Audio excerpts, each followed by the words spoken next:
Good morning, evening, afternoon, or otherwise, ladies, gentlemen, and others.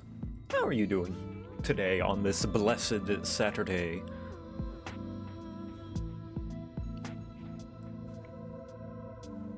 I'm very excited. I'm very, very excited. We're reaching towards the end of Shadowbringers. Can't wait to see those overlays. Yep, I know that you guys primarily come to the streams for the overlays. All this nonsense and filler is just padding to get to those sweet, sweet overlays.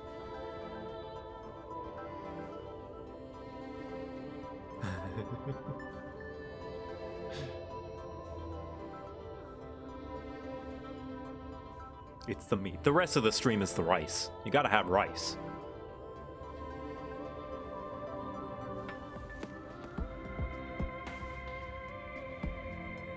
But yeah, we can go ahead and start without a lot of pomp and circumstance.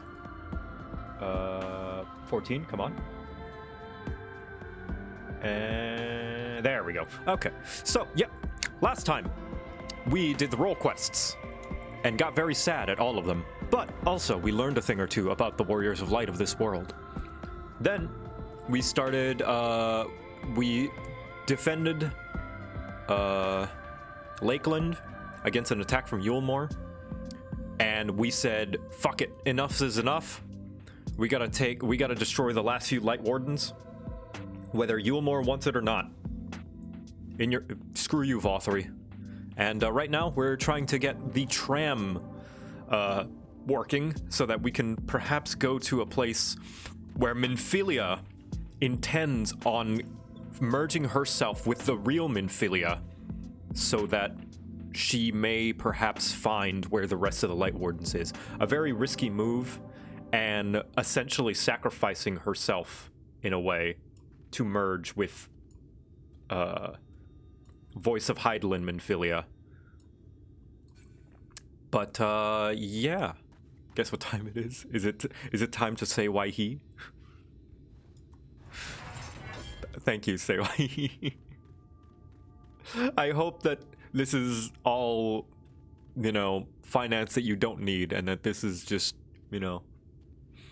I much appreciate it very much. Although, like, sometimes I do feel a little insecure whenever there's someone who is extremely generous. I just hope that it's, I don't know, maybe you're well off, I don't know, but I appreciate it nonetheless.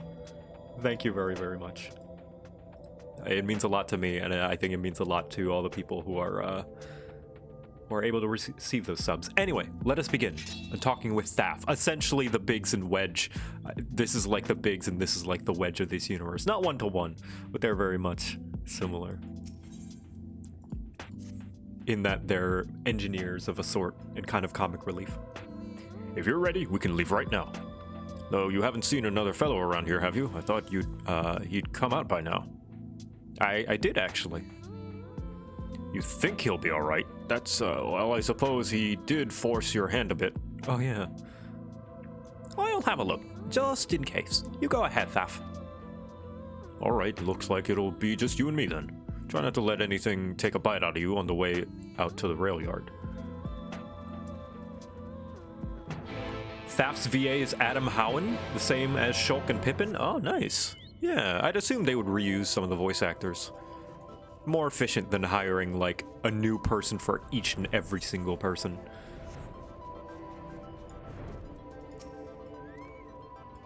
Damn, that's smarts. Did he even have to thump me so hard? I have a real feeling that for the next fortnight at least. Not to be done about it now. I've pointed your overeager companions in the right direction. Normally walk up top of the tracks. Alright. Pardon if I'm trying to go a little fast on some of the dialogue. It's just, there's still a decent chunk to go in Shadowbringers, and I don't want to be here for 10 hours. Most likely I'll only be here for 9. Every little bit of, as any speedrunner will know, every tiny little, like, second counts. It adds up, There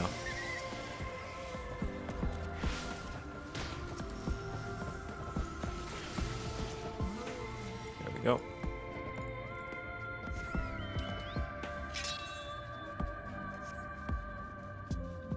Liam O'Brien, who voiced 95% of New Vegas characters, yeah. Or in Skyrim, where you'll hear like the same 5 voices over and over again.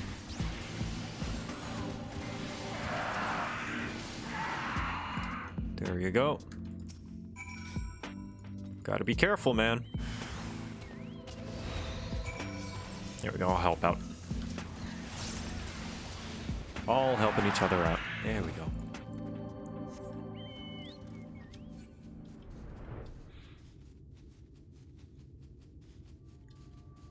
Liam O'Brien is amazing, especially on Critical Role. Oh, yeah.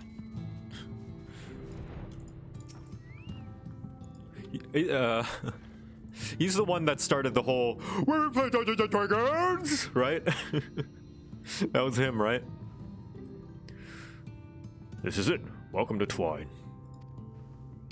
The original dwellings were built to house Travis. Sorry, that was Travis Willingham. Yeah, that's right. The big strong man. Where we play Dungeons and Dragons. Where you play Dungeons and Dragons? The original dwellings were built to house these laborers tasked with building the track. Over time, miners came to seek their fortunes, and that's what made the town grow to what you see before you today. But it was still the trolley that brought them here. As you've doubtless noticed, the track goes to the very heart of the town. It was the heart of the town, back when the trolley still carried everyone home at the end of each hard day in the mines. Now there is no trolley, nor much work to be had in the mines for that matter. The only residents that remain are the destitute and the delusional, and those with nowhere else to go, or so they say.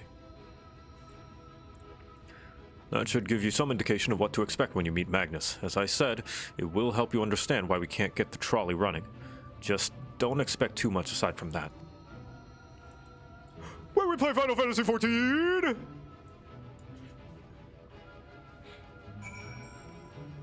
Travis is the ultimate hype man. I mean, they're all... When you play D&D, everyone is your hype man, really.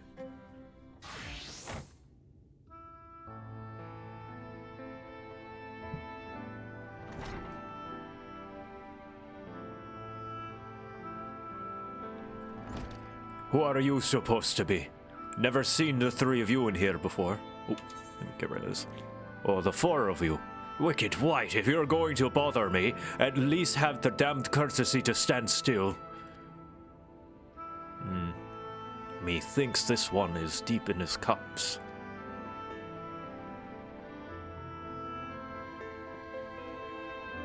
These are my guests, Magnus. We ran into them in the mines. They're looking for a way to reach Vauthry, or so they came to ask about the trolley, you see. What? There is nothing in Vauthry, not anymore. And especially not for frail little girls. Give it up. No, we must reach Vauthry. I must. Bah. So you have come, you have your heart set on it. The world doesn't care. The place is in ruin, nothing more. And you're not getting there in the trolley. The thing doesn't run on hopes and dreams. We're not fools. It's necessity that drives us to Vauthry. If you insist that the trolley is not an option, at least tell us why. No, I'm sick of people asking me about the blasted thing. Leave me be.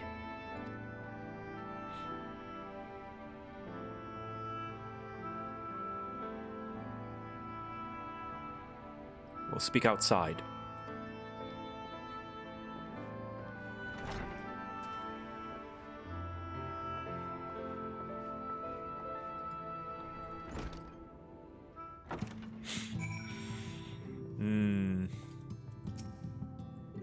Piss off. Aw. Minfilia, what do you think we should do? He only said that because he thinks I'm weak, and he's right. But I can't be. I won't be forever. There has to be some way. I must find it. Oh, I'm sorry. I was stuck in my own head again. It's clear that Magnus has no intention of helping us, but perhaps we should ask the other residents. They may know something of the trolley. I'll take the north side of town. Let me know if you learn anything. Hi, Swee! Thancred, art thou truly content to stand witness to fate's course and take no part? This isn't a matter of fate, Urianche. It's about choice, and I've had years to decide where I stand. Minfilia has spent too long in chains already. I will not shackle her again by making my hopes known. It is for her to choose what shape her destiny will take. It is for me to stay silent, to protect her, teach her, and stand by her. That, at least, I can do for her. Aw, love you too, Sweet. So be it. Come, let us make our own inquiries. It's sad boy hours right now. Sad drunk boy hours in this little town. The people RPing alongside NPCs give me life. Yeah, props to the crew that's been playing with me and just RPing with the NPCs and the areas. It really makes this place feel more alive. Oh, there you are. You'll be pleased to know that I've got our friend back home with no trouble, and he's just fine. He was a bit shaken up is all. And you, what did Magnus have to say? Not much. I did have a faint hope that your need might prompt him to action where our interest has not, but I suppose that was foolish of me. I'm sorry that we couldn't be of help, though. I could at least show you the trolley car we have here, if you like. You can give it a stroke or two, and some very smooth wood. No thanks. You mean to say you're not giving up? Even knowing that Magnus is Magnus? I don't see much point in your being stubborn about it, though perhaps stubbornness is exactly what the situation calls for. Can't forge iron without an anvil, after all. I can't imagine that anything you try will work, but if you're certain, you can help me make preparations in the event that it does. To that end, take this toolbox. We're going to inspect the rails. I'll have to look alongside the tracks for anything that's in need of repair. You bring the tools and be ready to hand them to me whenever I stop to work. Alright, we're gonna go get to work then. Alright, let me get into my crafting outfit. Which would you say is the more befitting of fixing a trolley? Blacksmith or armorer?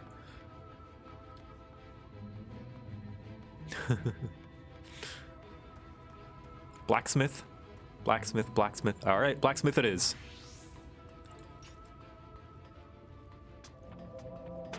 Culinarian. Also, I changed my my apron to this old top because I always have a soft spot for this top. I don't know. Looks nice.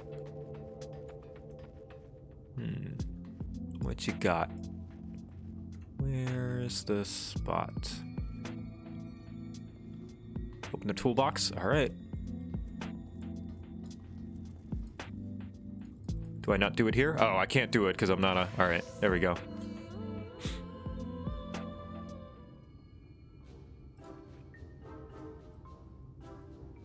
You open the toolbox, revealing the proud array of lovingly maintained tools within. Brilliant! Now, if you could hand me what I need as I work, that would be help. In this case, well, this bolt is loose, for one matter. Can't have that. I'll need to tighten it. A vicious-looking saw, a mid-sized wrench, a ragged cloth. Wrench! I'm smart. I'm so smart that I accidentally went paladin. Oh, he's a ret. Thank you for the 11 months. My favorite G-pose location, the Wild West village of Twine. Yeah, it's a nice one. Thank you. This one will do nicely. Now, give me one moment then.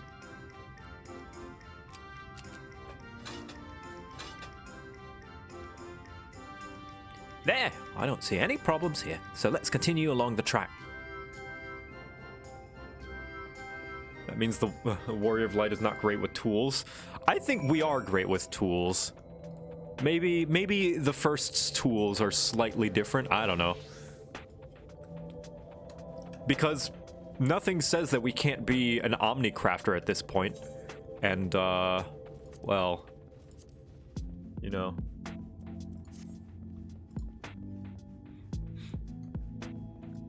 I don't know, maybe we're only good at crafting items and not fixing rails.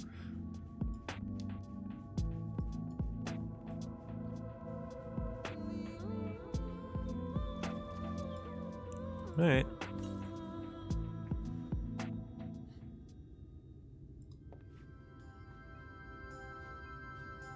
You set down the toolbox. Alright. Quite handy to have around, you know. Ooh. As to the lamp there, they aren't often necessary these days, but if we're going to do this, we might as well do it properly. And if, by some miracle, the night returns, and it did in Lakeland, well, it's a nice thought. It's all dusty and sandy. Anyhow, a bit of this post seems to have splintered. Whether this lamp is to be lit or not, we wouldn't want these little pieces of wood jabbing the next person who comes through here to do maintenance. I'll need to sand it down a bit.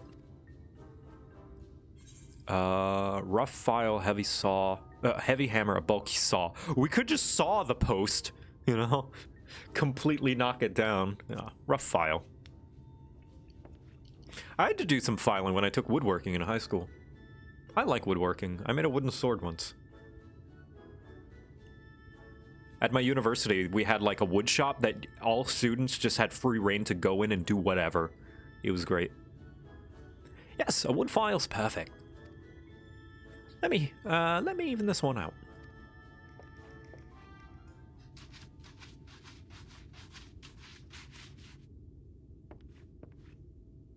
That should do it. I'll bring some varnish along next time to finish the job. I haven't spotted any other problems, so we can move along now. Unless you'd like to take in the view of the tracks from here for a bit longer. It's breathtaking, I know. This guy really likes trains. Is this the I Like Trains kid? Oh, shit. Mining has always been the primary vocation of folks in the hills of Amber, you see.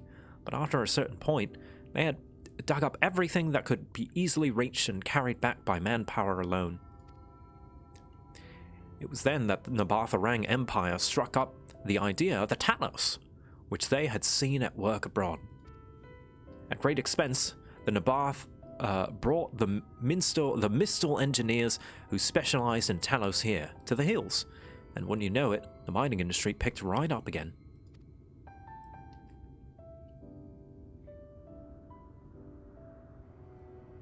Twine itself sprung up around that time, as a matter of fact.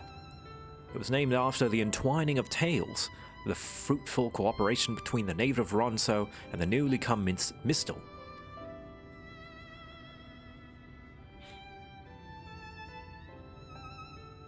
But that, like so much else, fell apart in the wake of the flood.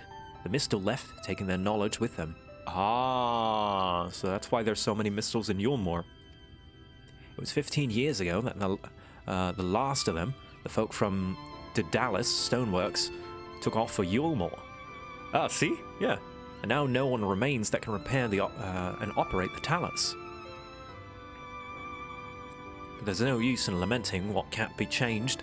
And there's one more thing we need to do while we're out here, so we might as well get to it. Vultures occasionally make their nests on the tracks. Go kill them. It's not my favorite tasks, to be honest.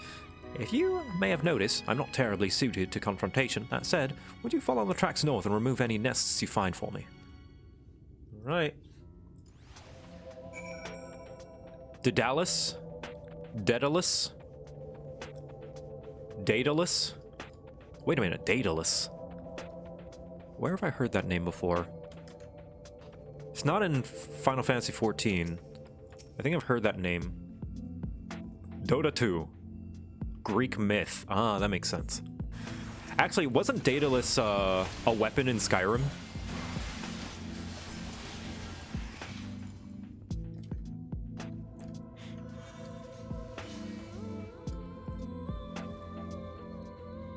Daedalus Stormwind is a weapon in Terraria. Oh wait, yeah, Dota 2. Daedalus is in Dota 2, that's right. Greek myth, Icarus's father. Ah. He built the labyrinth that was Icarus's father. Okay. So he built the labyrinth that had the Minotaur, right?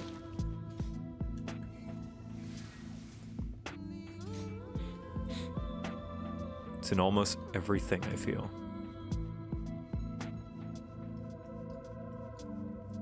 Talos was a giant bronze man who guarded the island of Crete by throwing stones at the ships of unwanted visitors. I like when games and just media uses mythology names in new ways. That's cool.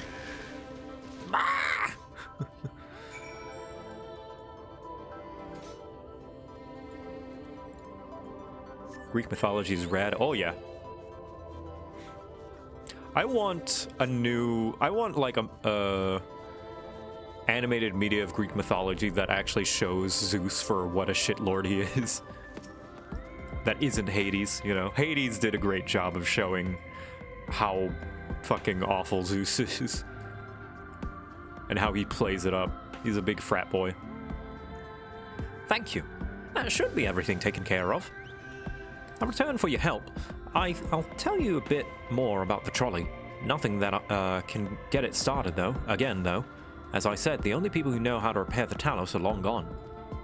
When they left, life began to bleed out of the town.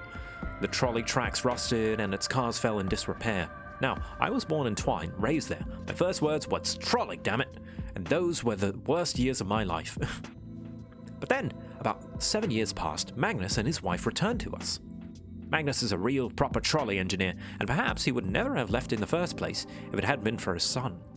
And you're well aware, Armorang is hardly the safest place, and Magnus wanted his child to grow up away from its dangers.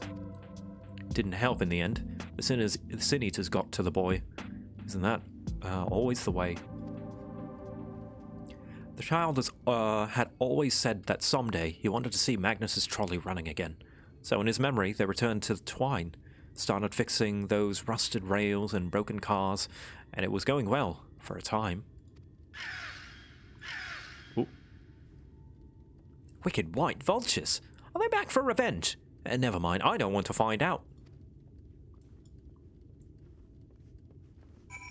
Zeus was a real family man. In a lot of ways, he was.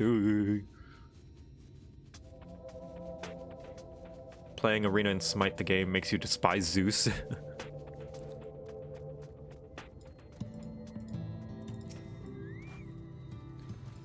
Nice work out there.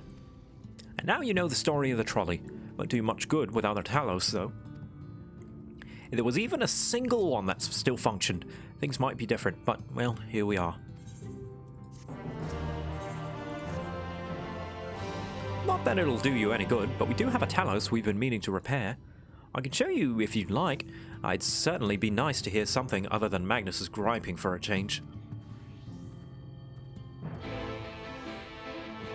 Hestia is the only 100% good Greek god. What about, what's her name? Ooh, hello. Thou art come to examine the Talos. The woman that Zeus kidnapped to give to Hades. Well, I guess she's not really a god, she's immortal.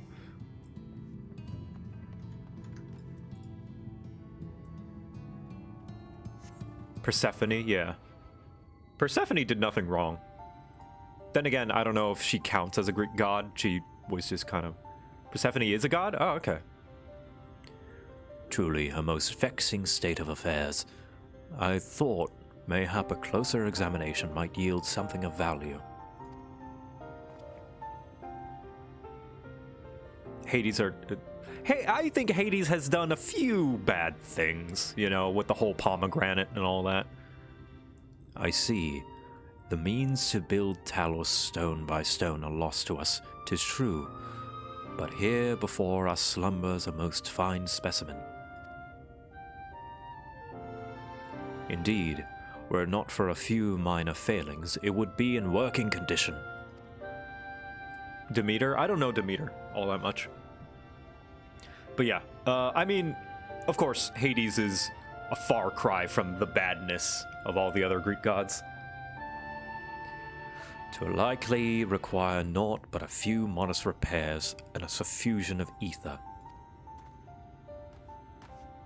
Well, if you think you can get that thing up and running, far be it from me to stop you, but what exactly do you reckon is the problem?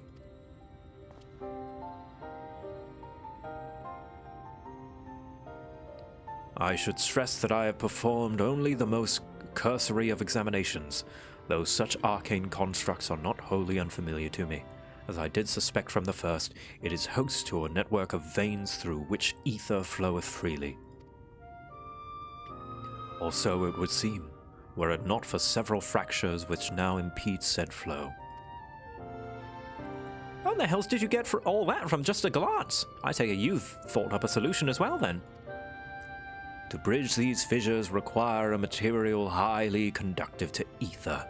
Once in place, I believe it will be possible to restore the Talos to life. Might I prevail upon thee to acquire that which we require? Not far beyond the walls of Twine dwelleth a creature of living stone, the Debitage. Full sure am I that stone from such a being would prove most suitable to our needs. Get the rocks! Very good. I shall have Thancred and Minfilia attend me in the remaining preparations. I spied but 3 obstructions of the flow of ether in the Talos, and thus would I ask you provide 3 stones to the Debitage. All else will be made ready upon thy return.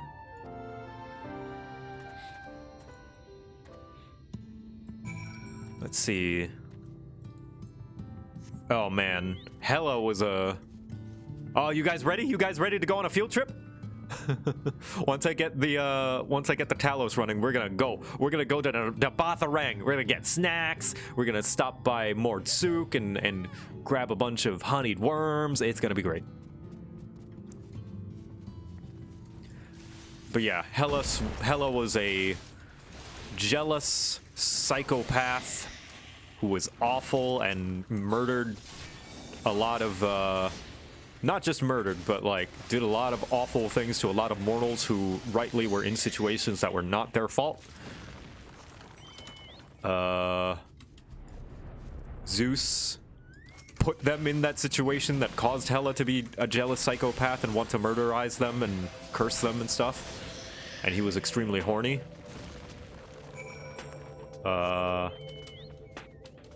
Hera, not Hela. Hera.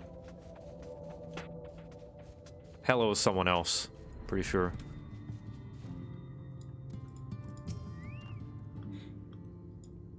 Thancred and Minfilia will return ere long with the remaining supplies we require. Didst thou succeed in procuring stone from the Debitage?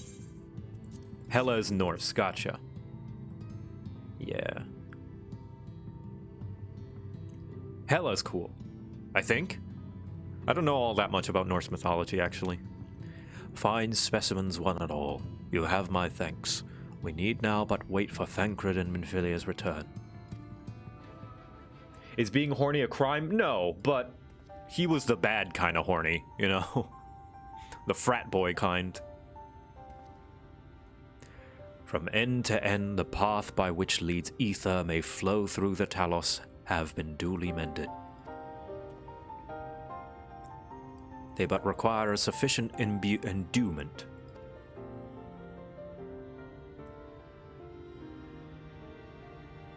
Yes, what Codename Chaz said. It's not moving. Strange, the core refuseth to stir. I fear the condition of this Talos is more dire than I previously surmised.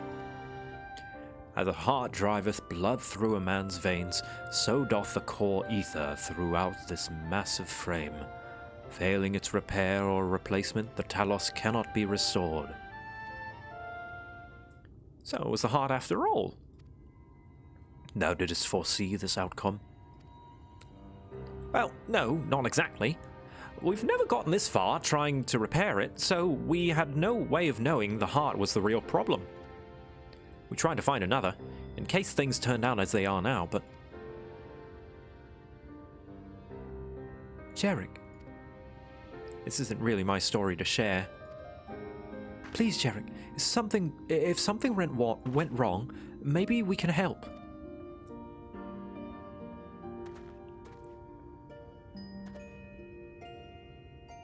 All right.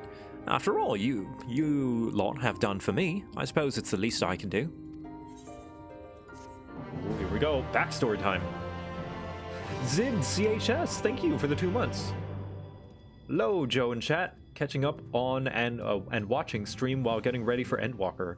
Had some disposable income that I wanted to throw at your face. Oh, thank you. Ah, my face! Ah! Why'd you have to throw it in coins? Why couldn't you just throw a $5 bill?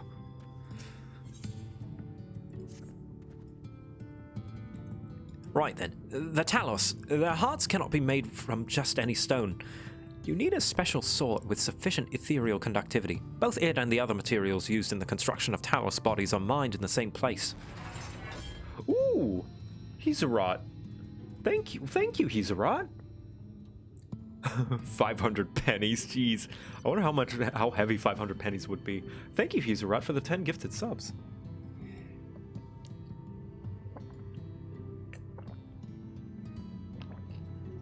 It's much appreciated. That place, of course, being here, the Hills of Amber. And Criminal Dragon, thank you for the 4 months. And it was 3 years ago when she... No, I can't. I'm sorry, but you'll have to hear it from Thaf or someone else. Aw. Back to the tavern, then. 1,500 pennies is basically 10 pounds. Okay, that's not too bad. 10 pounds isn't too bad. Depending on how hard it's thrown, I guess. King Bowser, thank you. Your animations are amazing, so throwing some bits at you to show my appreciation for making some awesome content. Thank you. Much appreciated. I enjoy making those animations. They're fun. Ooh. Still here, eh? You can ask again, but the answer's the same. Our trolleys are... I wanted to hear a story from you. What? Goddamn Jarek. You could have at least finished so I wouldn't have to clean up your mess. Seeing how you made such quick progress in fixing that Talos and all, he was probably thinking you could help change things around here. And I think he may be right. Gather your friends, and I'll tell you what you want to know. Owl, thank you. Thank you for subscribing, Owl321. Or Awell.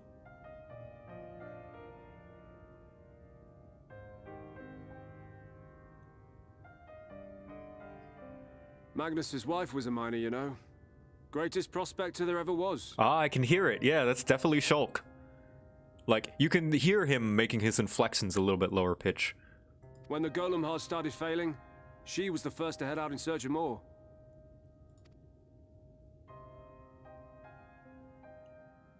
Problem was, most of the veins ran dry ages ago, and finding fresh ones to tap's only gotten harder. But she wasn't one to be deterred. She just kept digging deeper and deeper. And then the mine collapsed.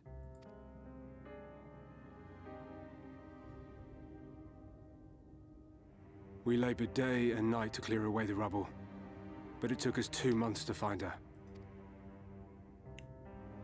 To find her body.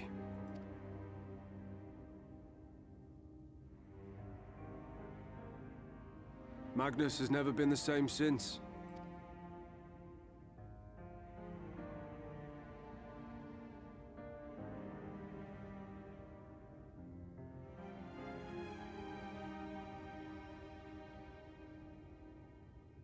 Where is he, if you don't mind my asking?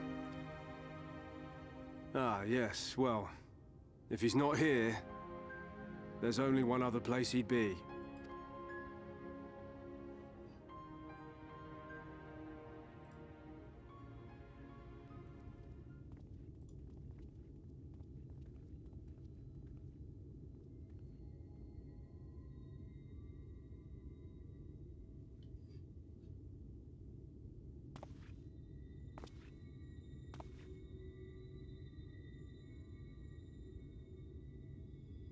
What?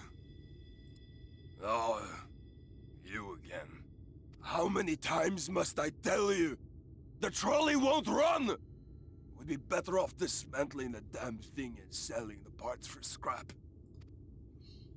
Now, piss off back to wherever you came from. And don't let me catch you around here again.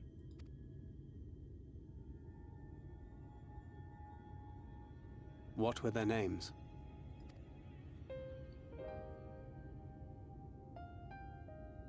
My son was named Skuli. My wife, Agna.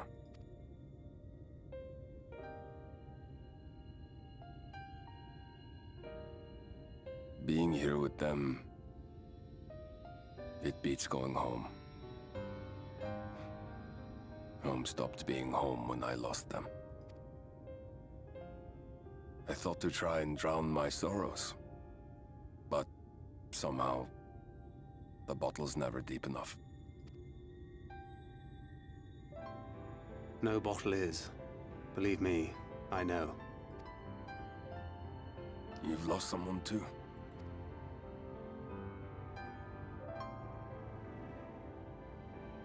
Not like you. Not my own flesh and blood.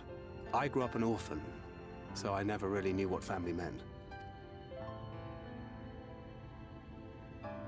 Not until I met a man who offered to take me in and make me his pupil. He was a kindly soul, always looking out for me, like a father. Not that I appreciated that at the time, or anything else for that matter.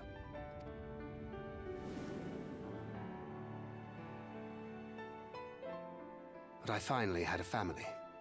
And then I robbed a young girl of hers.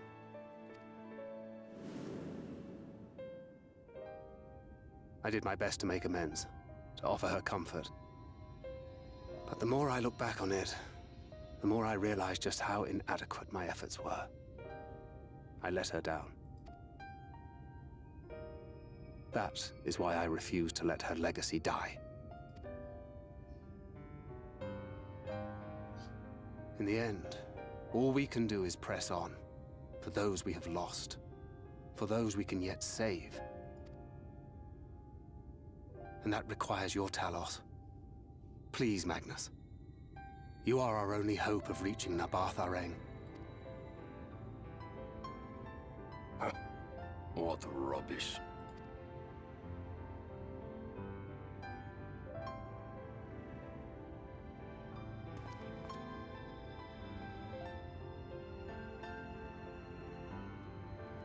She's not gone.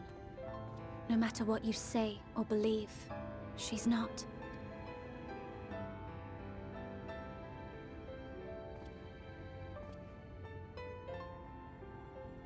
We can still bring her back.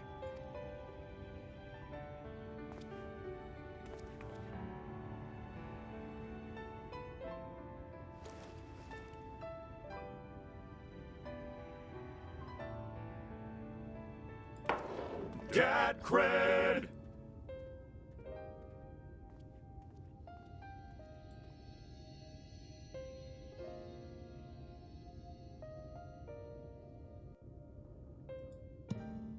Thought I'd lighten the mood.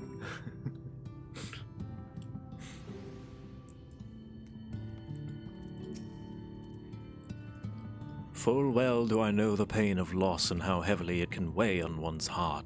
Nevertheless, there is but one way forward. We must needs procure a new heart for the Talos. Thaf, knowest thou any location wherein we might find the stone we require? No matter how scant the possibility, we would seize it. I told you, near all the veins were tapped dry years ago, though I suppose if you really want to try, it may backslash something at Novi's leaving. It was open well before the Talos came commonplace, which is why the mining there was never quite as deep. When you get there, backslash for Guth John and tell him I sent you, but don't be surprised if he backslashes the same. Thine assistance is most appreciated. Victor, I think it best Thancred join thee in this search. Though he wouldst be quick to deny it, his heart is in turmoil, and his thoughts clouded. 'Twould be unwise to ignore his distress. Yeah, it's bad if he bottles it up. Why must he always treat me like this?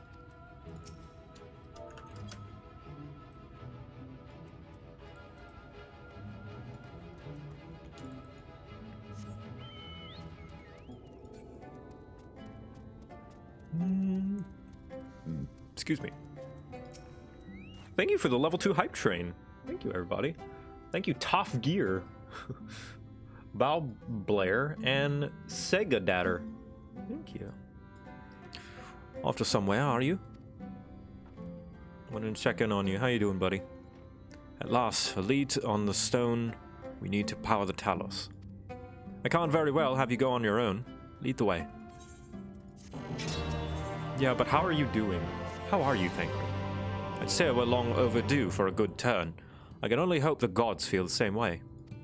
Now, Novi's leavings was to the south, was it? Let's get going. Thancred, you want to talk? You want to say how you feel?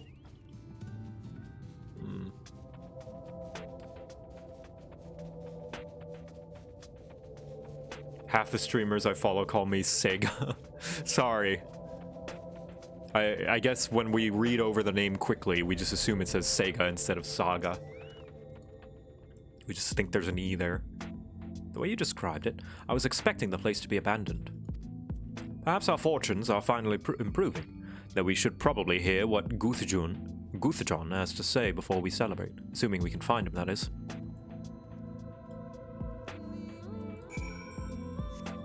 It's because I'm such a gamer.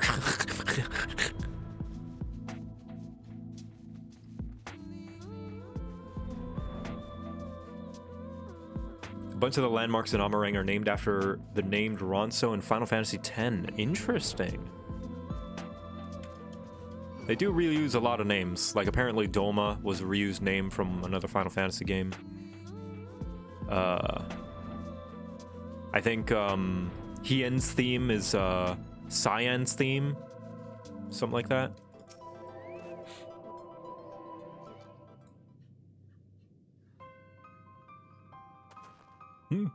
Who are you? And what are you doing here?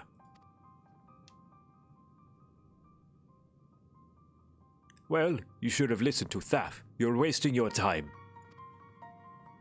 But this site is not as developed as the others, is it not? Surely there must be something left. I should explain. The stone you are looking for is Leonin. All the Talos in the Hills of Amber are powered using them. Or at least, were at least. Anyway, whatever's left, if anything, it is too far below the to safely excavate.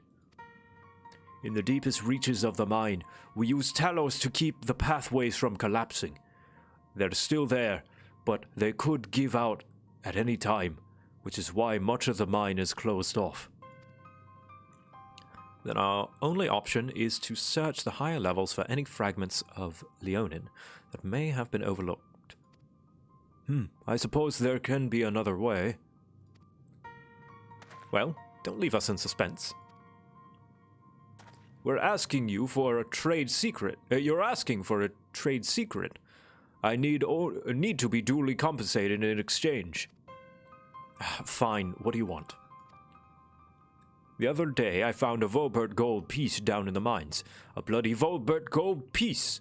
And wouldn't you know it, I dropped the damn thing somewhere while I was working. Find it and I'll tell you what you want to know. You drive a hard bargain, sir, but we'll take it. It seems we have our work cut out for us. Oh boy, I can spend it on some more honey-covered worms! I'm sure you've noticed, despite our best efforts to illuminate the corridors, it's rather dark in here. Meanwhile, it'll be that much harder to find a single coin hiding in the shadows. That's why I suppose we use these sun drops. Alright. Eat Ron? No! If I eat Ron, where will I find more honey-covered worms? Ron is the one that makes the honey-covered worms. Find nothing.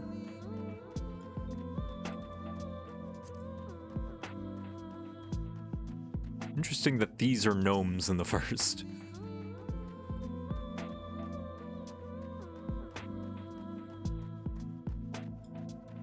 glazed wrigglers. Ugh.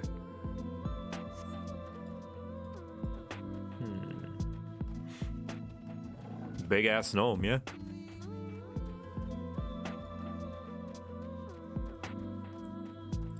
Just finished 5.0 today. Congrats, Xandar. Still got a little ways to go, but I hope you enjoy the patch quests. They are wonderful.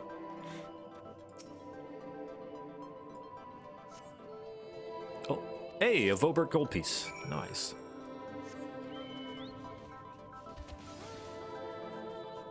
Honeyed worms makes you smart.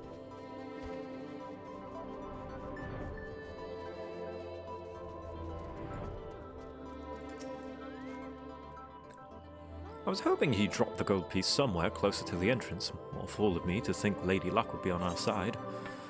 Currency minted by the Kingdom of Vobert. Well, maybe she is. Yours, at least. In the end, my contribution was a little more than poor company.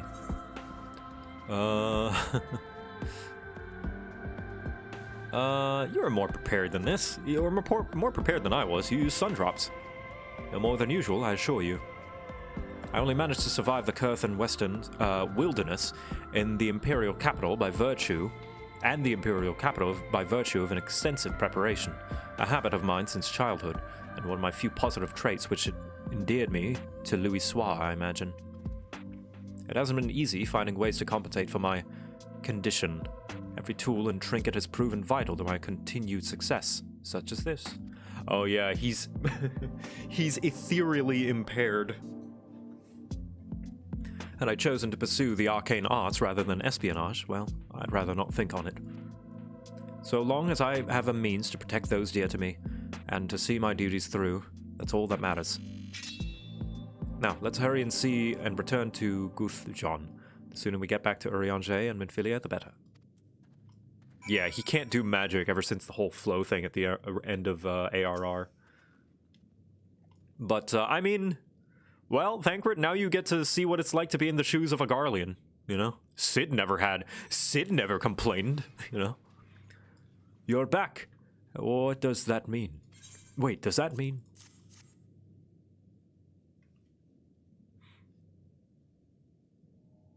I'll be damned. You actually found it. Well, a deal's a deal, but don't think this means you'll find whatever you're after.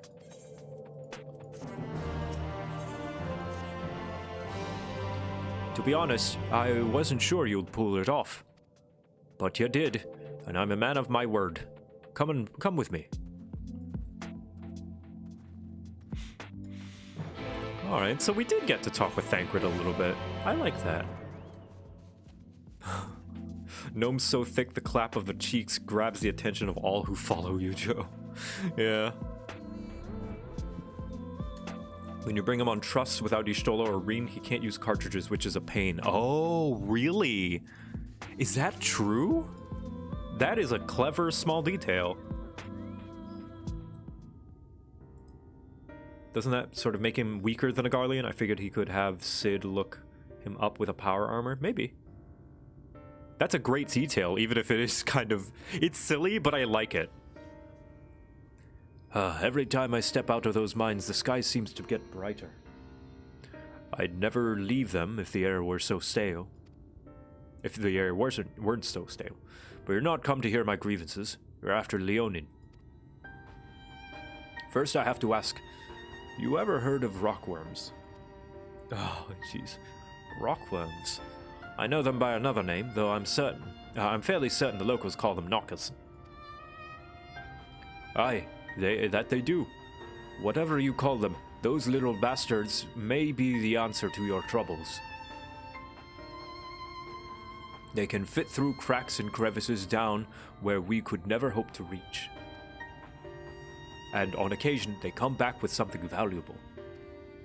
Yeah, Alize will use LB at the first chance she gets. I know that. I know that's a thing. Yeah. They dig up Leonin in the mines. It's a rare occurrence, but yes, that said, it usually amounts to no more than a few flakes. Well, our only option sounds tantamount to suicide. So how can we draw out these rockworms?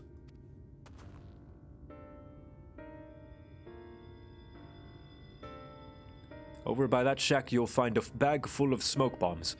Set off a few in the mines, and you'll flush them out in no time. Once they're out in the open, knock them senseless and check their backs. I should warn you that this method of mining, if you can even call it that, is used as a last resort on account of what little they're like to bring back. You'll want to cover as much ground as you can if you hope to find anything of value. Assuming you do find something, bring it here and I'll have a look. We should split up if we're to cover more ground. Let's go kill some monsters. Sometimes when Alfie states, leave the healing to me, Alize recures in response. That is such a sibling thing. It's like, oh yeah, and then you just do what they were planning to do out of spite. I'm actually a little skeptical if that's the case, but I want to believe that.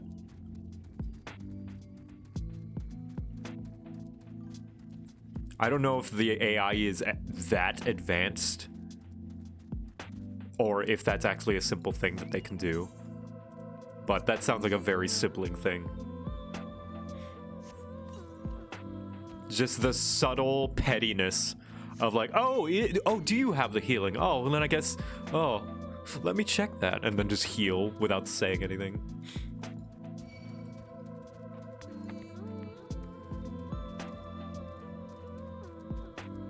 It's very simple and very scripted, but cool nonetheless. Wow. Okay. Yeah, I believe you. I mean, I guess there's nothing.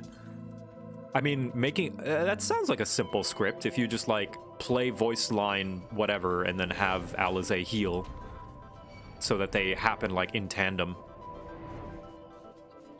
That's really funny though.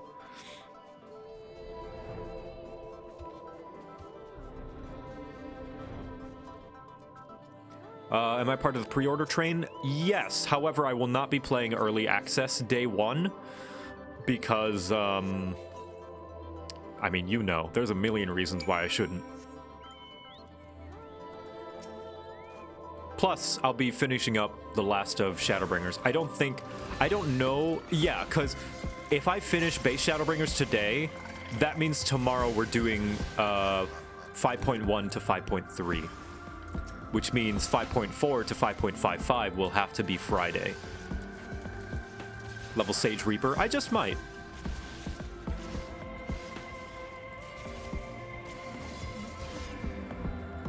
I just might.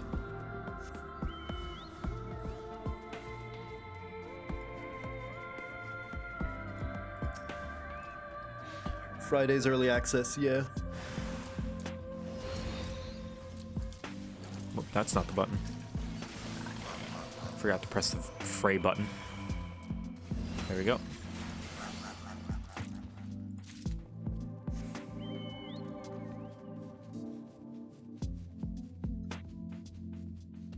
Exarch also really disappointed if you let him drop to 1 HP. Aww.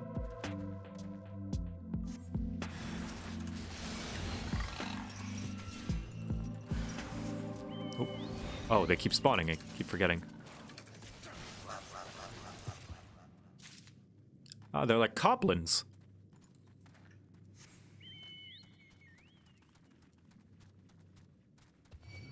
Oh, hello.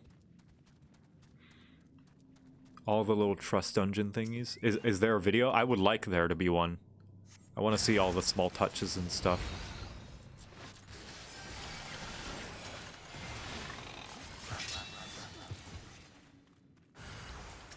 And there you are.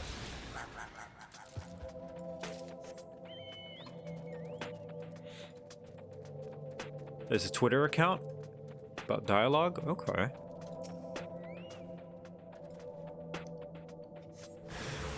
I'll have to look it up. Does anybody know what it's called?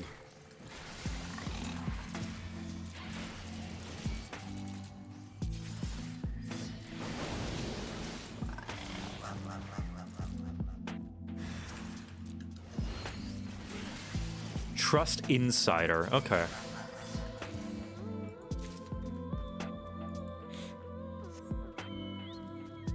Trust insiders. Okay. I'll look at that. I have to remember. I don't know if I will, but oh, look, knockers. Wop, wop, wop, wop, wop, wop, wop.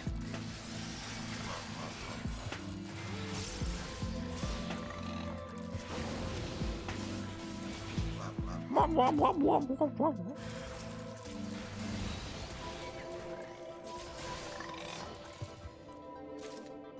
And one more should do it.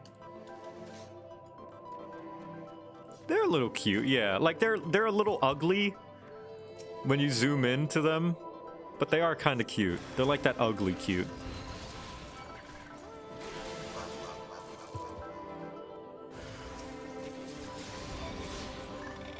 There we go. Doofy. Doofy's the right word for it. Doofy's the perfect word.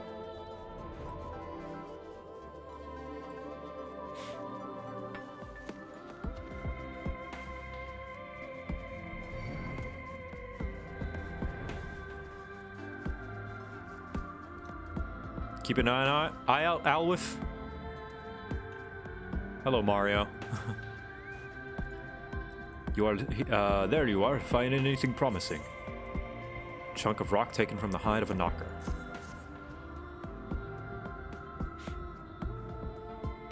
Between the two of you, I'd say you've got quite the haul. Best get comfortable, friends. It's going to take time for me to sift through all this. This thing is hideous. I love it. That kind of cute. It's not hideous. I wouldn't say it's hideous. It's just a little, like that person said, doofy. Doofy looking. You may not remember this about our Minfilia, but prior to founding the Path of the 12, long before the Scions, she was something of a miner. I did hear something about that, yeah. After her father died, Flamine took her in and taught her the trade. I think they were both seeking to fill the void left by a loved one. Maybe that's why she took to it so readily. Back in those days, I spent most of my time in the Quicksand, or some other tavern, loosening tongues and gathering secrets. Occasionally, I'd catch a glimpse of her in the street, on her way home after another hard day's work. I always felt a wave of relief when I saw she'd come back safe, along with a pang of guilt at the fact I wasn't there to support her as I should have been. Simply speaking with her more than once in a blue moon would have been a good start, but I could never bring myself to do it. Instead, I threw myself into my work and became every drunkard's best friend.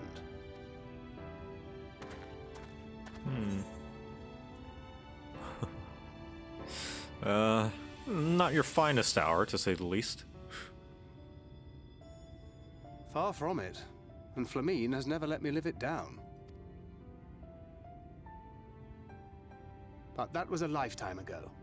Here and now, I have another chance to do things right, and I will not squander it again. Hey! Come and see what I found! You're not going to believe this!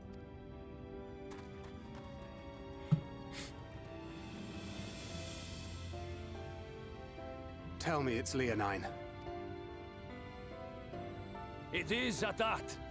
You lot were born lucky. It's mostly broken pieces. But look at this.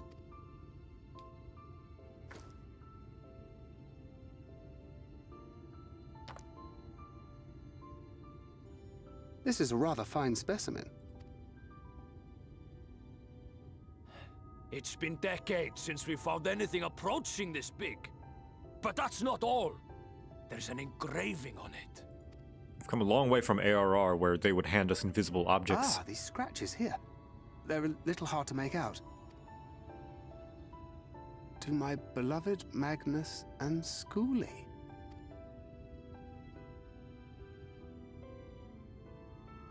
Yes! Do you see? It was a gift to Magnus from his wife. She found it. She really found it. She must have spent her final hours carving this message into the stone, in the hope that he might see it one day. Those rock-backed bastards must have made off with it before we could clear a path to her.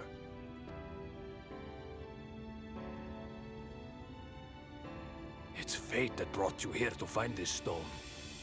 No other explanation. It makes me wonder what else might still be buried in these parts.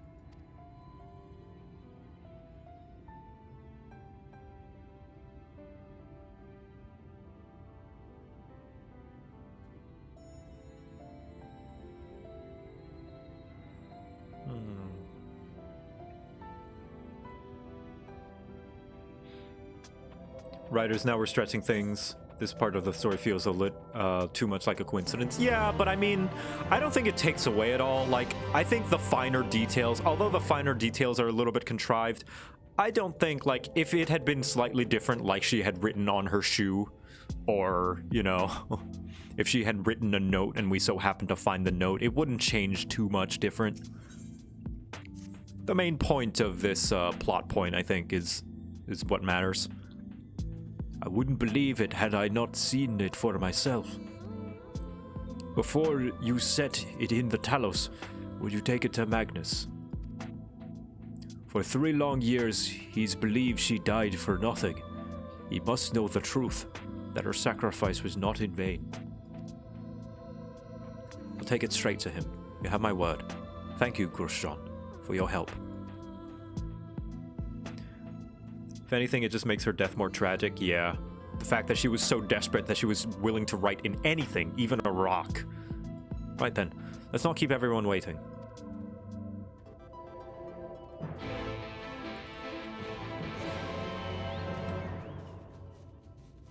Some contrivances kind of need to happen, because if they didn't, it would not be a very exciting story.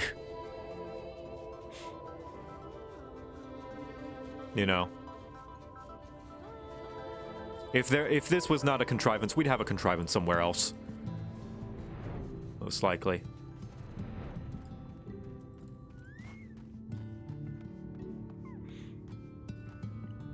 And I will say, yeah, I like this side story. And all right, here's time for some over-analysis.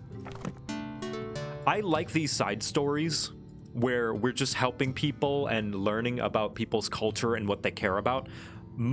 Partly because it builds out the world, but also because I like that it shows what we're fighting for. You know, one of my biggest problems with Destiny, even when it first came out the longest time, is we're trying to save the city, right? The last city on Earth, the final human civilization, and all that stuff, right? But we never see why. We never see the people living in the city. We don't get to know the characters that are living there. We don't go down in the streets to see the common folk and the lives that are worth saving. That's what I really like about 14, is you get to see the small folk, the regular people whose world this is that we're protecting. The people, you know, that now we know the stakes. Now we know what there is to lose. I really like this.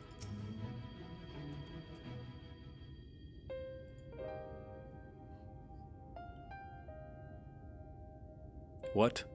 Oh, it's you. If you've come to complain about the trolley, you'll find no sympathy from me. I told you before it won't run, and you won't listen. Oh, but it will, now that we have this. Your name is engraved on it, along with your son's. It was a gift from your wife, Magnus. From Agna.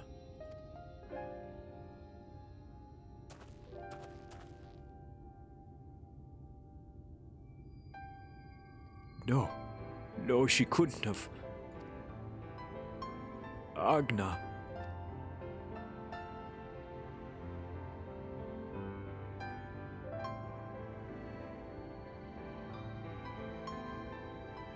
Take it.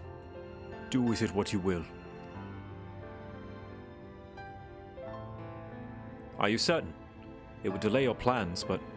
delay our plans, but... I said take it. It was you who found it. You who needs it. Looking at that stone, all I can see is...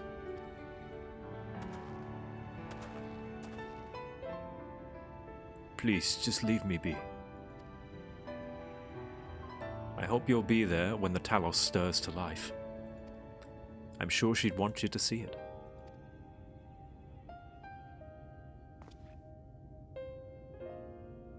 Would you do the honors of delivering this to Urianger?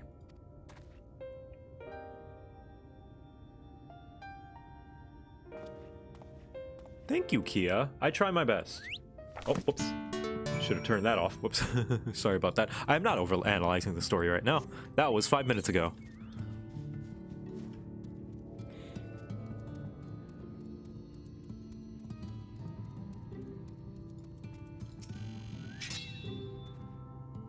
Thou art returned with Leonine, it would seem. As promised, the Talos hath been made ready to receive its heart, thanks to no small part to Jarek, Thaf, and Minfilia. At last we shall return time to the timeless, this sentinel of stone, that we may press on towards Nabartharang.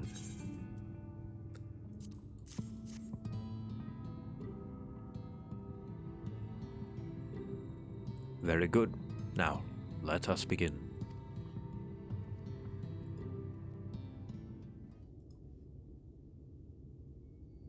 Jarek is about to have the best day in his life. Oh boy, it's about to happen! Oh, it's gonna come to Preparations life! for the enchantment are complete. When the heart hath been suffused with a sufficient quantity of ether, the golem should be restored to life. Oh, it's gonna come to life! I'm going to see a Talos! All right, then. Talos! Whenever you're ready. I'm going to see it push a trolley!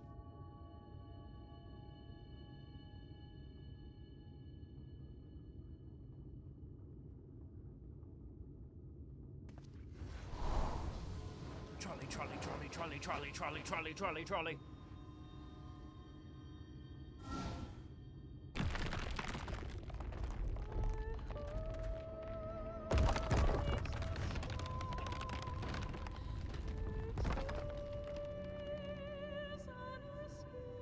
It's working! It's working!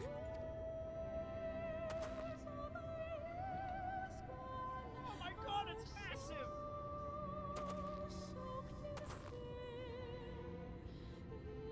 Magnus!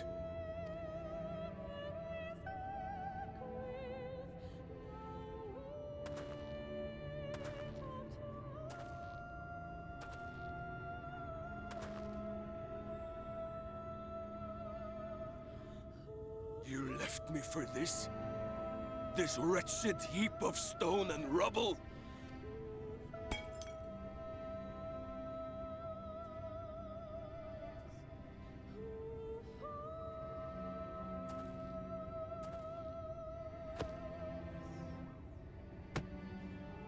This worthless pile of earth? And yet, I can't. I can't.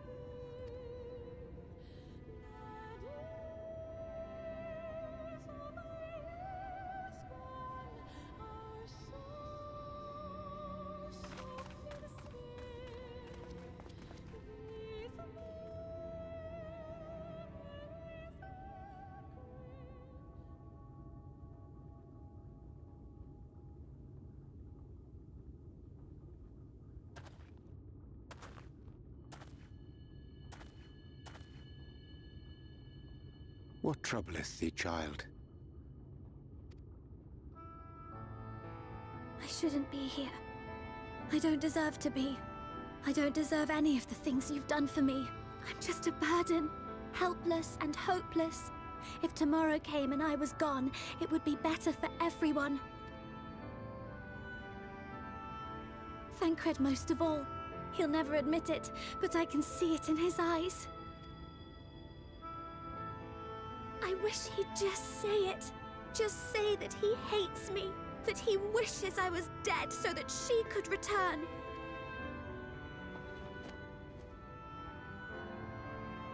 None of this is thy doing, child. 'Twas I who set the oracle on her path unto the first. I who condemned you all to suffer these torments. 'Tis my sin alone. and one that will haunt me unto my dying day. Yet I dare not dwell overlong on my many regrets, for the world is a tapestry of fates, interwoven and inseparable. And we who strive to better it cannot choose but make difficult decisions. For naught of worth was ever achieved without sacrifice, and thus must man ever struggle to weigh life against loss.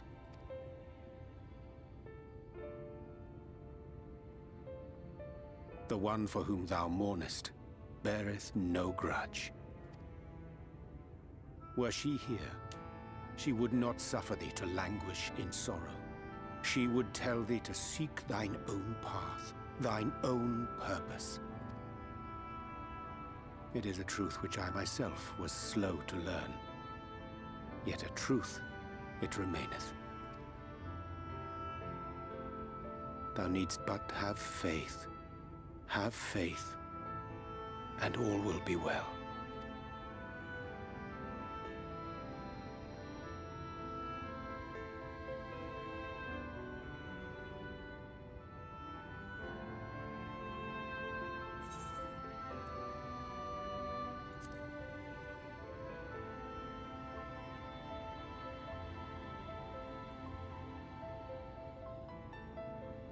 Not today.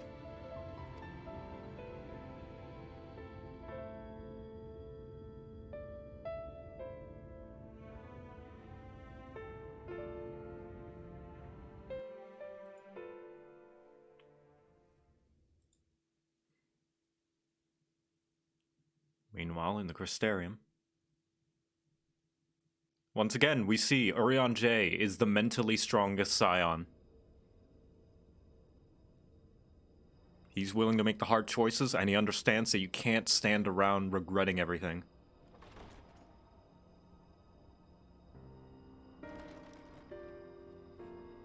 Oh, hey.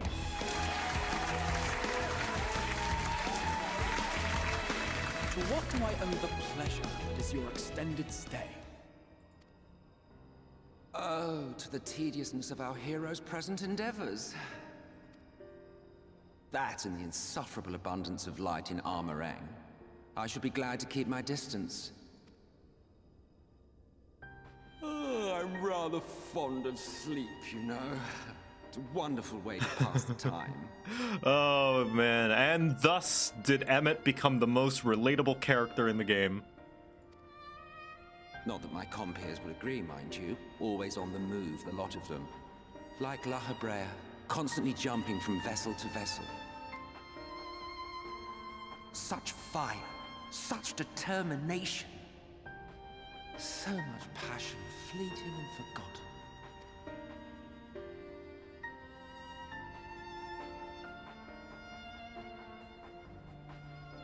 Come to think of it, Exarch, I don't believe I've ever seen you retire to your chambers for so much as 40 winks. However do you keep your eyes from closing? The cold shoulder. You wound me, sir. Always so guarded in our every interaction. Interactions you curiously refrain from sharing with the Scions and their champion. You know, Emmett, you underestimate a fanboy's ability to stay awake at night for his favorite show. And risk souring your budding relationship? I think not. Much as I dislike you, there are more useful targets for his energies. And I'm not in the habit of pointing him at my enemies like a weapon. Is that right? Fond of him, are you? You continue to fascinate me, Exarch. But tell me, who are you?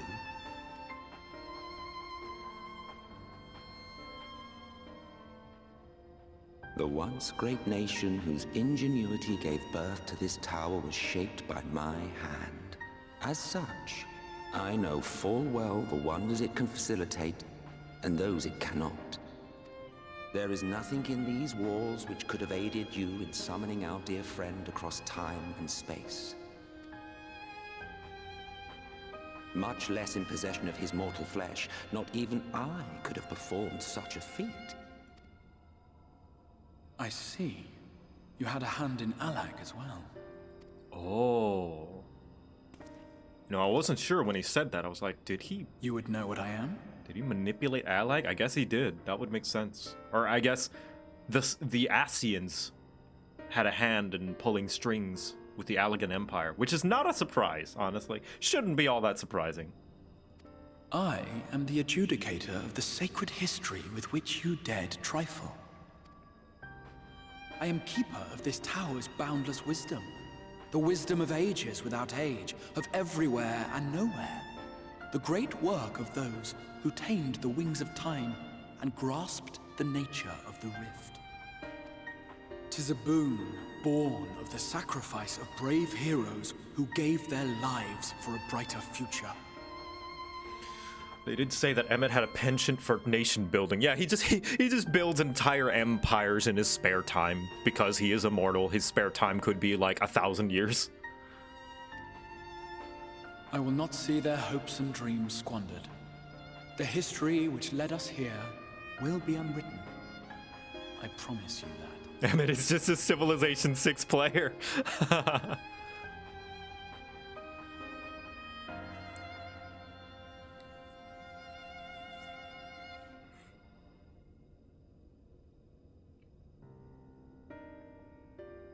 Well, it seems we're both eager to fulfill our duties then.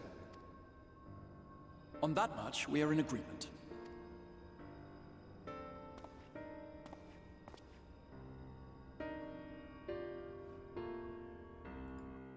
Like, he just drops one of those monoliths in the middle of, like, a tribal civilization, and he's like, there you go, that should suffice for the next millennia. Well, I'm going to take a nap. And then he sleeps for, like, 500 years, and then he comes back, and there's an entire nation. Mine apologies for the delay. Minfilia and I had a private matter to discuss. Which bringeth me to the question, how didst thou find Thancred during your search? He spoke of Minfilia, of his own accord. I see. 'Tis well that he did, and with such candor. I attempted to broach the subject before. Mine intention was to ensure no words remaineth unspoken between them, lest tragedy intercede. I regret I myself know all too well. Alas, in the end he refused to heed my counsel. A time will come when they must face the reality of the circumstances. But I have faith that all will be well in time. Now, let us not tarry any longer. The Talos and Vauthry await. Yeah, I like that the Warrior of Light is kind of like a safe space for all the Scions to just, like, speak their mind. That was the case with Alizé. That was the case with Thancred. That was kind of the case with Y'shtola as well when we were in that cave. In her Master Matoya's cave. We're an excellent listener, yeah. I like that. And I like that they see us as that. Ah, Zeke is gonna drive us. Good. We're gonna have a pulley system. The Talos is gonna pull Zeke, and Zeke is gonna pull the cart.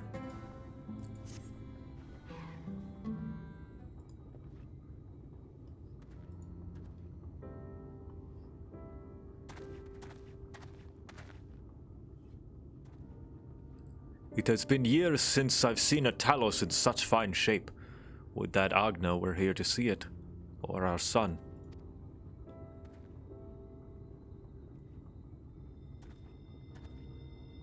I was ready to let her dreams die down there in the mines.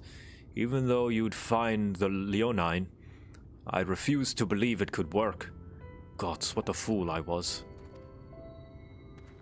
But I tell you now, I'm going to take good care of this Talos, for both their sakes, on behalf of my family and all the miners of the Twine.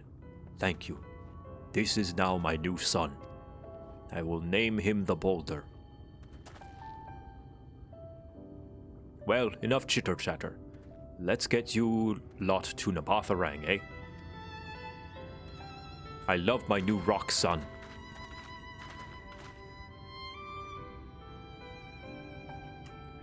Everything seems to be in order. I take it the Talos's presence resolves the issue of the gate. Oh, yes it is. The boulder is ready to push this cart to Nabatha Rang. It's designed to open the Talos's approach. And we can finally go to Nabatha Rang. The boulder is ready. You certainly can. All that remains is a final check of the control box at the mines.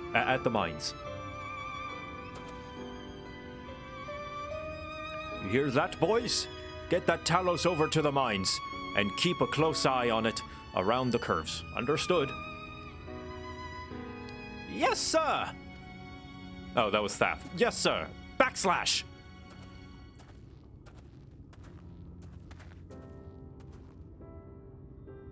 The boulder could use a rock polish. It has been quite a while since he has moved around. Let us repair the mines then. Before we go, while you are away with Victor, I prepared an extra set of cartridges for you. Aww. And this one. It's the practice cartridge you gave me.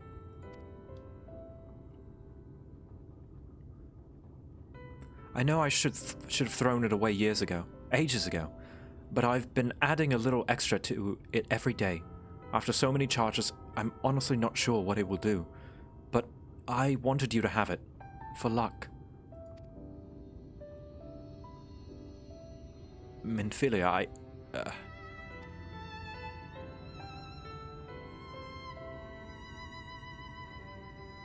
We should hurry. Magnus and the others are probably wondering where we are.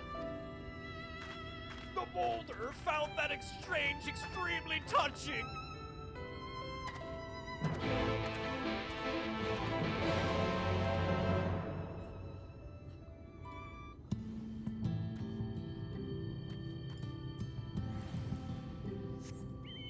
Oh my goodness. Oh my god, we've got a train of cars. Hold on, let me get my regalia. Let's see. Alright, here's what we're gonna do, okay? I'm gonna lead the way. I'm gonna get in front. Here's what we're gonna do. I'm gonna need every person to follow. What you can do, you can right click and you can follow. So Zeke, you're gonna follow Minori. Minori, you're gonna follow Yukino, and so on, right? We're gonna follow each person in a line, and I will lead the way, okay? Lucina, wait. Lucina, you're gonna follow me. Chayla, you're gonna follow Lucina. And then we're gonna lead, okay? Or rather, yeah. All right. Lucina, give me a sec. Hold on. Okay, I guess we're just gonna go. Okay. We're just going. There we are. Oh. Here, Greenage, you can follow me instead. Or not. All right. There was an attempt. That's okay. Here we go.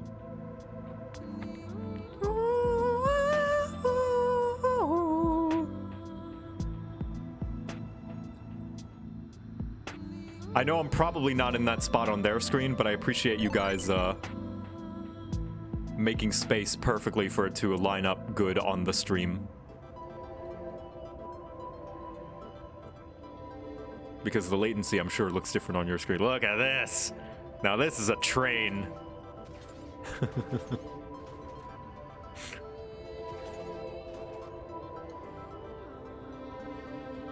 Brum, brum. I'm in me mom's Talos! Brum brum. Get out me Talos! Nah.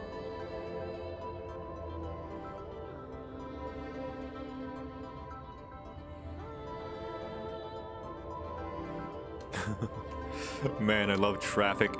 Get out of the road! Meep, meep, meep! Come on, we got Nabatha Rang to be at! Meep, meep, meep, meep!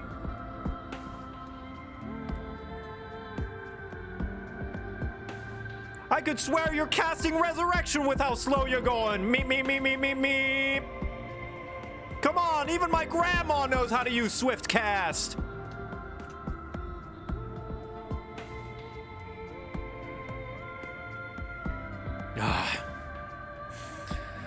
How you doing, chat? Sorry about this. Man, I need to fucking... I need to call into work, let them know I'm gonna be late. Alright, hold on. Tataru, I'm gonna be I'm gonna be a little late to work. No, there's someone in front of me. They're going real slow. I could fly, but listen, there's a no-fly. Look, there's a bunch of Yulmorans. They've got airships with big guns, okay? I just can't right now, alright? Yes, I did grab all the Aether Currents. I can fly. I just can't right now because there's a bunch of Yulmorans hunting us. Alright, I'm about to go through a tunnel. I'm about to go through a tunnel. I'll talk to you later. I'm breaking up. You're breaking up. There's not very good reception in the first. Alright. Alright. I think she got the message. Okay. So this is it. We're finally going to Vauthry. I thought long and hard about what to say to her, to the real Minfilia. I hope when time came I would know, but with every step we take I feel more uncertain. There's no reason to give up though. Not when so much is at stake. Thank you, all of you, for helping me get here. Now, let's not keep Magnus waiting. Here we go. Alright. Here we go, everybody. Magnus? There you are. So, what do you think? A little primitive looking, I admit, but Daedalus Stoneworks has always favored a simple, intuitive design, and that philosophy has served us well enough. Much of the trolley network uses single tracks, making it easy for the Talos to navigate them as needed. And plotting a route is so simple even we can do it, which makes for fewer accidents in transit. Speaking of which, are you ready to board? Here we go. Alright then, what's your step?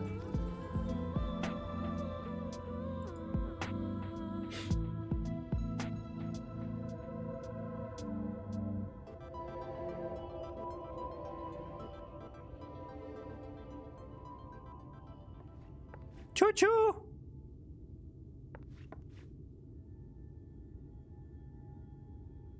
Ranjit?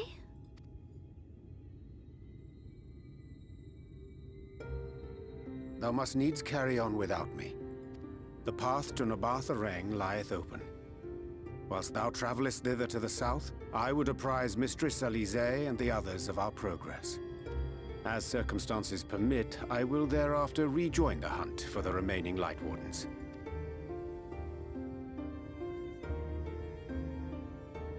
Magnus, will the gate close immediately after the trolley passes through? No, it will stay open until someone closes it manually. Built that way to prevent any untimely accidents. Then you and the others can meet us in Vauthry after giving the Yulmorans the slip.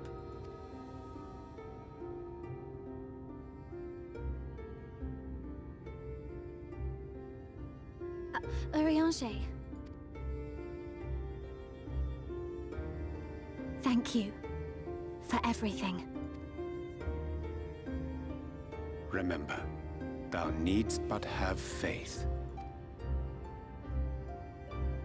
If you've finished with your goodbyes, I suggest you grab hold of something. Be a shame if you took a tumble.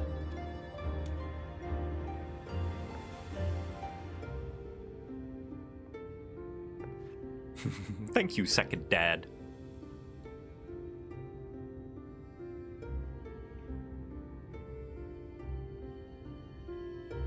Aww. The tracks beyond the gate aren't in the best of shape, so the trolley can only go as far as Malik. Alright, here's a little bit of over-analysis.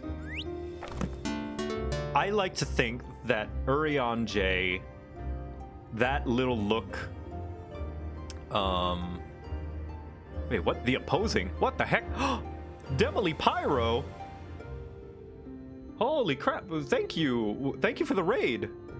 The opposing, I don't know what that means, but thank you for the raid. Welcome, everybody. I'm about to overanalyze the story of Shadowbringers real quick. Spoilers ahead, and spoilers right now, since this is towards the end of Shadowbringers. So if you plan on playing Final Fantasy XIV online, the MMO with a free trial up to level 60, including the award-winning expansion Heavensward, I recommend you leave now, because there's major spoilers. Anyway, that look from Urianger to Thancred, I think that goes to show that Thancred harbored for the longest time some slight, like, kind of mistrust and grudge against him for the longest time because of what he basically did to Minfilia. Basically gave her up to save the first. And I think that little look right there is him coming to peace, that he understands what he did, why he needed to do what he did. But maybe not. I don't know. I like to think that little look. I like that. That's some nice subtle nod to that. Godspeed.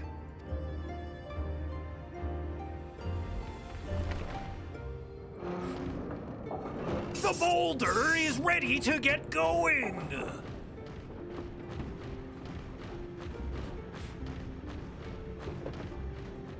Boulder, boulder, boulder, boulder, boulder, boulder, boulder.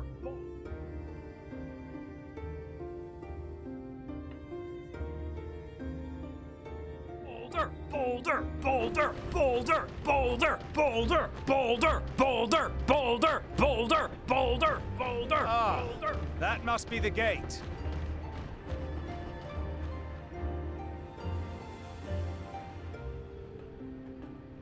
Boulder, boulder, boulder, boulder, boulder, boulder, boulder. The boulder has activated the gates. Well, so far, so good. The boulder is taking the cart into the hole.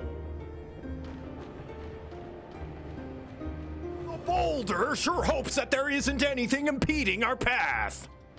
Wait, is that Ranjit? Oh shit, it's Ranjit! He's about to get up, he has to get with me!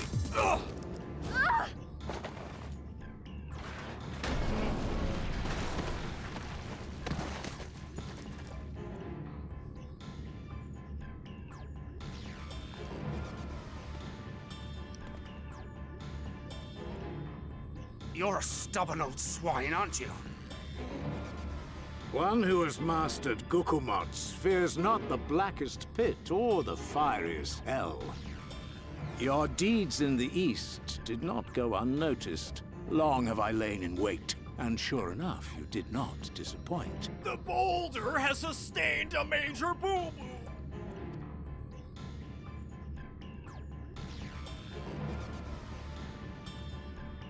Had you only sworn fealty to Lord Vauthry, you'd have no cause to skulk about like frightened animals. You will remain as you are, while I dispatch these villains. No, I won't. I won't let you. You forget to whom you speak. Who armed you, trained you, fought and killed 1,000 sin-eaters with you? And when you were inevitably cut down and lay lifeless in my arms, who sought out your successor to carry on the futile struggle again and again? Oh. We seek to bring peace to what is left of this shattered land, while these mad fools would only bring further chaos down upon us. Oh, you know, for the longest time, I thought Ranjit was just an angry, evil dude. He was the first dad. And I think that little twinge in his voice and just like that sentence, he's tired of seeing so many Minfilias die. He is still an angry, evil dude, but he's tired. He doesn't want to, he doesn't want to see more Minfilias die. And he's willing to take away her freedom for it. A sad dad, yeah, very sad. Cool motive, still murder, true. Be deceived, child. Only by Lord Vauthry's hand will this dying world know a sliver of salvation. Yeah, he is broken. He is absolutely broken.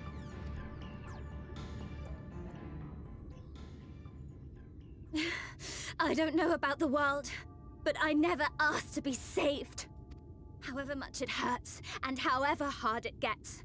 It's my life, and I want to live it on my own terms. And that's the difference between, you know, him and Thancred, is he wants to protect her, whether she wants it or not. Ranjit is willing to take the choice and,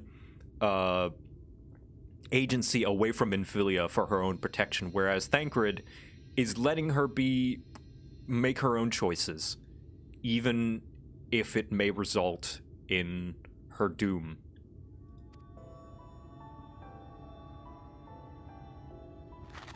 And those mad fools you want me to abandon, the ones I've traveled with, fought with, and may one day die with, they feel the same. So no, I will not be deceived, no matter what you say. I refuse to believe it's all for nothing. They're everything to me. All I have, and all I need.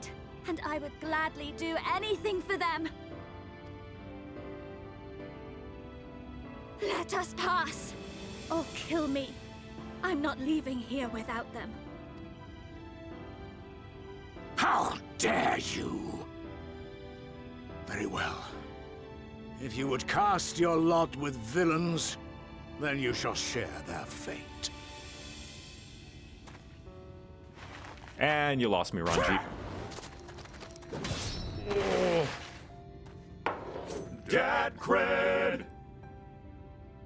I heard what you said, and I'm sorry for all the things I've left unspoken.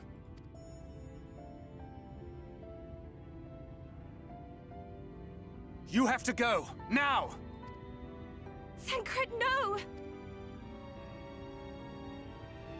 Go! Do what you came here to do. I'll not have you waste that newfound resolve on me. I leave her in your hands. Hurry!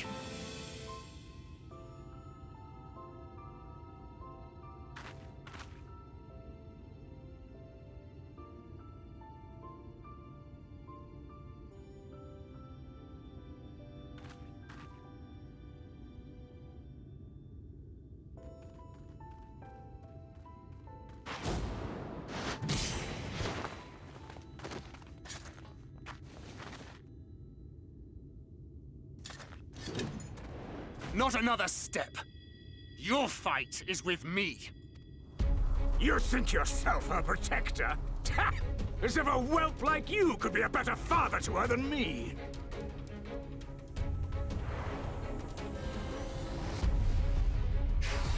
Ooh.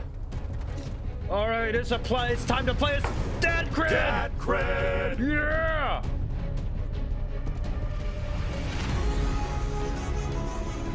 Is lost in the flood. All right, time to be a dad.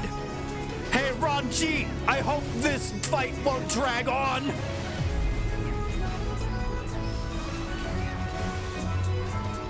Yeah.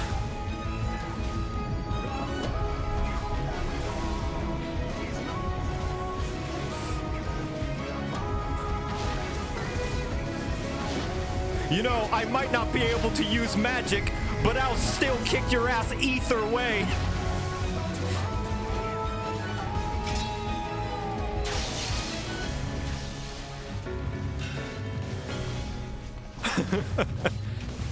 Alright, what does it do? Smackdown, alright.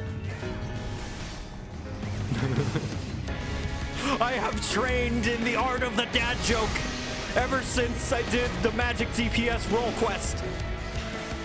I've become a master.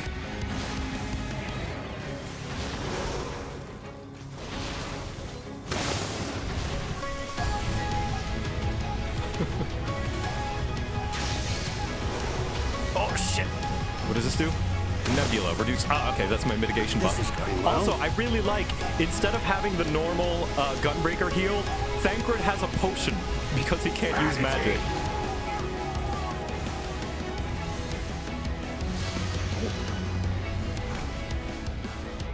Feast of my blood, answer my call!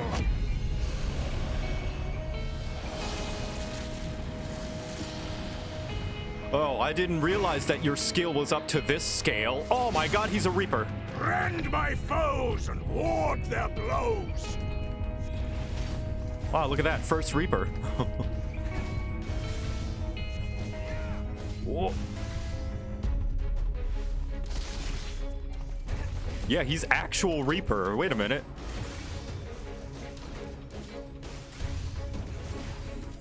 He has early access.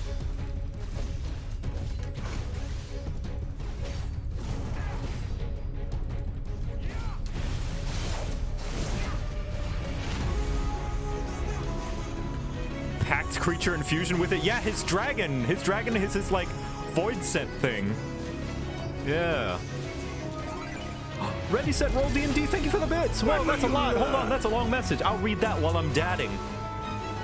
I just wanted to say thank you for all the videos, the content, the entertainment, the everything. You're one of the people who inspired me into wanting to do content creation and to get back into Final Fantasy XIV and streaming itself, making me want to work hard on my D&D homebrew world, to maybe one day make a campaign setting book and bring it to more and more to Twitch and YouTube. Yeah, best of luck.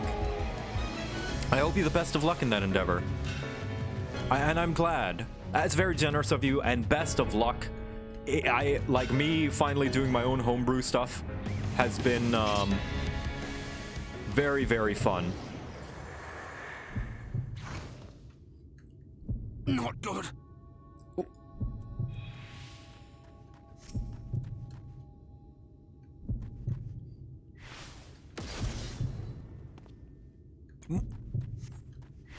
Fire your round from the gunblade. Harness the power of one of Minfilia's cartridges.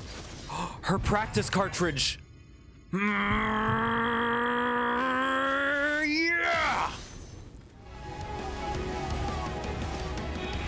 Thank you for the 5 gifted subs as well. Thank you. Oh. I'll have to look at your channel sometime because it seems like you're very passionate. I'll have to look at. Have you done any of the streams so far of your homebrew? Because that's kind of what I want to do as well. The reason why I didn't Necro Hunt is because I want to make a campaign setting or something, or a module.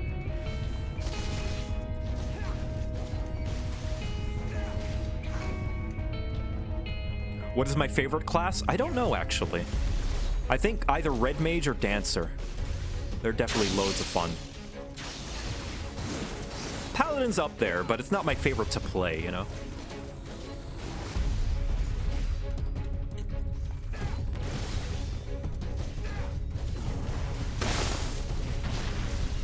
Explosions. Hey, Ranjit, it looks like we're going in circles here. Ah, shit. I'm shocked such an old man can fight for so long.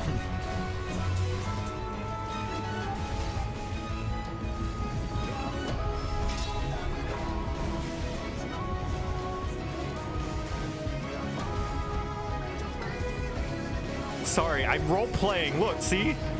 Role-playing. Experience what it is to be someone else. I have to dad.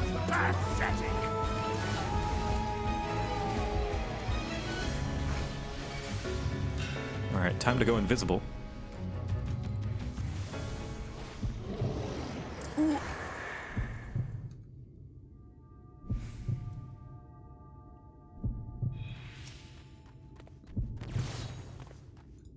Oh. No quarter! Ooh, cartoon cycle. Hey, Ranjit, I don't know if this will work, but it's worth a shot!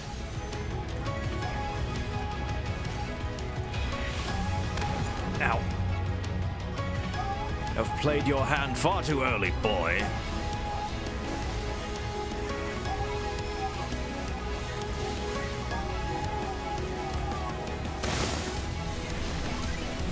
Uptime, uptime, uptime. Boy, I'm 37, yeah. Thancred is reaching his middle ages now. He's still incredibly spry though, but what is Ranjit? He must be nearing like 90, right?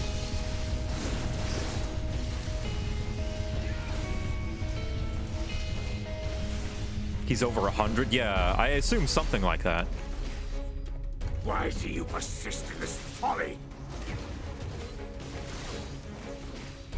Is that all?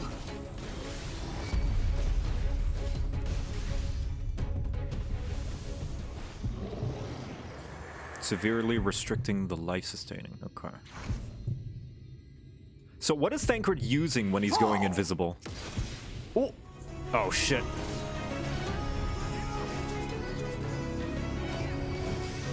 It's not magic. Is he using some kind of device? Fools to a man! Using ether. That's why it's killing him. Oh. How are you finding me? Hidden, but like super hidden. Okay, so we can use ether. It just really hurts. Okay. He's using his life force. Gotcha.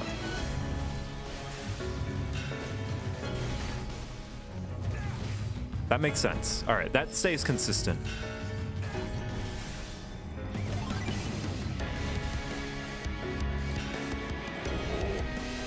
Unceremonious beheading. Ooh, ouch.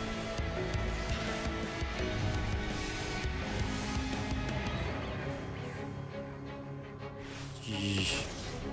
Overburdened body is unable to act. Jeez. Thancred's really pushing his limits here.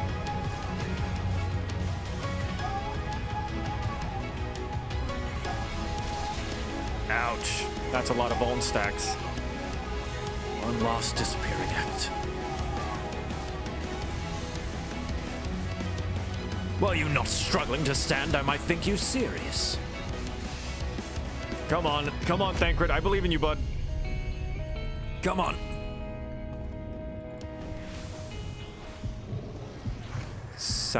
Soul deep invisibility conceals. Okay. Yep.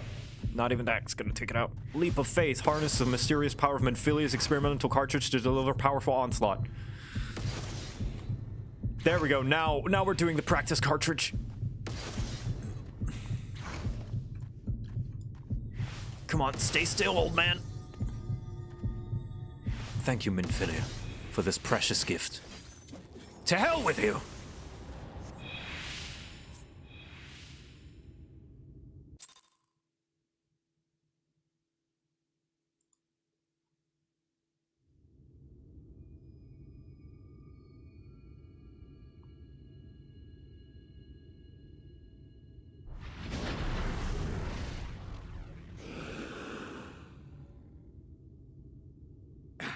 You would have her suffer and die. I would spare her that fate.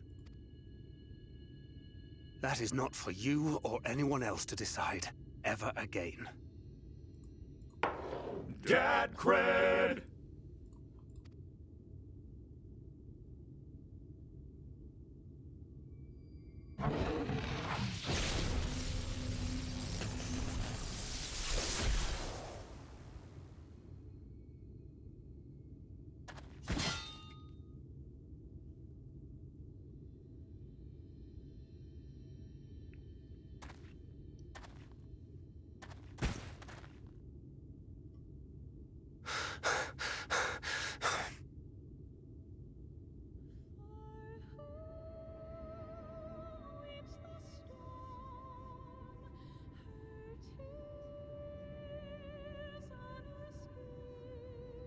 Not a single day goes by that I don't think about all that you have given me.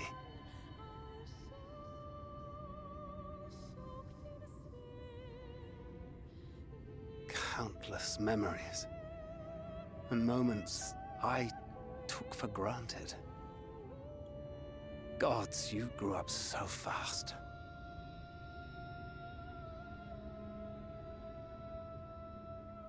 But you had to, didn't you?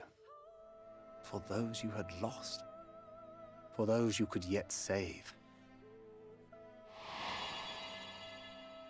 A world teetering on the very brink of oblivion, for which you gave your everything, without hesitation. Your kindness, your compassion, your love, then and now.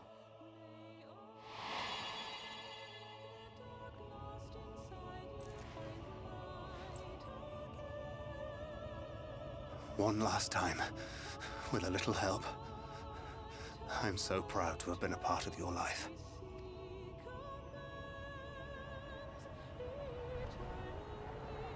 Oh, Minfilia.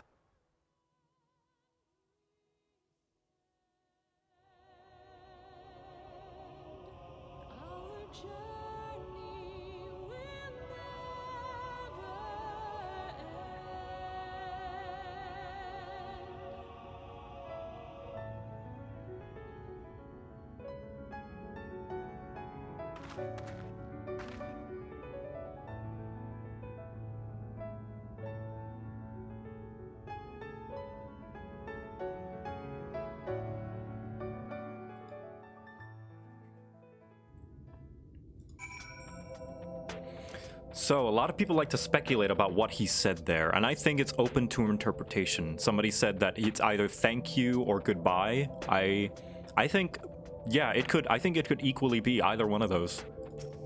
Is the boulder okay? Oh god, the boulder! Oh no! Where's the boulder? Boulder! The boulder is merely taking a nap in the tunnels. He will be with you shortly, after massaging his boo-boos. Alright, he's fine. This is the place, Victor. This is where she stopped the flood. The last time I was here, when I felt her presence overwhelming me, I tried to pretend it wasn't helping, to just turn away. But I can't turn away now. Not this time. For Thancred and the others, I have to face her.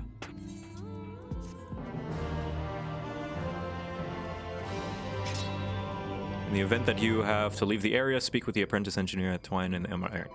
Yeah, because in case you don't have flying yet, you know.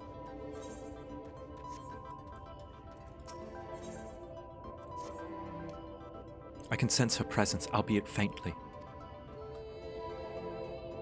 Come on, let's look over by the crystal wall.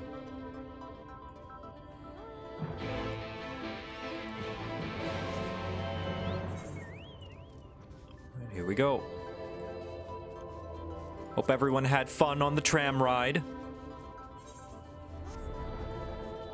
Make sure you got your snacks and all your belongings with you. I know Ranjit kicked the cart pretty far.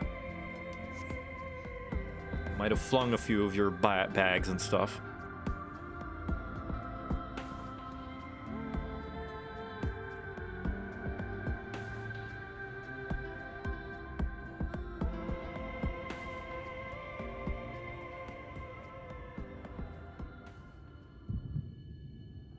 Oh god, you too, huh?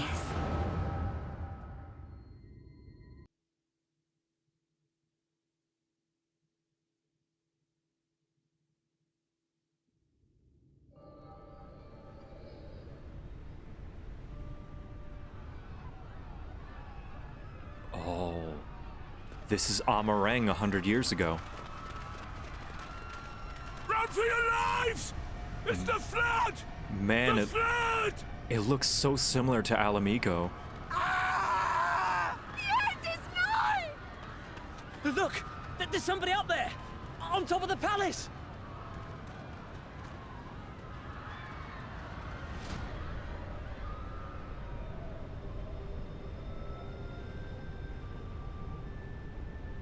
Vauthry's VA, yeah.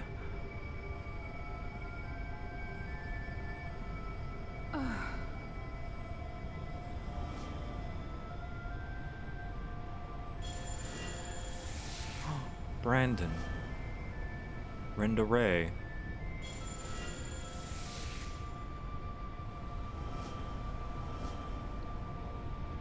Nilebert. Lamid.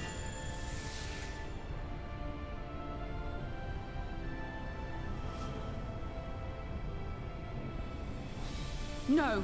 Stand back! We shall stay the flood. But this is what I want! It's my sacrifice to make!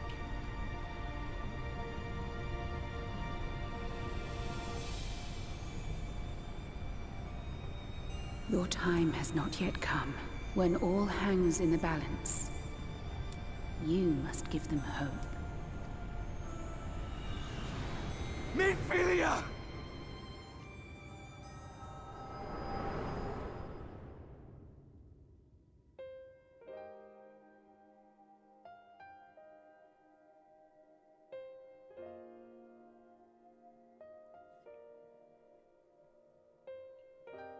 This place.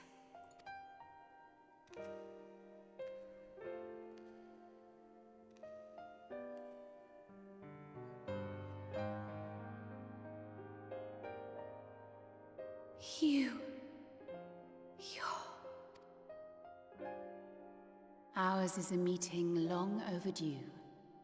Full glad am I that we may finally speak.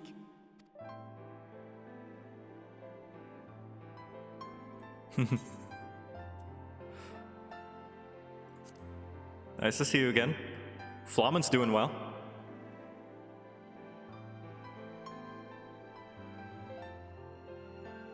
My dear, sweet child. Yours is a burden none should ever be forced to bear. Such pain and suffering you have endured. Yet still you came. For this and more, I thank you.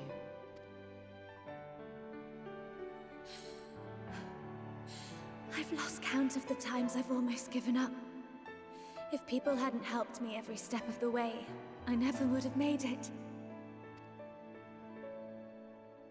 Yet here you stand, resolved. Now, tell me your heart's desire.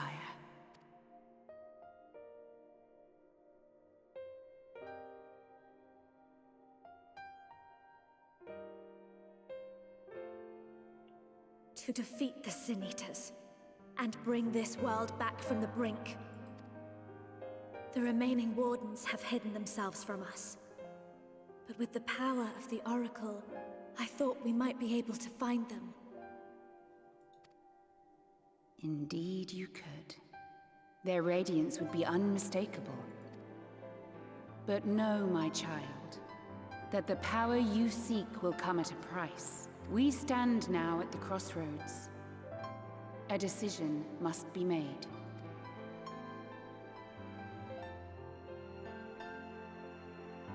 Tis only natural to be afraid, to hesitate. But for your many trials, you have grown stronger and wiser. And with the love and support of those you hold dear, you have grown to love yourself.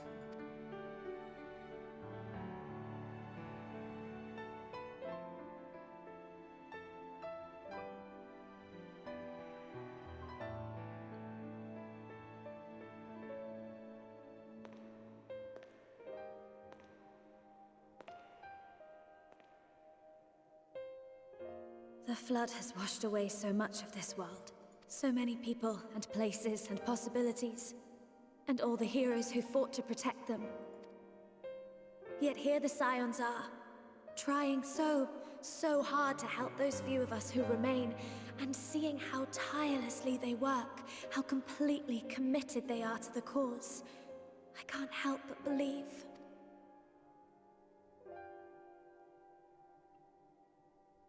But I want to do more than just watch and cheer. I want to make a difference. I want to help them, like they helped me, and maybe even inspire others to do the same. Coming together, providing for one another. That's the only way forward I can see. Since all of our heroes are gone, we'll just have to make heroes of ourselves.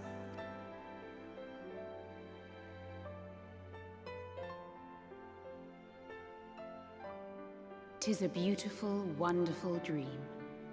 One we share, though my power was all but spent in staying the flood. I prayed this final act would give hope to those who survived. That self-same hope lives on in you. It gives me comfort to know that the future is in capable hands.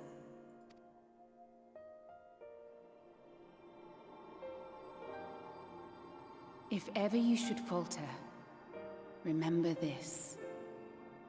No one, however powerful, is immune to the whisperings of doubt and despair.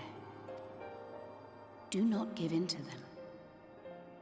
But do not deny them either. Look instead to the light within, that you may continue to serve as a beacon to others. Thank you, Minfilia, for believing in us, for believing in me.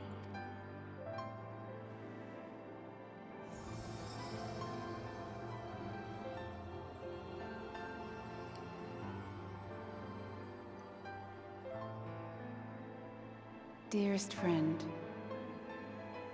no words can express my gratitude to you for keeping her safe in these tumultuous times. You are a hero to us both. But not even the most valiant heroes can stand alone. Only together may you change the fate of two worlds.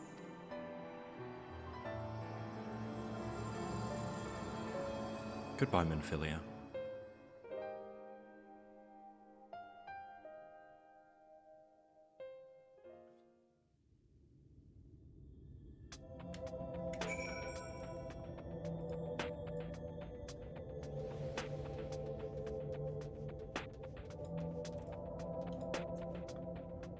Oh!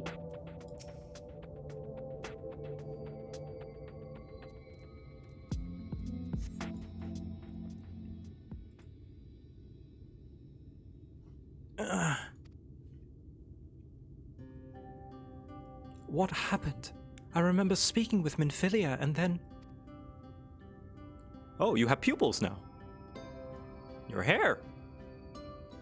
Is something wrong? Your hair. Looks nice.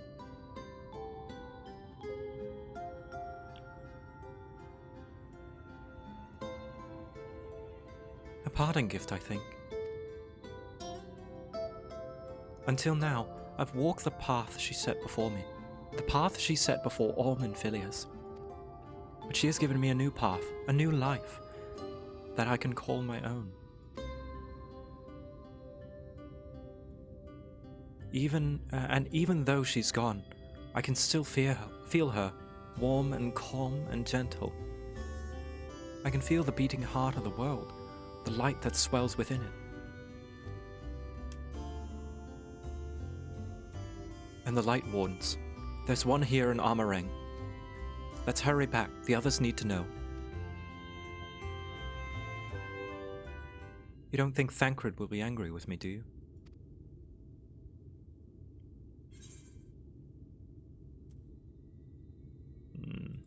There's only one way to find out.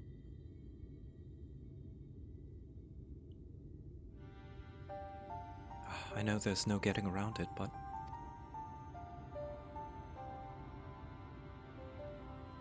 Would you mind going on ahead? I'll be right behind you, I promise.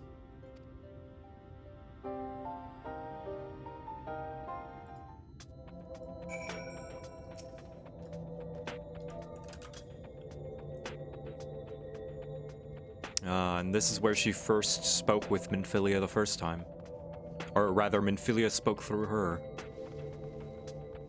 Look at you guys, keeping this place safe. Yeah. I just need a moment to think.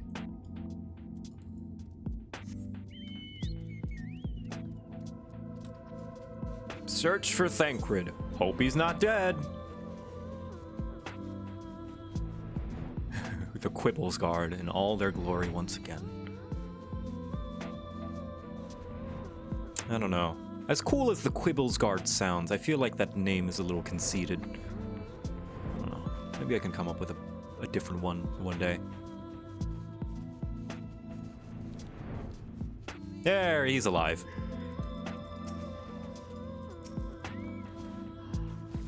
Welcome back. I see you fared better than Thancred. Victor, thank the gods you're all right. You're back. We were beginning to worry about you. Thou art returned, but where is Minfilia?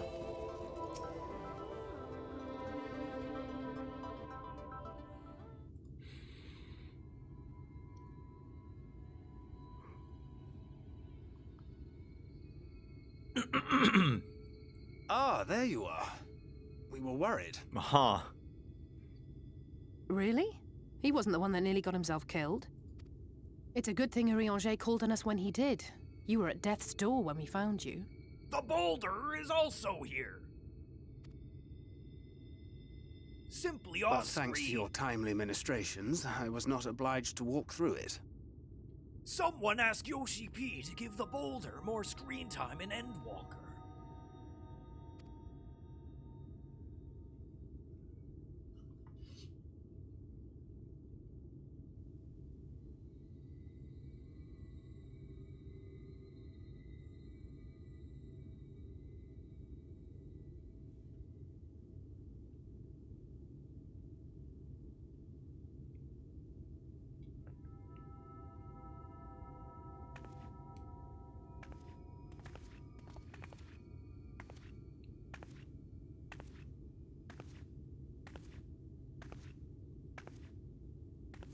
Minfilia?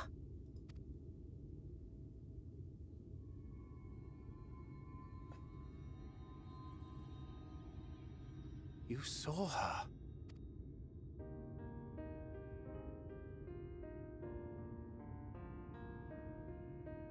I know I haven't exactly been pulling my weight up till now, but that's all going to change, starting today. The boulder thinks you're doing wonderful, sweetie. Also, he likes your new hairdo.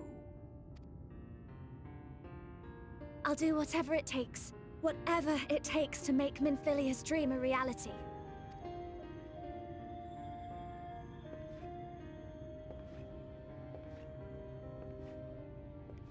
I can track the Light Wardens now.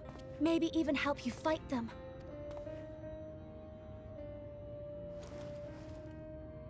The boulder believes this is a preferable series of events. You don't have to say that, you know. But I want to. Your family. How else would I feel? The boulder is welling up at this increase of emotion.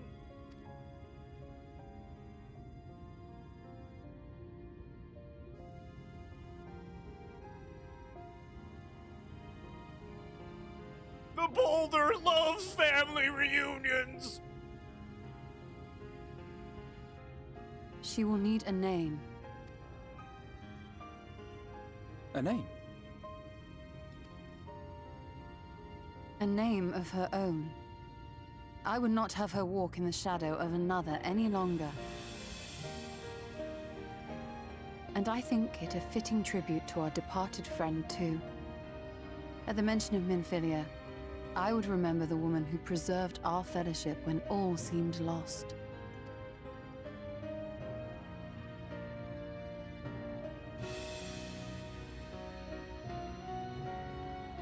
Do you remember what you were called before you were taken to Yulmore?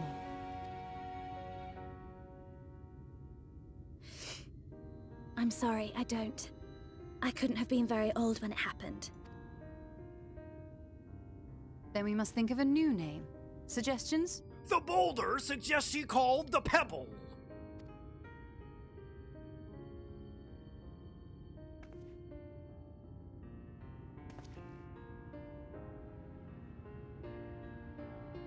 If the lady herself has no preference, I think the honor should rightly fall to Thancred.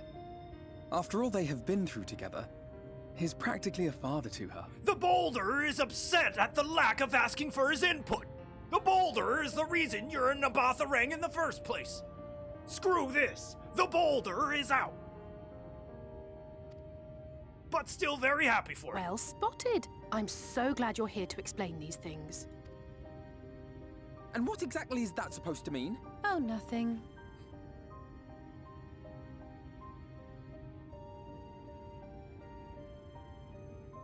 What about Reen? Ah, blessing in Fae. Wait, does this mean thou wert listening when I delivered my lectures on the pixies? I love Ranjit. He's such a nerd. Not exactly, but that one word made an impression.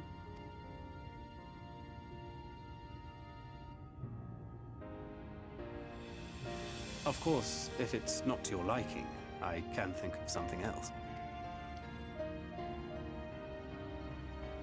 Reen. Yes, I rather like the sound of it. Thank you.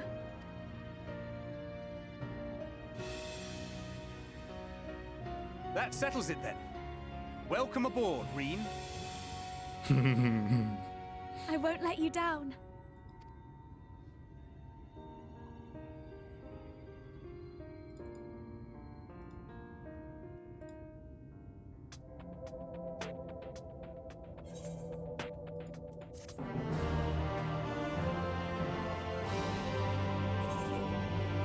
Right. I'm gonna be right back. I need to go refill on my drink of water.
Loeth.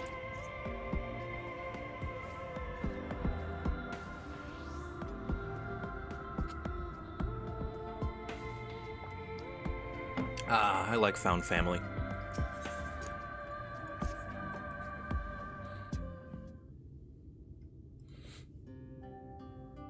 Fun fact, Reen sounded out could be translated to a Hebrew synonym of joy or happiness too. Might not be intentional, but still nice. Yeah, that's nice.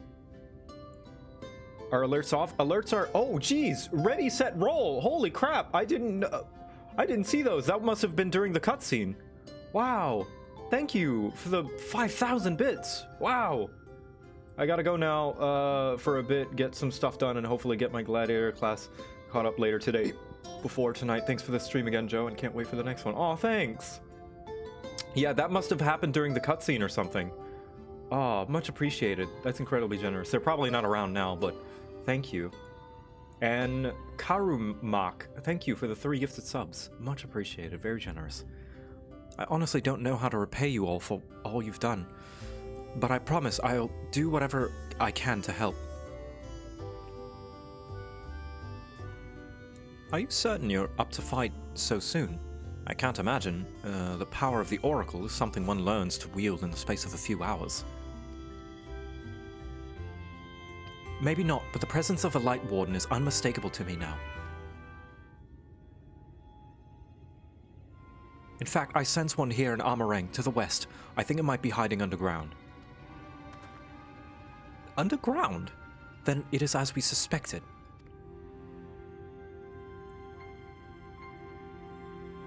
We thought it prudent to take a brief survey of the area prior to your arrival. To the west we found the remains of a site known as Malikah's Well.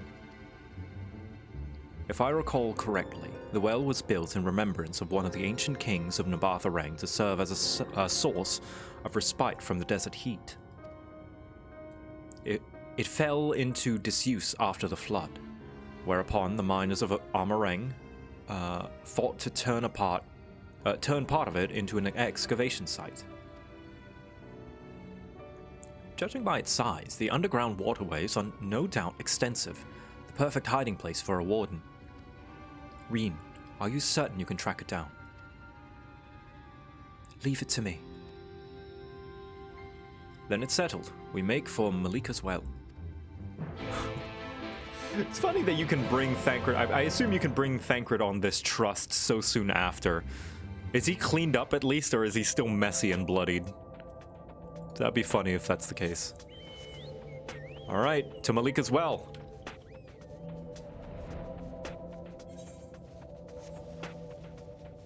Still messy, that's nice. I like that. Alright, let's see. There we are. Okay, dungeon time.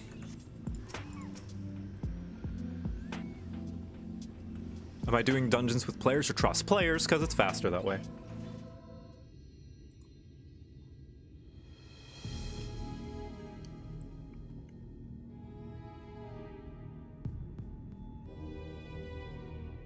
It's here. I can taste its ether on the wind.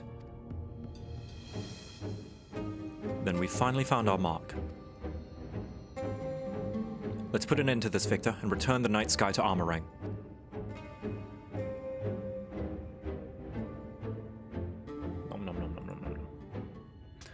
Alright, let's see. Who shall we bring along? Let me pull out the list. Firstly,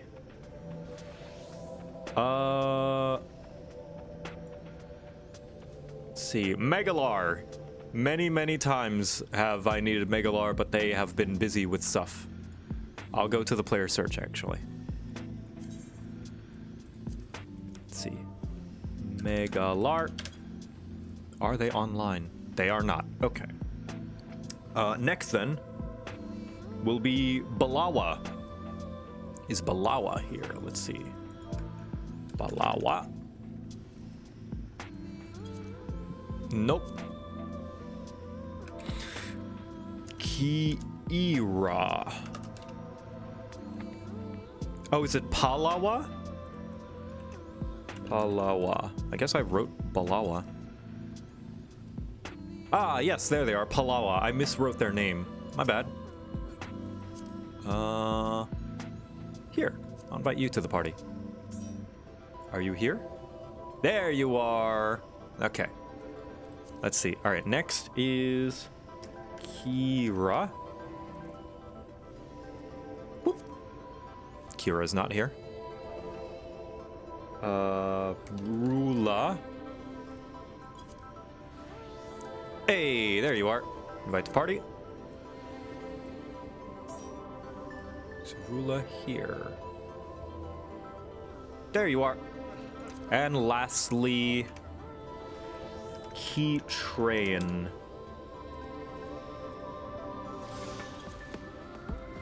Nope, Keytrain is not here.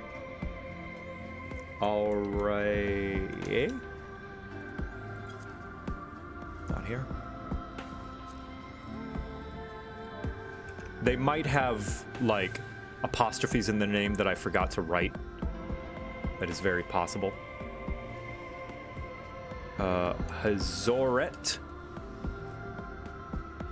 Oh, Aurora is here. I miswrote them. Target. There you are. Ooh, whoops. Invite to party. There we go. And we have our party. Could one of you able to go healer at all? So I will be tanking. Let me write off your names. Let's see. Palawa. Aurora. And Rula. All right.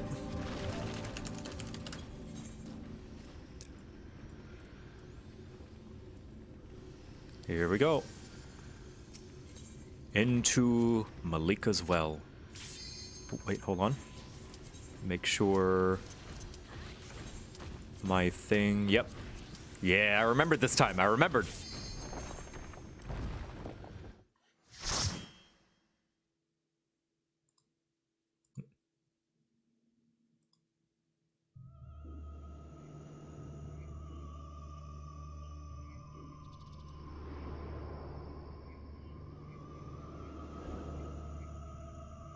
Spooky.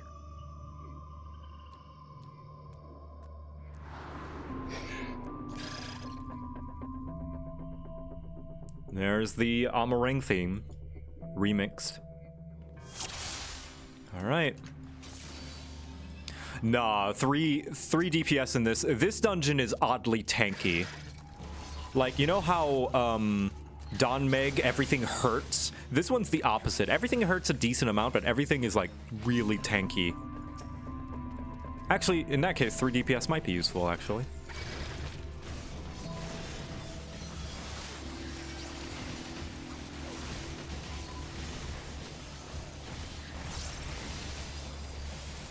Nope, I swear I pressed that. There we go. I'm gonna be very happy with when we get that change to Salted Earth.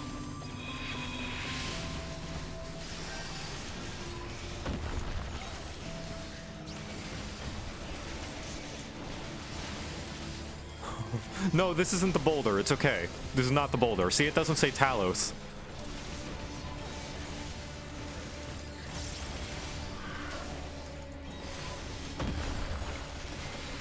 This is not the boulder. The boulder would never.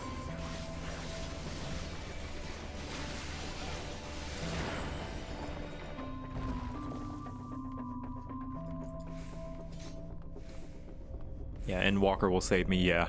Salted Earth is just... I mean, like, point target abilities are going to be a lot nicer in Endwalker in general because they're changing how they work.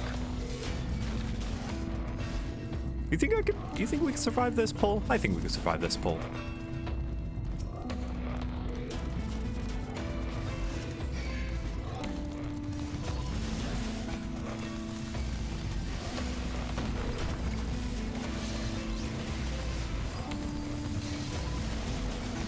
In before I don't survive this pull.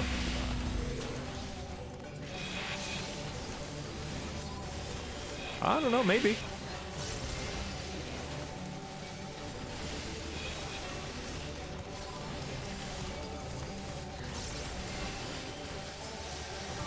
There we go, that's a lot of healing.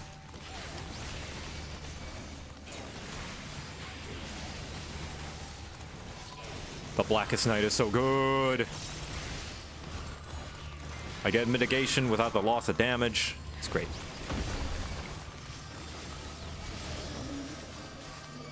Nice.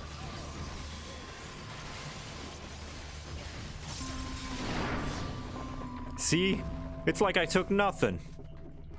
I press the Blackest Night and I either take no damage or, yeah, I take no damage and then I get to get a free attack off. God bless mantra. Oh yeah, we have a monk here. Monk increases the potency of healing. I like that little utility. That's pretty nice. Alright, this boss, every time when we do this dungeon in Duty Finder, this boss always takes forever for some reason. Let's see if we can speed up the process.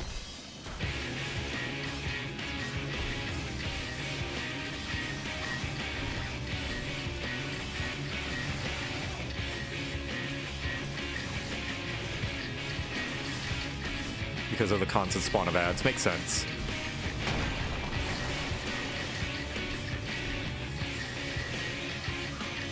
The road that we walked was lost in the flood.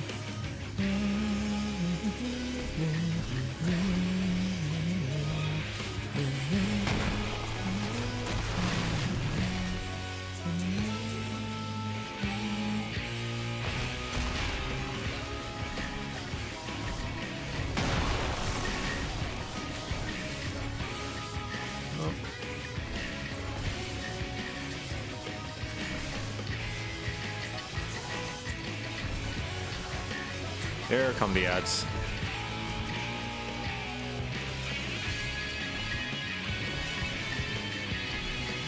Try and grab them close.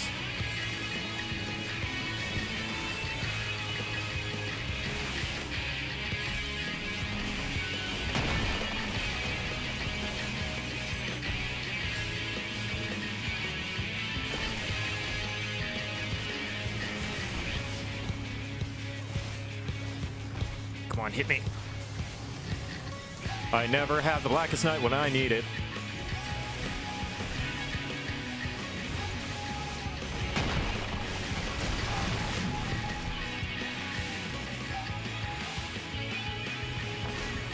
We fall, we fall.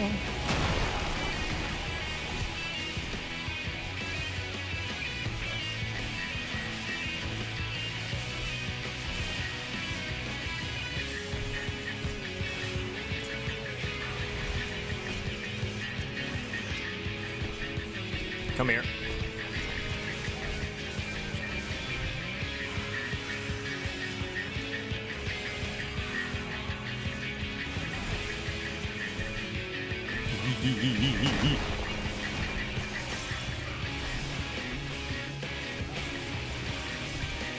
Go.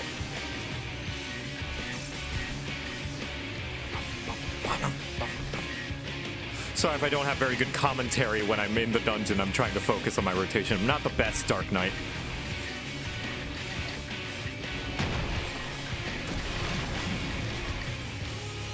I don't know, like, Dark Knight like the back of my hand like I do with Paladin.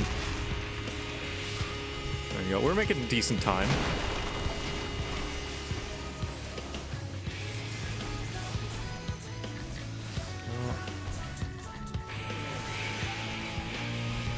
And there we are. We should kill... Don't worry about the ads. We just kill the boss. There we go.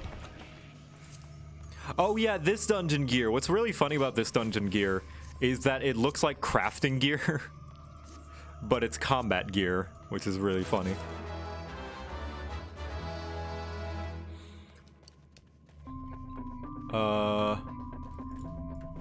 Clemency can't stop you from dying from a tank buster. Semantics, I suppose, theoretically. Oh, people are arguing, like, yeah, the reason why you don't use Clemency as a paladin is because it's a DPS loss.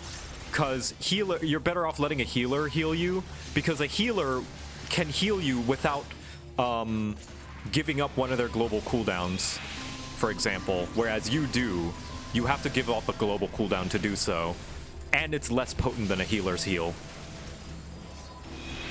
The only time you would do it is if the healers are dead and, you know, you need to heal somebody else, essentially.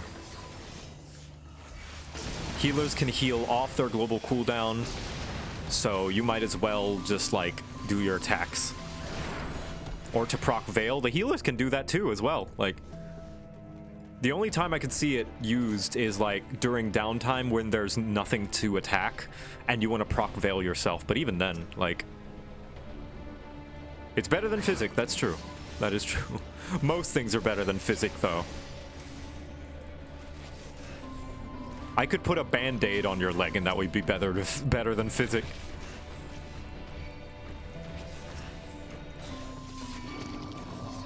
Go.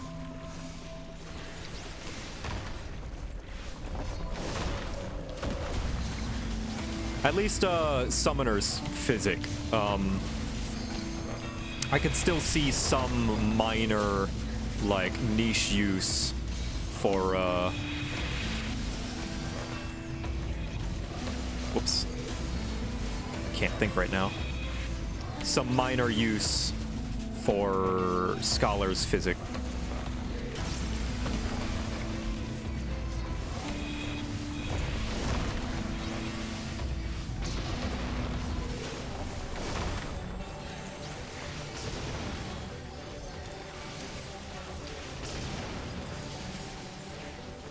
Go. Go. There we go. All right. Whew. These mob pulls are a little annoying to do AoEs because they're such big. They have such big hitboxes that like they don't clump together really nice. Not sure why Divine Veil doesn't work like the equivalent of Dark Knight / Warrior. I guess because they want to make it different, you know, make it stand apart, but it'd be nice if it did something else. Maybe an AoE regen. That'd be pretty cool. A tank with a regen. With an AoE regen, rather.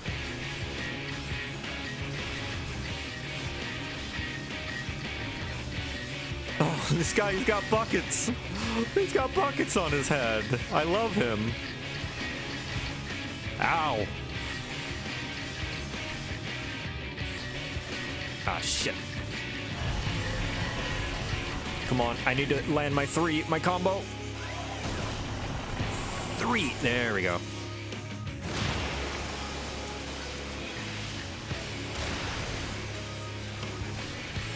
Where are you going? That way.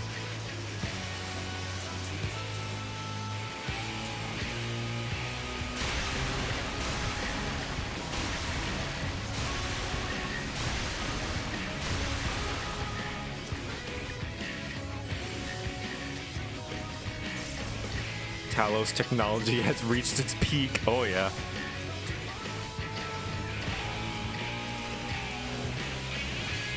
God, I love... Dark Knight feels good because you just get to hit your... Like, I think what makes Dark Knight feel so good is you get to hit Edge of Shadow, like, a lot. Which is just a free damage button. Like, it's not like, you know, carve and split, or like, what's it called? Spirits Within, because that has a cooldown. You just get to press this whenever you have mana, which is often. And it's nice.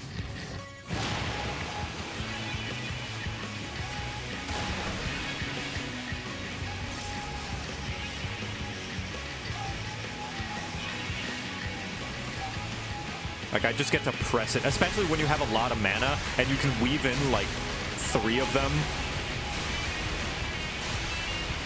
Like, it's like all after every attack, I Edge of Shadow. It's pretty great. I pressed that too early.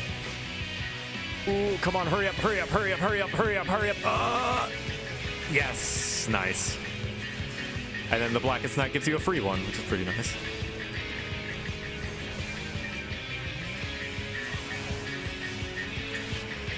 I don't have the mana for another one, that's okay.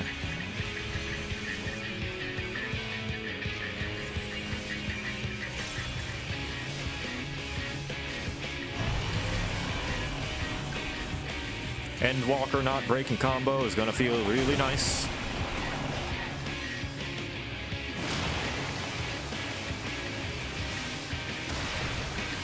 Haha!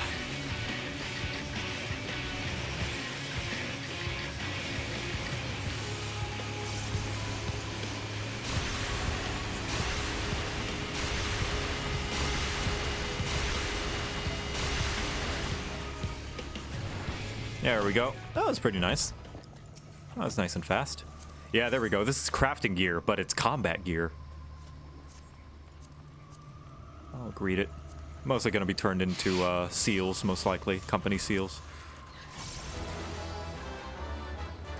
Thank you.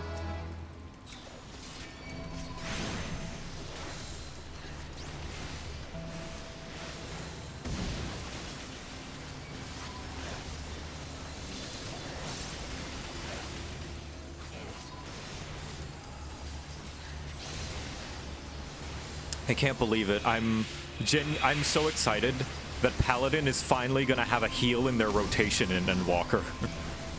Paladin is the only tank without an auto heal in their rotation without having to give up a global cooldown. They're gonna have a heal in their magic combo, their Holy Spirit combo, and Holy Circle. It's gonna be so nice. And Sheltron as well. Sheltron's gonna give you a regen.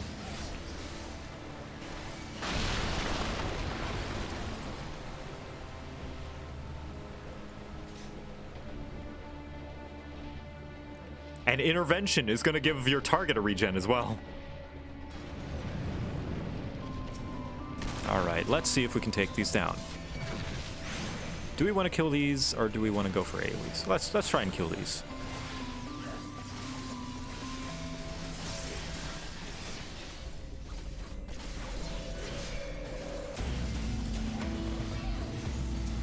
This one.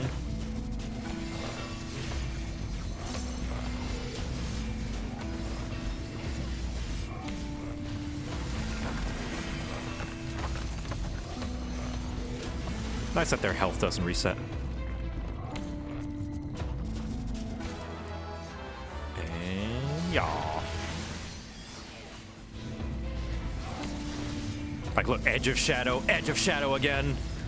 And then Edge of Shadow again. And now I'm out of mana. I hope that's in range. Yep. Nope.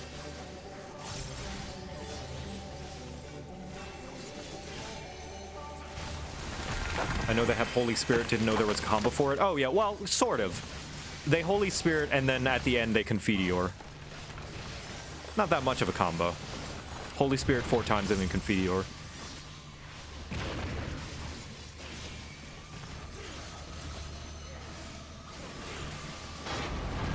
But then they're gonna have a Confiteor combo in Endwalker, which is gonna be pretty fun.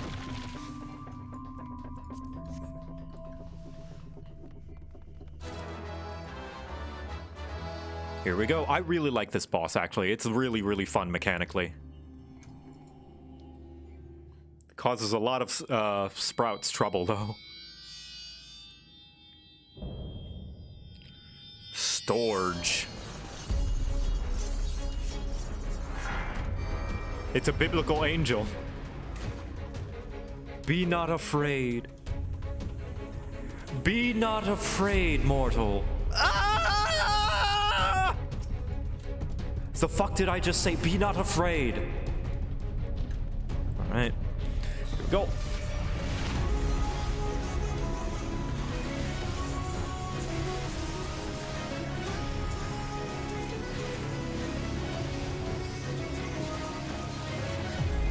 Does this ever happen to you guys as well? Whenever I cast Salted Earth, I'm never sure if I did actually cast it because the animation takes so long. I'm like, did I cast it? And then I start pressing the Salted Earth button more, and then I waste a global cooldown.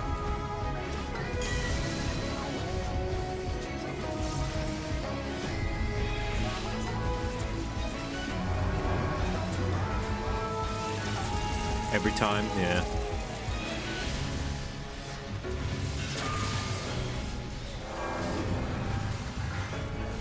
God, the sounds it makes.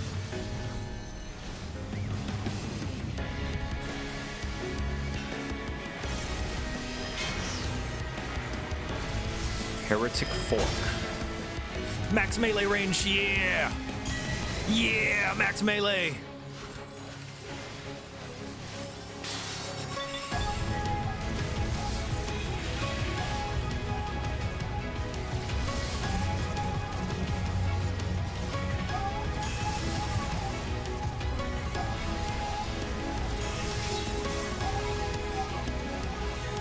Go.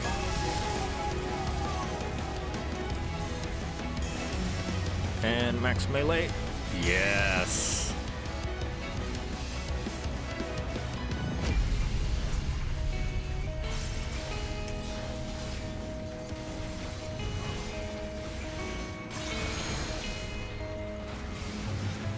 I should be using my mitigation buttons. That's one thing that I'm bad at on Dark Knight. Because I'm still learning the damage rotation, I keep forgetting to press my mitigation buttons. Because I could have Dark Missionaried that for everyone. And Rampart. I'll start to learn it. There we go. Look, see, I did it.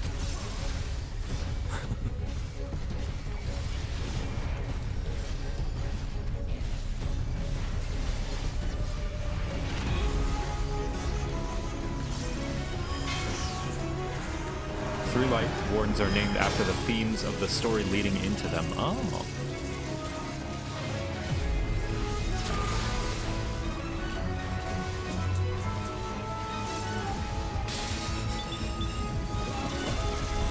Beep, beep, beep.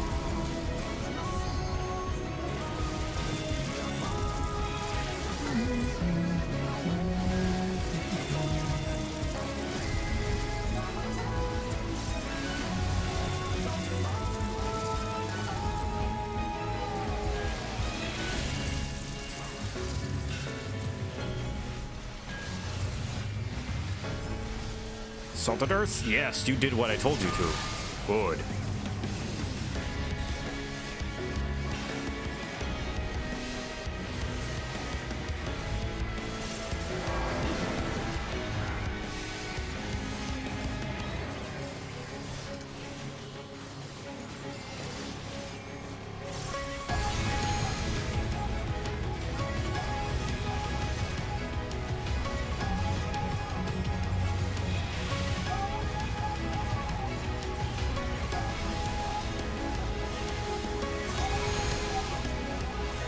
See, I'm actually a gamer when I pay attention.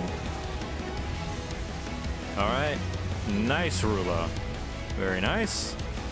And let's see if we can get him before the crank. Yes.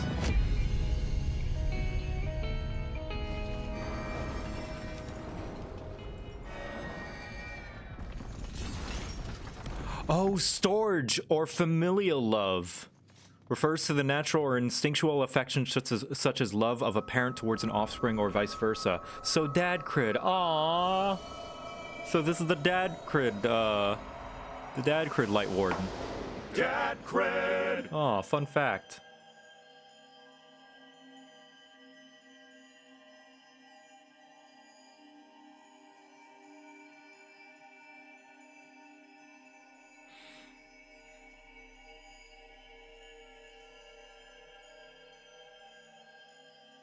All right, what do you taste like?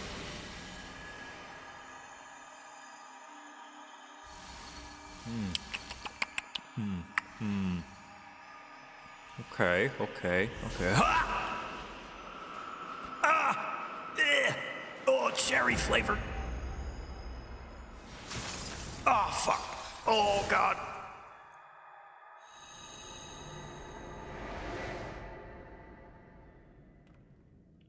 I'm okay. I'm all right.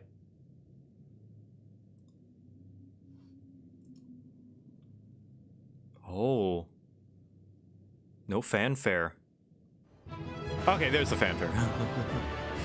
Thank you, Rula, Palawa, and Alray for joining me today. This is a good run. Good fast run. Ooh, Naboth's sword. If I wanted to, I could be a Paladin of Darkness. Read that. Read that. Read that. Very nice. Thank you. Thank you. I have Battle Maiden, and Battle... I don't know. Battle... Lesbian.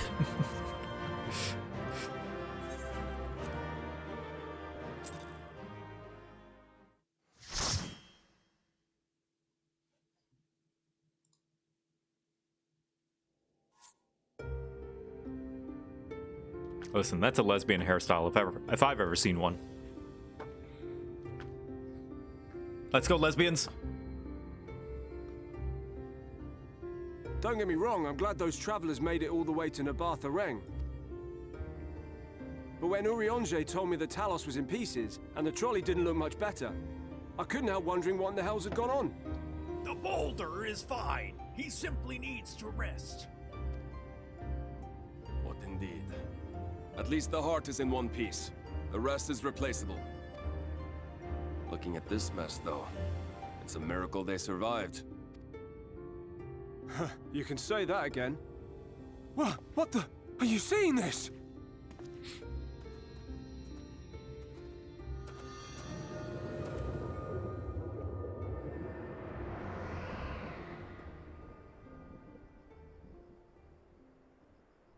The sky. It...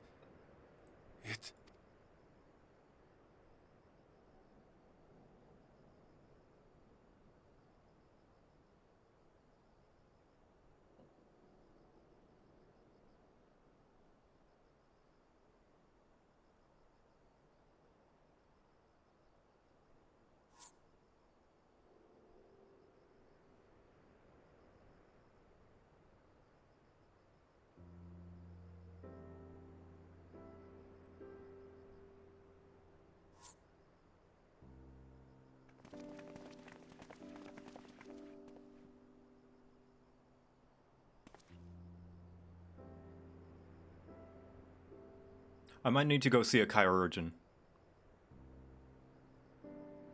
At last. Night has returned to Amareng. Not seriously, like I was looking at my hand a minute ago and it was like bright white, like I was looking into a flashlight.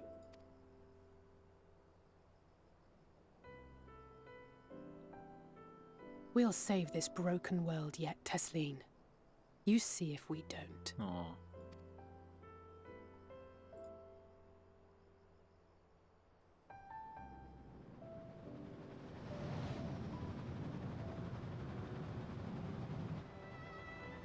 No doubt retreating in the wake of the warden's demise. Back to Calusia, the last refuge of light. Home to our dear Lord Vauthry, who will no doubt do everything in his power to thwart us. Oh yeah, that's the only place left. The last Light Warden. As well he should, for defeat there would spell the end for both him and his heavenly host.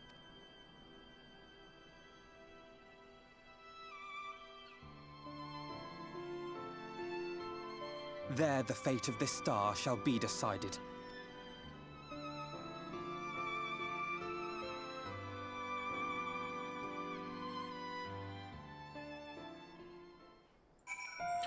One more Light Warden. Well done, everybody. We made it through the mines. Brought night back. Now there's one left to go. We did it. We really did it. I only wish there were time to visit the inn. We can but hope the return of the night has granted the residents some shred of hope. They thought the world beyond change, but today I think we proved them wrong. We will fix this broken land, Victor, together. When all is over, it would mean a lot to me if we could go and visit Tesleen's grave together. I have such a lot to tell her. Aww. Are you feeling all right, Victor? After you defeated the Light Warden, I could swear I saw its ether. Never mind. I'm still getting used to my powers. It's probably nothing. I'm just relieved I was right about where the Warden was hiding. The last one is hiding in Calusia, right? Isn't it? I can feel it from here, believe it or not. But perhaps we should head back to the Crystarium first. We have a lot to tell the Exarch, and I think we could do with some rest. Aww. She sees it too, then. There you are.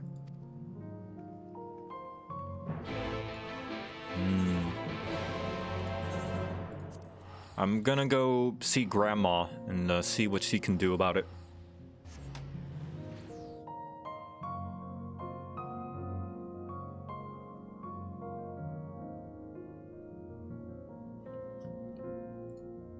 Axel the Nobody, thank you for subscribing.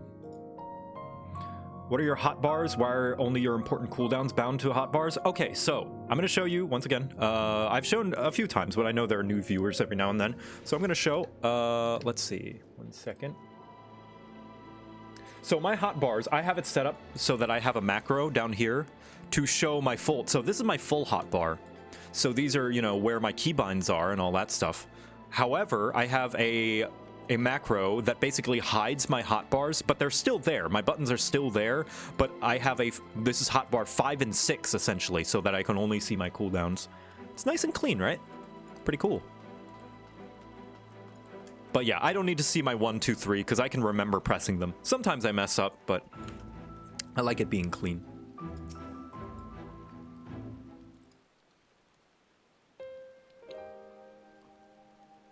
The others are with the Exarch. Before we join them, there is something I wish to confirm. Tell me, Rean, have you noticed anything particular about Victor's appearance of late? Anything at all? Speak freely. He won't mind. Well, since Minfilia bequeathed her power to me, I've been able to see the light inside him. Though I didn't think anything of it at first, but after we defeated the Light Warden in Armoreng, I realized something was wrong. You've absorbed its ether, Victor, and the light within you has grown monstrous. Then it is as I suspected.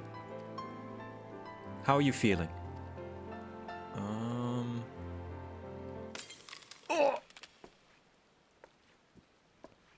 Victor?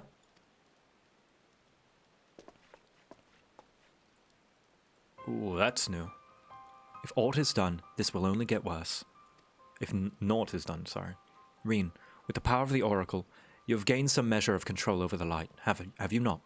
Is there anything you can do for him? Extinguishing it is out of the question. Even at her strongest, Minfilia could only hold back the light.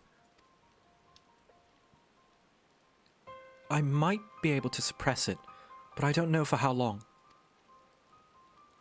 Then we have no choice but to rely on Urianger and his secrets.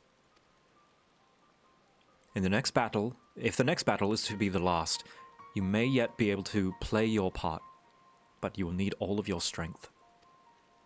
I will discuss strategy with the others to see that everything is made ready for our departure. You are to return to your chambers and rest until then. Understood? Yes, mother.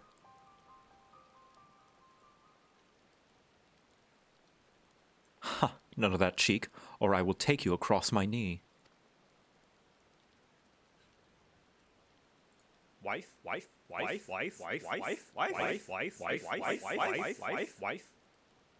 Now, off to the pendants. We will call for you when the time comes.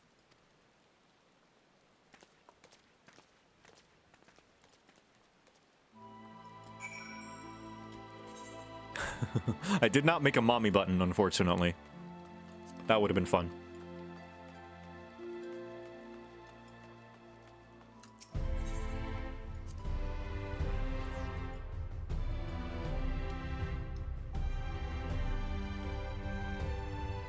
Now, I have no way of confirming this, but Y'shtola strikes me as, like,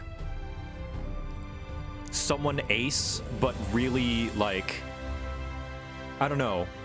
You know those people who are ace, but are willing to flaunt themselves, like, not flaunt themselves, but are very sexy ace. Kind of like, what's her name? Jessica Rabbit. She's ace. You know? She strikes me as a Jessica Rabbit type. Asexually, but sexually aware. Yeah, exactly. Flirtatious, asexual, yeah. Perhaps a hot meal, yeah. Very good. You should have need of anything at all. Pray do not hesitate to call. But she fucks the rabbit? Asexuals can have sex. It's a more complex issue. Echo knows more about it than I am, because Echo is ace.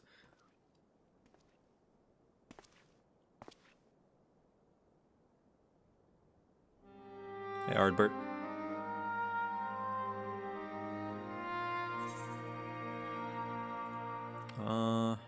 So this is where you've been hiding.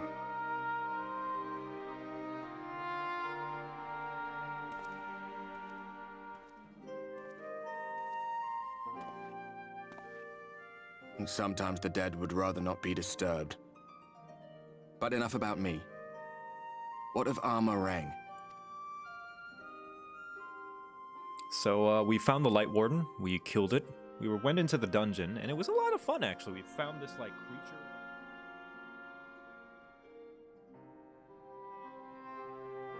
I see. Minfilia's gone, then. Which means the reason I must suffer this purgatory shall forever remain a mystery.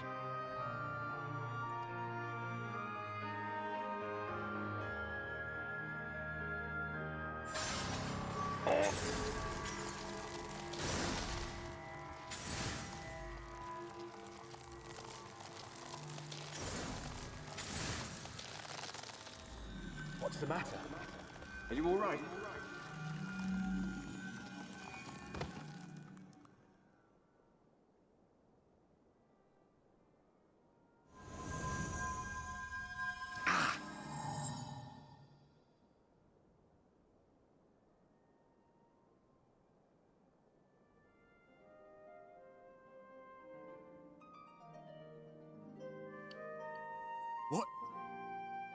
What just happened?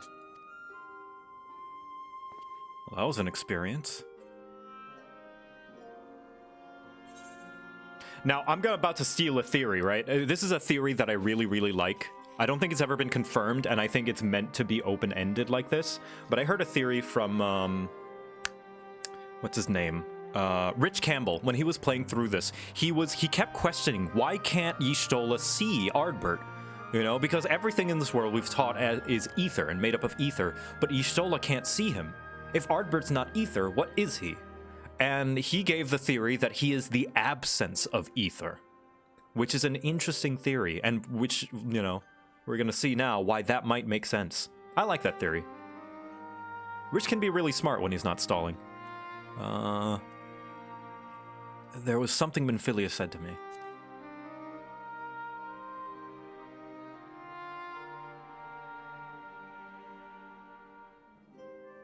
Minfilia said my time had not yet come. That I still had a role to play. Not even the most valiant heroes can stand alone. No, it couldn't be. There's only one hero in this room, and it is not me. I'm just a shadow, cursed to wander.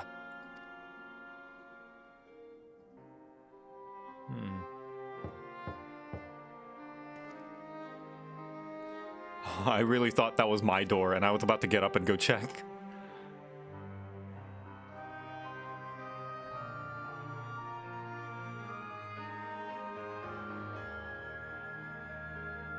Hey, Exarch, how you doing?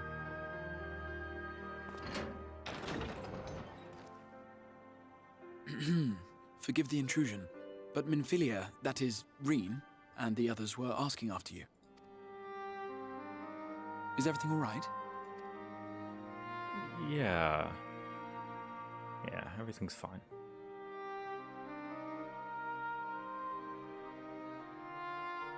Oh, except for the light part. That pain again. And did it pass?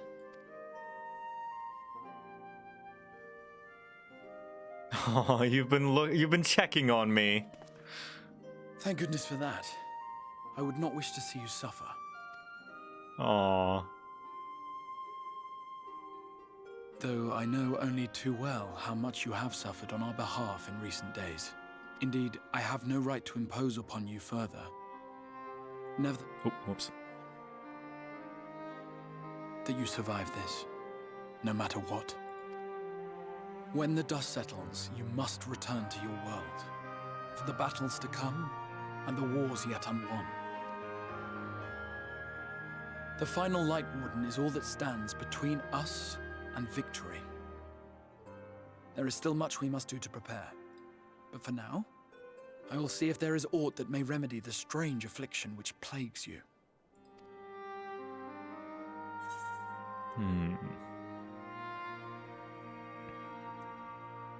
When the Warden's dead, will your work finally be done?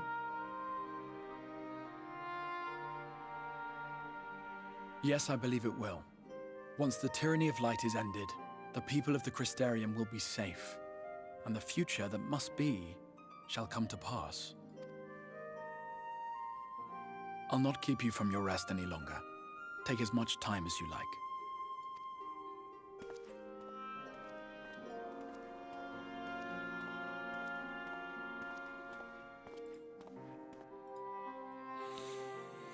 All right, I'm gonna take this moment. Oh, wait, no, more cutscene, never mind.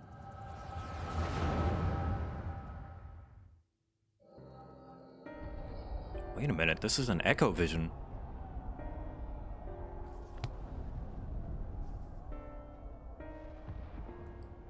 Heaven's Ward? No, this isn't right. It would need to be later, after the liberation of Alamigo, perhaps.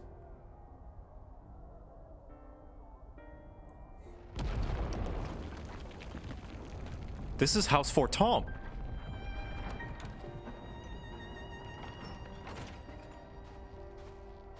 Please tell me you're finished. Gun-toting compatriot. We have to go. They'll be upon us any moment. Very well. Where to next?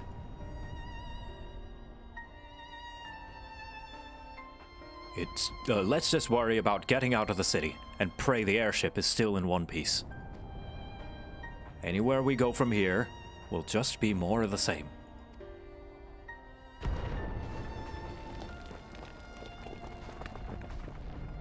Gods, by the sounds of that last one, I reckon the Knight's 12 might be the Knight's rubble now. Is there nothing else we can do? Do? Look around you. This isn't war.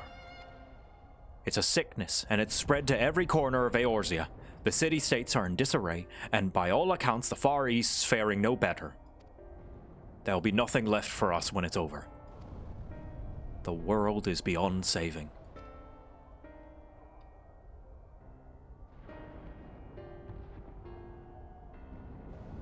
I never tire of that story, when the hero swoops in astride a white dragon to save the little girl.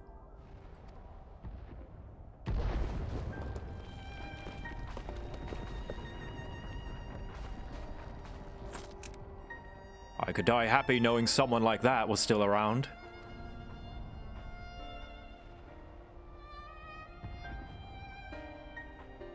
Indeed, but not today. Not while our message remains undelivered.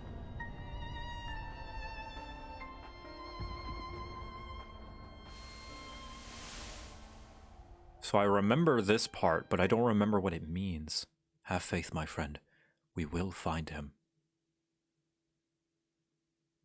Who wrote that book? Edmund wrote that book. Edmund Fortomp. The Count Dripula.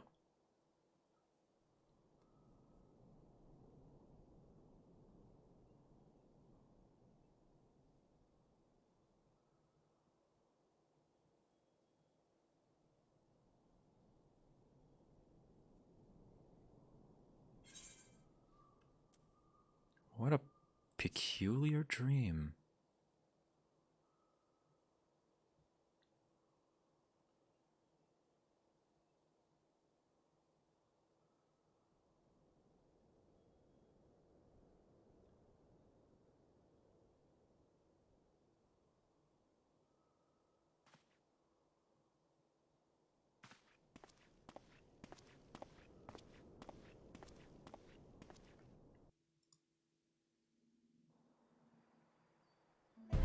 Alright, so, Bracky, because you are my friend, I think, and this can be a chance to educate some of the chat as well who are confused by the whole asexual thing.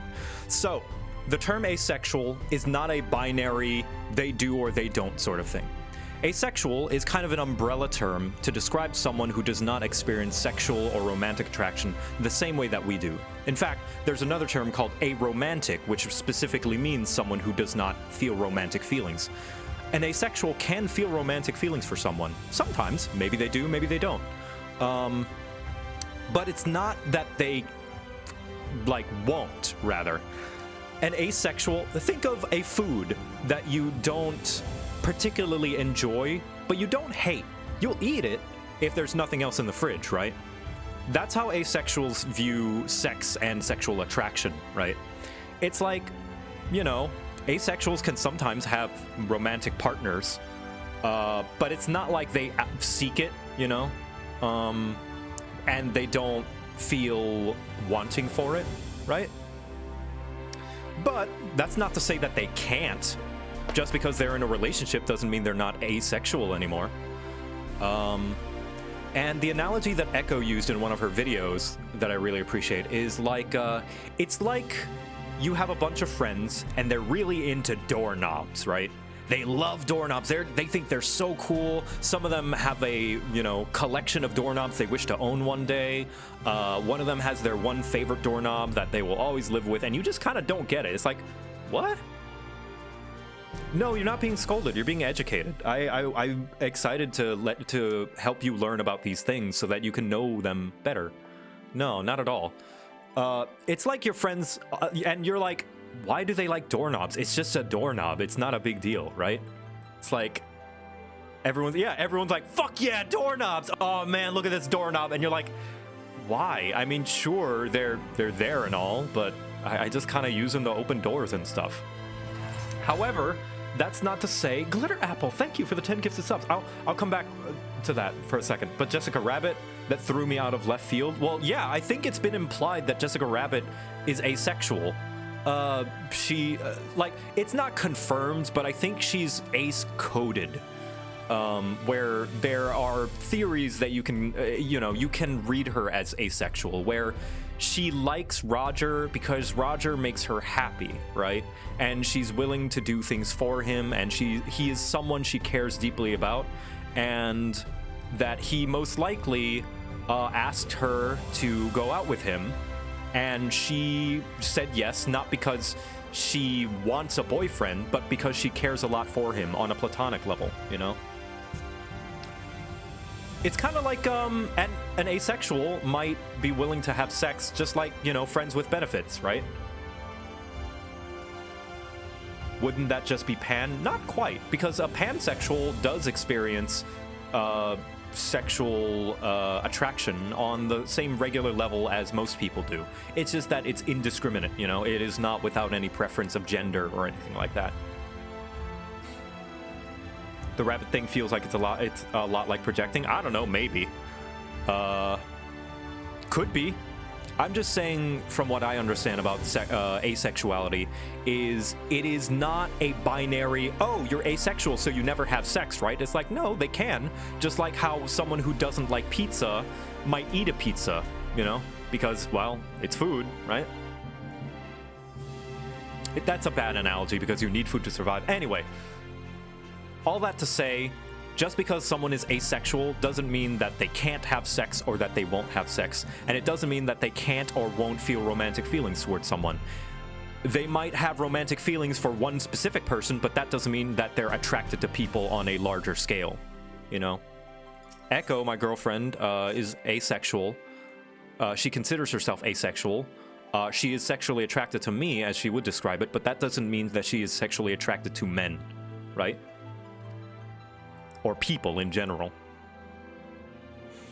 While you were esconded in your chambers, a message arrived from the Exarch. He bids you welcome to the Ocular at your earliest convenience.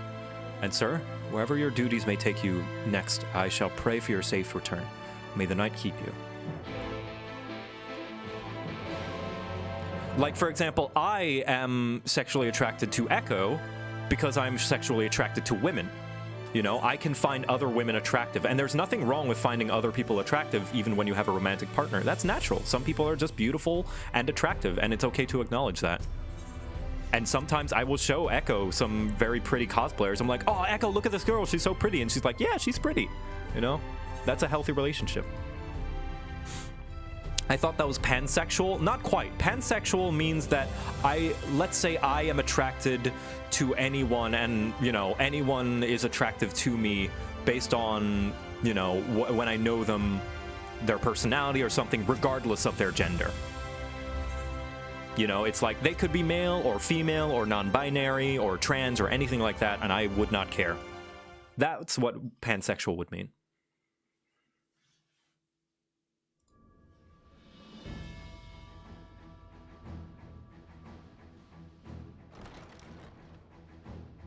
Then again, sexuality is like more of a descriptor, and there's no hard lines defining what it is or isn't, right?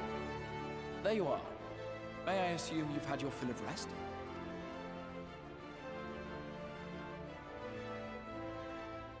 That is well. Now that we are all present, let us speak of our plan. No, Patrick, pansexuals are not attracted to pans. They're not attracted to pancakes either. Thus far, we have vanquished 4 Light Wardens, restoring night to much of Norvrand. Only one remains, that of Calusia. And with Reen to guide us, I am certain we will find it.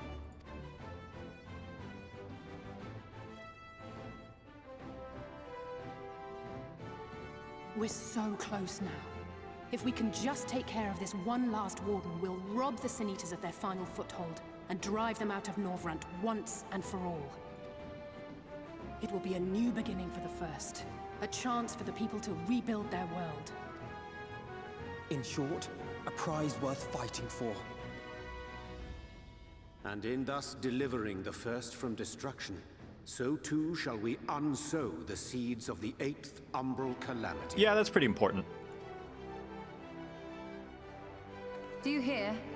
Your dreams of rejoining is in jeopardy. Are you sure you're not tempted to intervene? You labor under the misapprehension that vanquishing the Sin Eaters is tantamount to saving the world. It is not. In truth, you only delay the inevitable, lengthening your fleeting lives by the smallest of margins.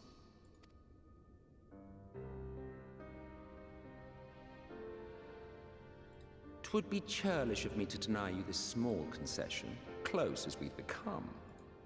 Foolish and misguided though you are not without charm. Each and every one of you is possessed of a noble heart. When the weak want for succor, you do not hesitate to provide it.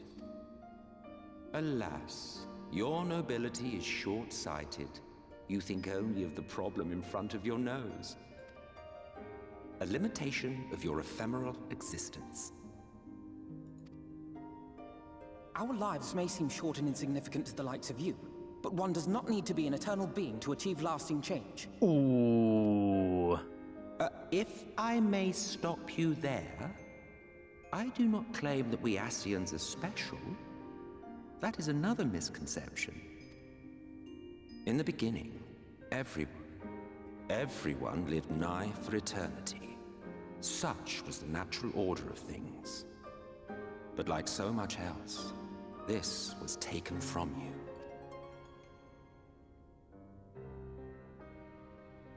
From us, you say?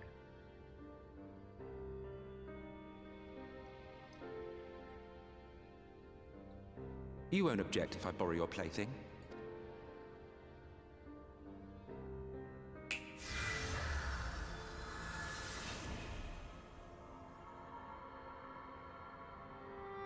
In the distant past, when the world was one and whole, a great calamity threatened all life. It began without warning. The very laws of the star were warped and broken, and chaos swiftly spread throughout the land. Faced with annihilation, we sought to imbue the star with its own will. Thus was Zodiac born, and by his power was order restored. Ere long, however, thankless fools began to fear that Zodiac's might was too great, and so they conjured another to keep him in check. Your own dear Hydaelyn. Well, there are 2 sides to every story, and I would like to hear theirs. I'm sure it's not just that his power was too great. And the 2 beings waged war until, with a single devastating blow, Hydaelyn unmade Zodiac, scattering his being across space and time. So you told us in the Katana Ravel. Yes. And there began our woes, with Hydaelyn's blow and all that it wrought. As a counterbalance to Zodiac, Hydaelyn was created with the power to enervate her foe. This singular ability strikes not at such banal things as flesh, but everything that defines the target, diluting its existence. For example, were she to strike you,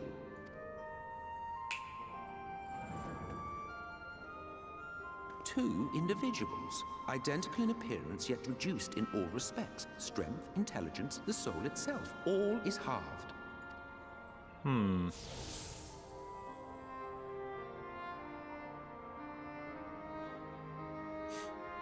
Do you see?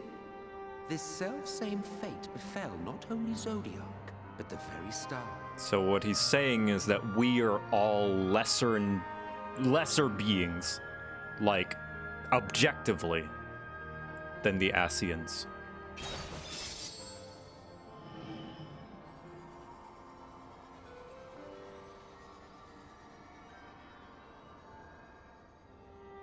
Well, how objectively rude of him. I agree.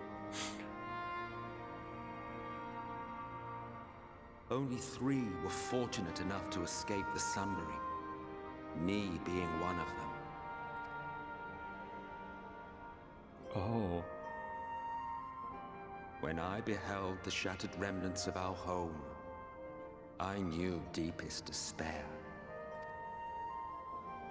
The inhabitants of these 14 fragments were feeble, frail and foolish, oblivious to their imperfection, ignorant of their past. Well, is that all so bad? Malformed creatures thrashing blindly about. Pitiful, disturbing, depressing. So, we took it upon ourselves to rejoin the worlds. But in our eagerness and, I confess, our ignorance, we erred and made a useless void of the 13th. Yes, Bracky, I am. Okay. And that became the world of darkness. Afterwards that we discovered a connection twixt source and shard. A flow of energy that maintains elemental balance. And thus did we arrive at our time-honored modus operandi. Have I eaten lunch? From a purely Ascian standpoint, it could be said that what you seek to do is only logical. Yes. But that would be to ignore the immeasurable destruction wrought with each rejoining. You have murdered millions, and this we cannot condone. 7 worlds, 7 entire universes full of innocent people have been annihilated for the sake of this rejoining. And he wants to do 7 more. By your fragmented existence, you continue to give rise to tragedies far crueler than any calamity. But yes, moral relativism and all that. Case in point, I do not consider you to be truly alive, ergo, I will not be guilty of murder if I kill you.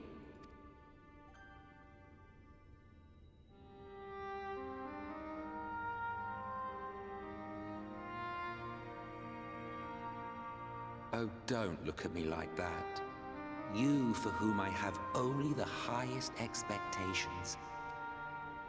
A vaunted hero of the Source, 7 times rejoined. And that's why I love Emmett, is like, he's wrong. He's obviously wrong. He's killing innocents. But to him, if you look at it from his perspective, we have no value. It's as if, you know, someone asking for us to care about the lives of ants. They're mindless, thousands of them. Crushing them is of little action on our part, and we barely think about it.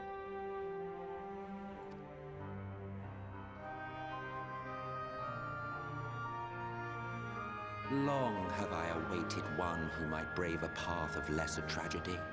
A resilient soul able to endure the necessary pain. I dare to hope that my wait is over.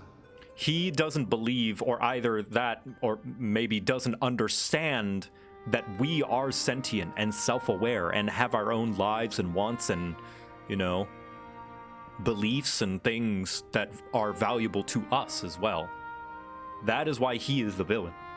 Although, you know, it's understandable why he, from his perspective, would think this. That is where his flaw lies in a villain, is that he doesn't understand that we have wants and beliefs and stuff that are more than he sees us as. So, Finish your task and slay the Light Warden. Make proof of your usefulness, and then we may speak again. In a way, this is a test. Hey, Lena. Forgive me, my lord, but this could not wait. Speak freely, Captain. Our informant in Colusia sends word of unusual activity in Yulmore. I so love villains who call themselves heroes. I don't know if Emmett would call himself a hero. I think he would call himself just doing his job, you know? He's just doing his job. That's how he sees it anyway. At least that's how I consider it. He's just like, well, time to go to work, you know? It appears their forces are entrenching themselves at key points throughout the city, making ready for an attack by all indications. Just cracks his knuckles. Well, time to go kill another world. Intriguing use of resources. I rather doubt Lord Vauthry is concerned for the safety of his citizens. You think he's harboring the Light Warden inside the city walls? Even if he does have some means of controlling the Sin Eaters, wouldn't that be a little risky? Neon Light, why'd you have to stab me in the heart like that? Why you gotta hurt me? Risky or not, if there is even a chance the Warden is hiding there, we will need to act fast. The longer we wait, the better prepared the Yulmorans will be. I should play that series on stream sometime. Agreed. See to your preparations then and make for Colusia. Have I posted my G-Shade preset anywhere? No, but somebody clipped my G-Shade my G-Shade presets. You can find it. It's in my clips. You should be able to find it. God's willing, this hunt will be the last. Let us see it through to the end.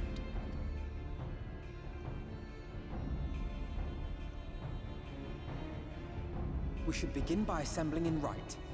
There we may assess the situation in Yulmore and decide how best to proceed.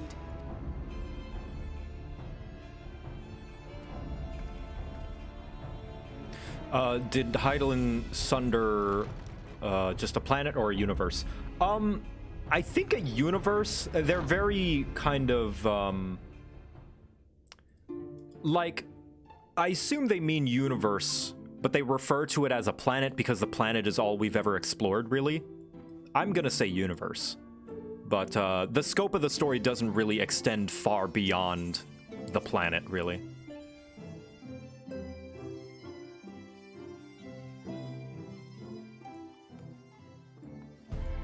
Yeah, the constellations are different, so I assume a universe.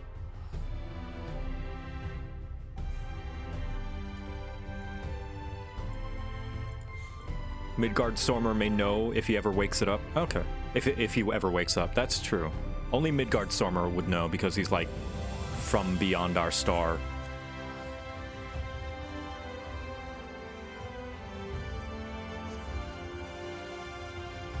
But like that would mean that we can travel to Norvrand from Hydaelyn, i.e. like via normal travel, which they have not confirmed or denied if that is the case.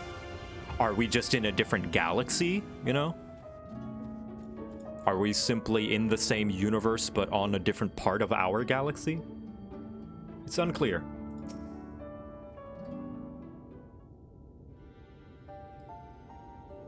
There you are, Victor.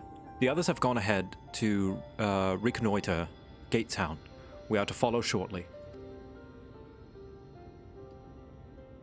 It has been a while, has it not, since the two of us infiltrated Yulmore. Since we faced Lord Vauthry, and I felt such fury as I have never felt before. His actions are unconscionable, of course, and any abhorrence I felt for him entirely justified. Yet mingling with my rage, there was something else. At first I was unsure what it was, but in the course of our struggle I found the answer. In Vauthry's self-righteousness, in his absolute belief that he and he alone is the cure to the world's ills, I saw a reflection of myself, and it brought the memories of all my past follies flooding back. He is a vainglorious, ignorant fool I once was, and having shared in his affliction, I feel duty-bound to open his eyes to the truth. Whether he will accept it with the good grace I did is another question.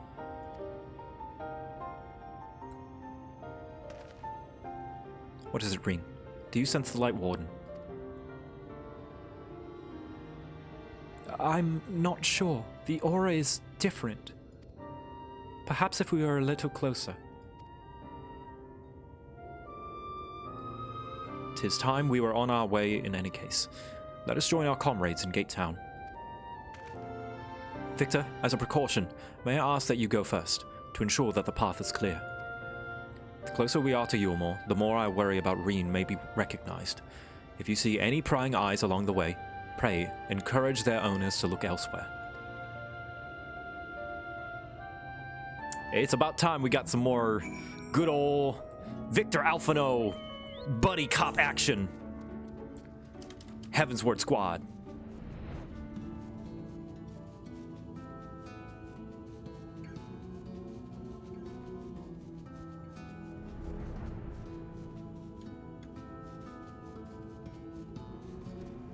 Oh, hello.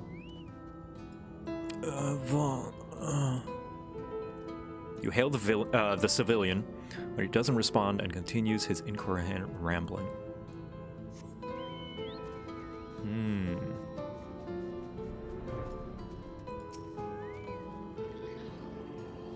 Lord Vauthry, we hear, we obey. Oh shit. Oh, they're moving like zombies.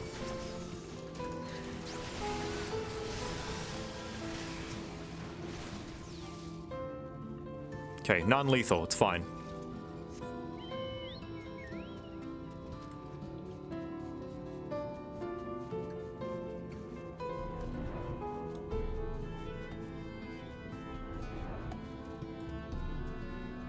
A planet seems more plausible, if still insanely powerful. I don't know. Whatever the case, the fact that we so happen to all have the same races is one thing that I don't think is ever going to be explained, nor does it need to be. Like, that's higher concept than I think this game, you know, is going for or is needed to be explained for the sake of this story. Long live Lord Vauthry. Long live Lord Vauthry.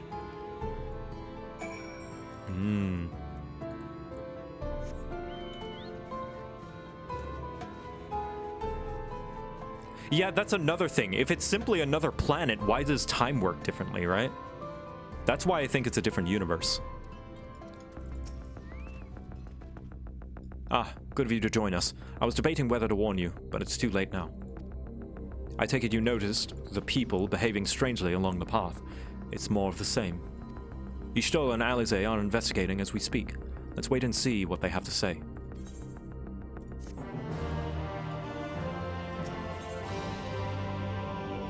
Different reality, same universe? So what's the difference between alternate reality and parallel universe? That's another question. We need to go into the semantics of what that means.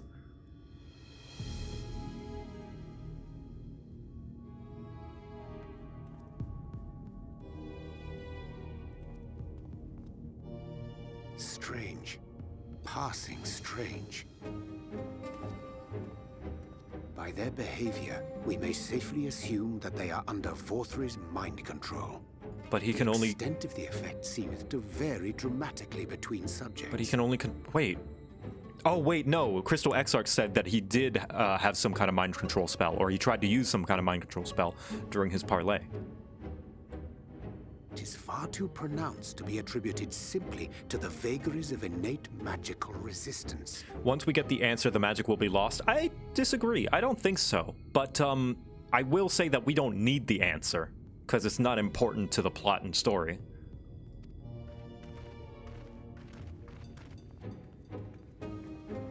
Curiouser and curiouser.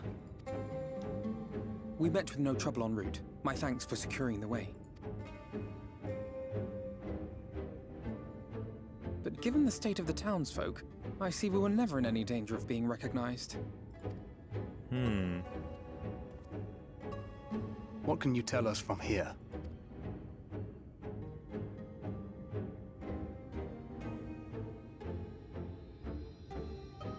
I sense a powerful eater. In the uppermost reaches of the city. In the canopy. But there's something different about it. Its light is... impure. We need to get closer.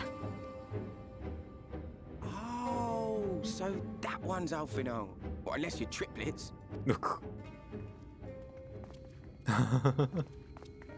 Kaishir, what are you doing here? What's missing? A slap mark on his face for mistaking Alize for her brother. Yeah. While I was scouting the area, I noticed a suspicious figure skulking about. So I accosted him, only to have him call me Alfino. I thought it best to bring him along. You see, that informant who's been feeding secrets to the Crystarium, it's me. See, after you saved my life in Newmore, I thought about going somewhere far away, but I couldn't just leave. Not without paying you back. What a good lad. So I decided to stay here, keep an eye on things. And whenever I spotted something strange, I shared it with your friends. That took no small amount of courage. Well done. I assume you saw what happened here. Right, so an airship flew in a bit ago, and not long after, Vauthry starts ranting and raving. You could hear him from all the way out here. Geezer was doing his nut, shouting and screaming like someone had nicked his pie. It is like the airship bore the soldiers sent to thwart our efforts in Armorang.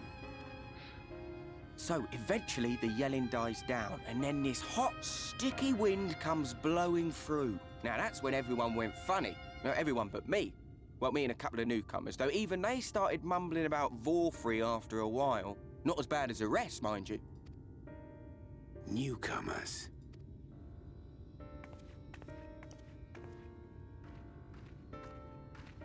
There's something I need Reen to see. Vauthry failed No Nut November.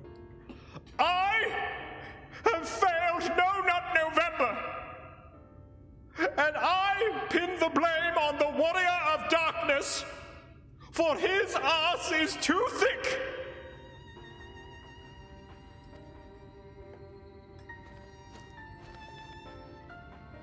This was among the townfolk's food stores.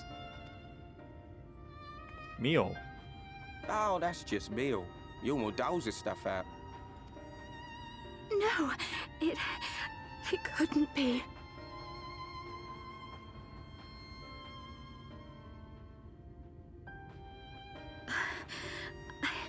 I know what it is. It's Sin Eater. Meal is made out of Sin Eater.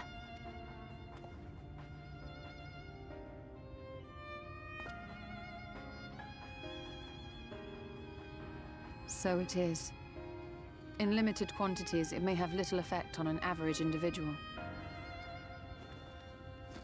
Yet if one were to consume it regularly, over a period of several years, I suspect it would do far, far more than merely nourish the body.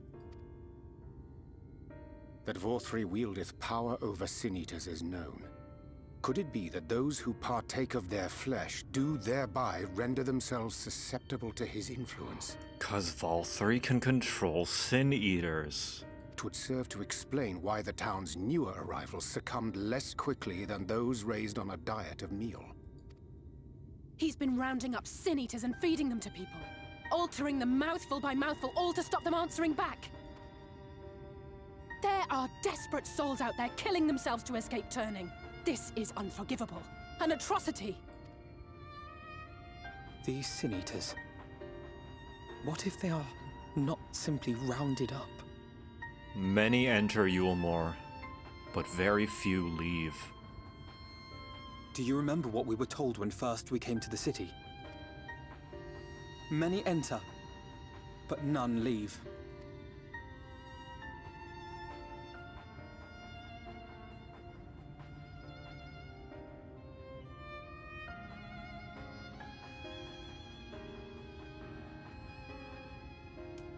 Let us put an end to it. To this paradise built upon the bones of the poor. Vauthry's deeds are beyond justification. Beyond forgiveness. Evil. It's highly probable that the Light Warden is waiting for us somewhere in there, and I'm all for going after it. But our enemies know our faces. They know that we are coming, and they will not let us through without a fight. Like it or not, the time for stealth is past. Now, my friend, if you would be so good as to lead the charge.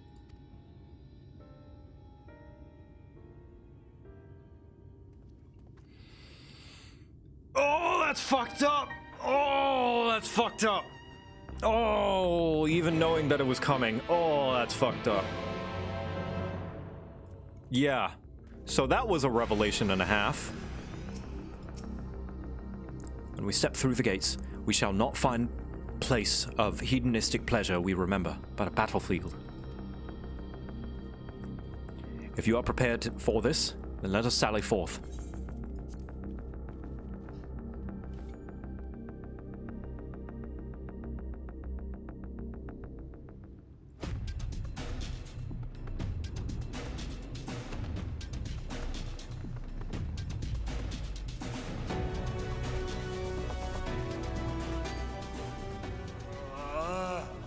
I can feel it.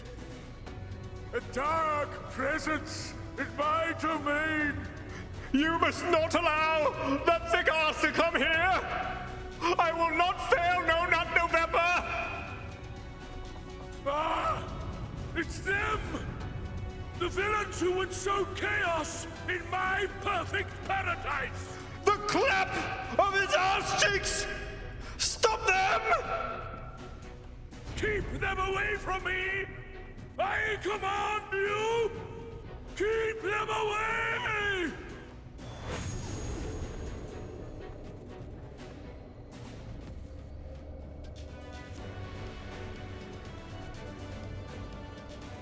Long live Lord Vauthry.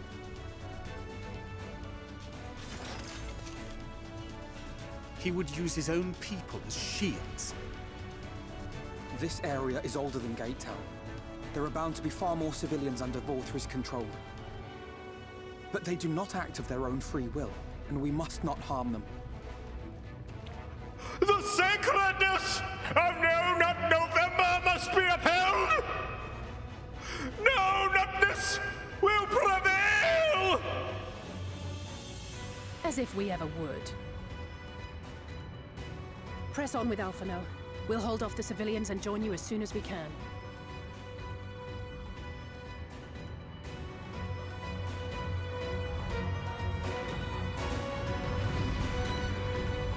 All right. Non-lethal. Non-lethal, everybody. Hit them with the blunt end.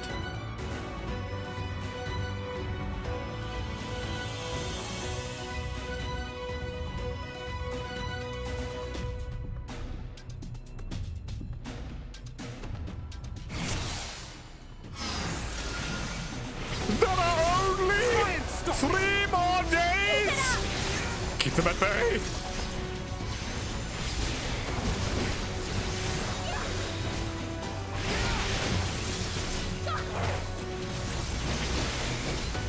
All right.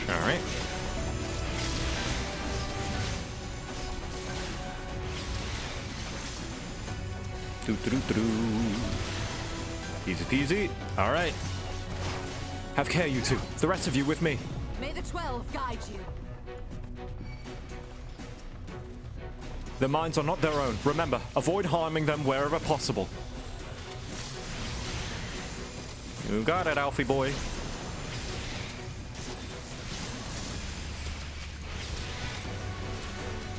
Oh, I was gonna bring out Frey. I can't bring out Frey. I was like, hey, Frey! You know how to non-lethal, right?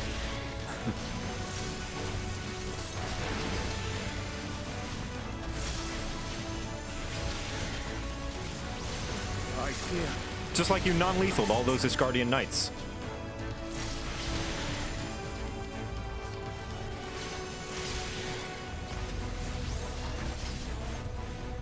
The way is clear. Come on, you two.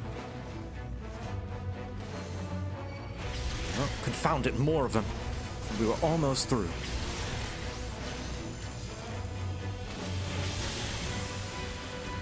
Stat. My turn to take the heroic stand. As soon as... Oh. Now, Victor, into the tower. So you take care of Alizé.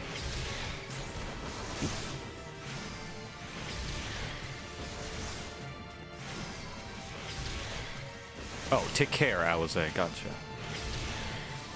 Oh, it's these two. It's the jonglers. If you would fight us of your own volition, then we will not hold back. Show's over.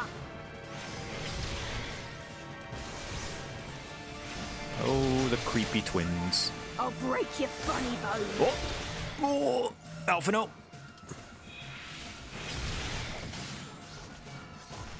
Yeesh.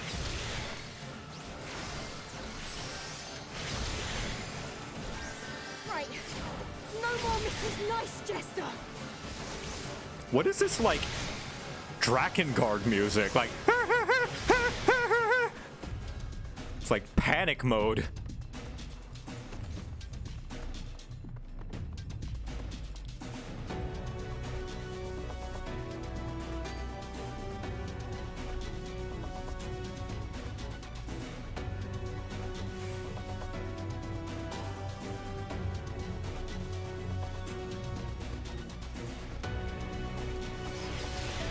Oh, Alpha, you got those? All right, I'll head up.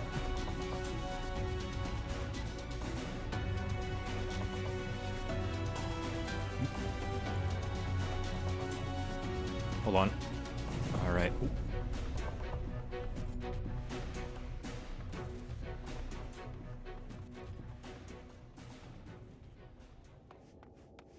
All right, it seems the place has been... Oh shit, it's Ranjit! He's about to do the punty and the king with me! You will find my master in his chamber.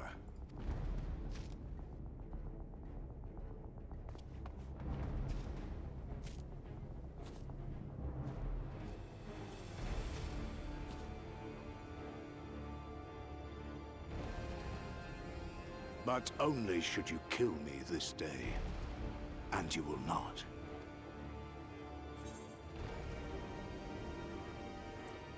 Why do you go so far?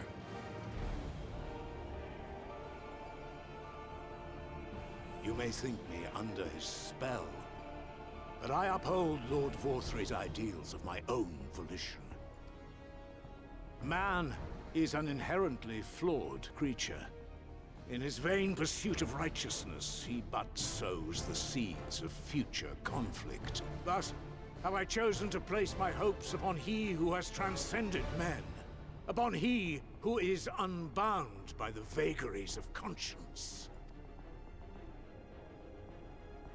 But enough talk. I am a soldier, and you are my enemy. Come, let us settle this once and for all.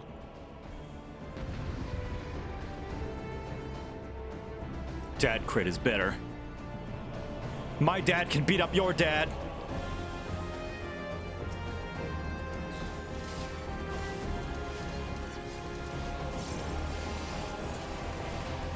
All of my buttons.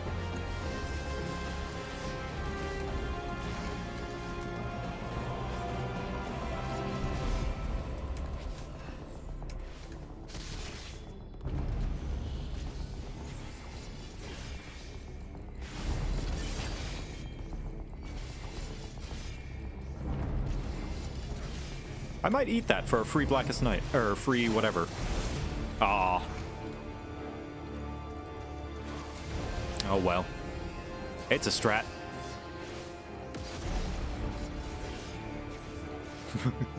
I fart in your general direction, Ranjit.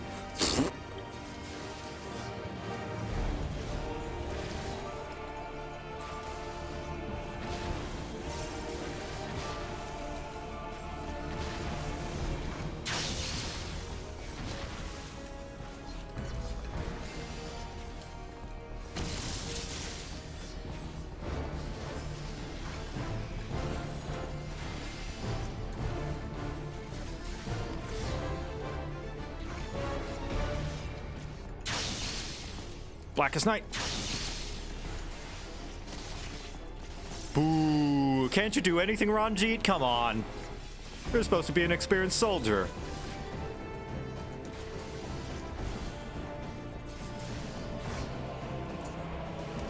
Where's your ferocity? Come on, hit me! Hit me! Come on!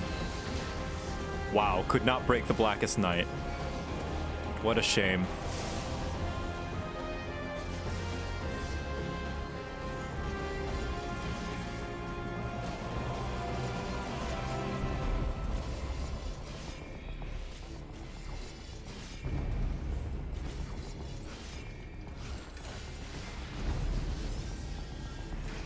Oh, geez, you're taking a lot of damage. Okay.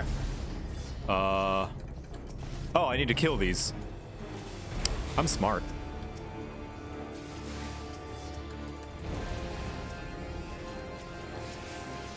Sorry, I wasn't paying attention. I'm like, wow, I'm killing. Look at me, I'm playing video game. Sorry, I was reading the chat. It's hard to be entertaining. There we go. There you are, my precious girls. Aww. Well.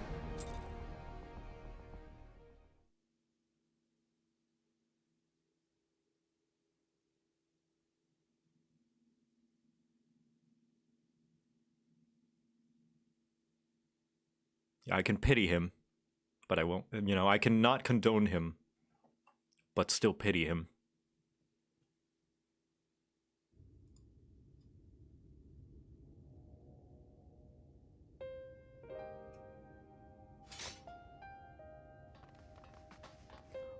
Are you alright, Victor?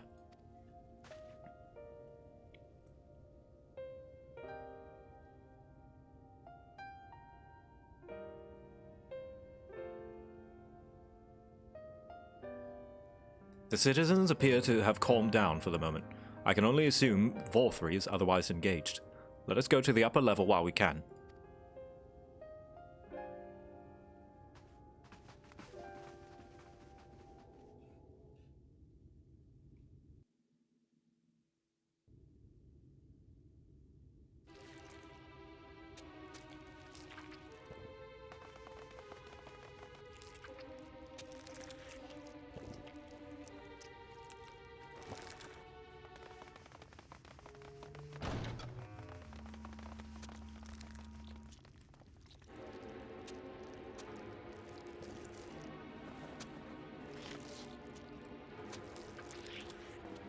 Lord Vauthry!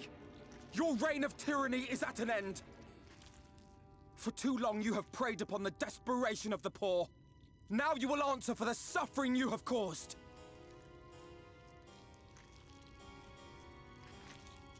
And if you harbor even a shred of remorse, I beseech you to use your powers to redress the balance. For the future of all in Norvrent.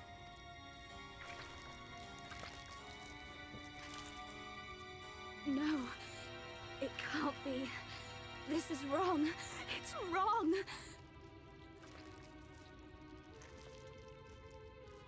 The warden, it's not just a sin eater. It's a man.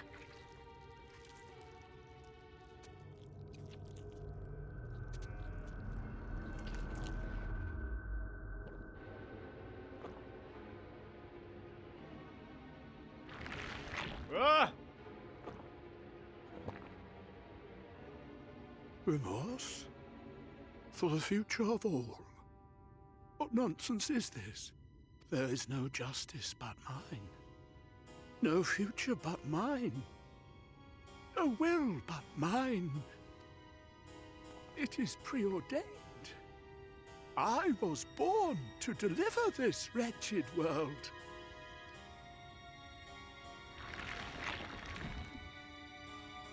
Me? Unseated? No.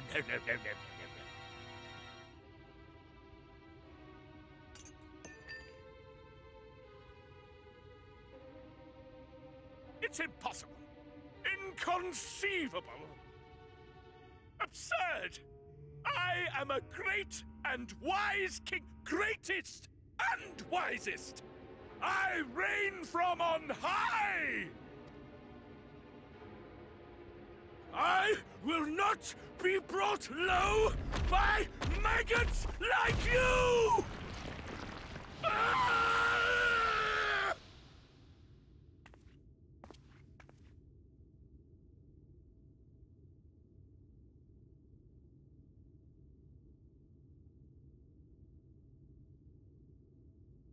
Oh, yes, of course. I can begin again. Rebuild my paradise. Once I finish my dinner.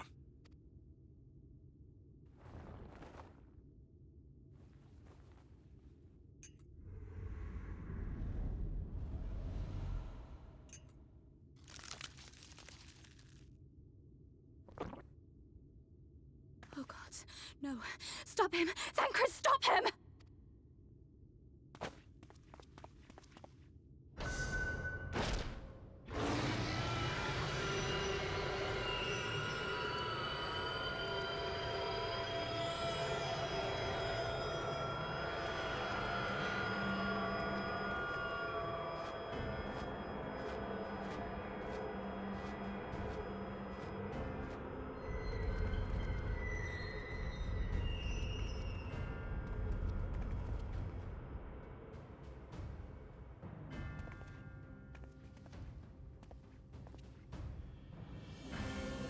Where did he go?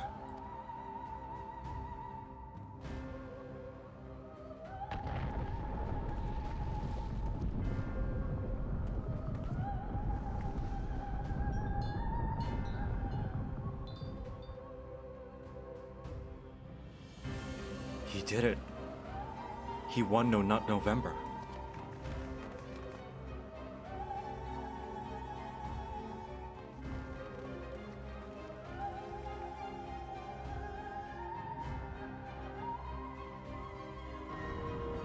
What in the heavens?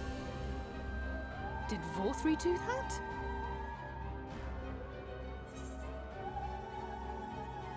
How do we get up there?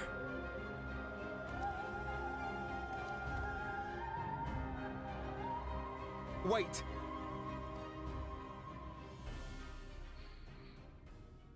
That is Mount Gulg, the highest peak in Calusia. It lies on the other side of a sheer cliff, and much as I wish it were otherwise, it is beyond our reach for now. But even if it weren't, there are people here who need our help. Oh, Alphino.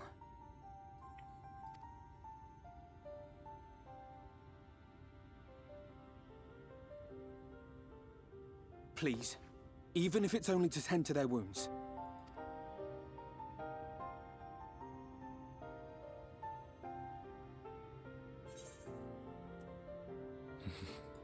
You don't need my permission.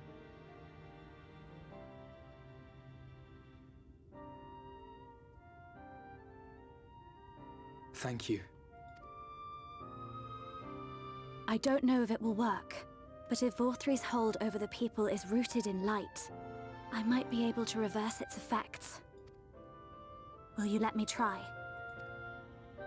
Of course. We'd be grateful for any help you can provide. Well then, if it's decided, let's all get to work.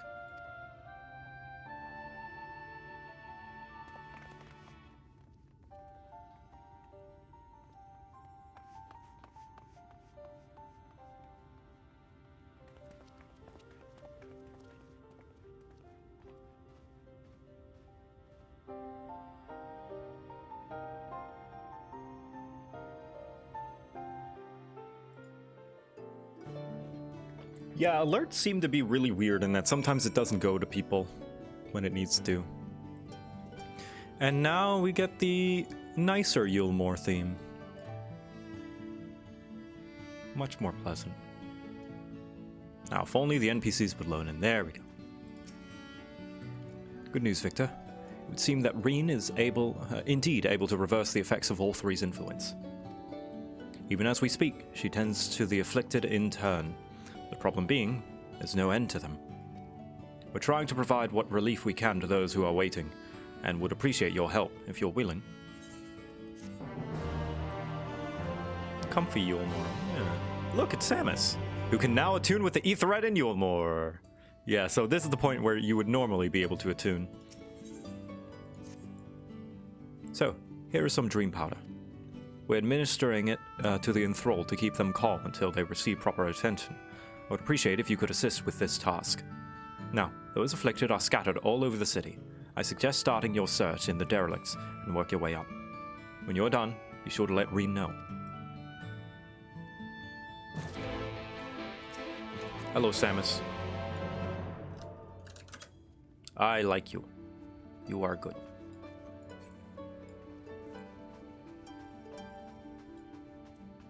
In the derelicts, okay. Night soil pots.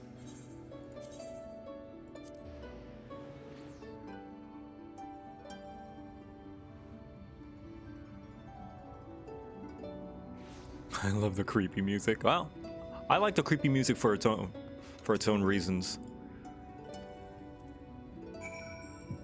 Dream powder. Nice. The understory. All right.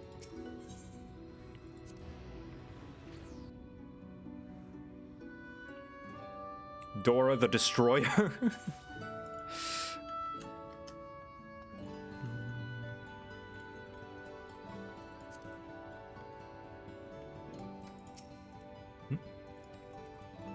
You're the kind soul who saved me from falling to my death. My mistress, she's been injured. Please help her, I beg you. Ah, you were the guy who were trying to get the handkerchief. What is this? She's sleeping. Medicine to help her rest while she waits treatment, you say? Oh, thank you so much. When she began acting strangely, I didn't know what to do. I think Rena's older. No, I'm pretty sure she's younger than the twins, if that's what you're talking about. Oh yeah, Songbird's not here. I think the twins are like 16, 17, 18 mentally by this point, since they've been in the first. And Reen is 16.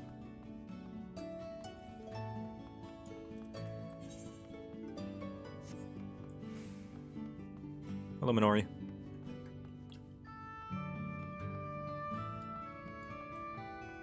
Mentally and spiritually.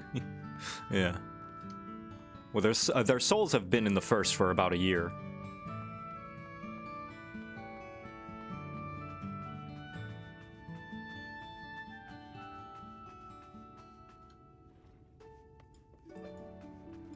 "18-year-olds are generally mentally like 12. Can confirm. I don't feel as though that I was like coming into my own until I was like 23. And even now, like at 25, I still feel like I've got quite a bit to grow. I feel like I'm in a pretty good place now, though. Finally. Like, I feel like I've become the kind of person that I've always wanted to be.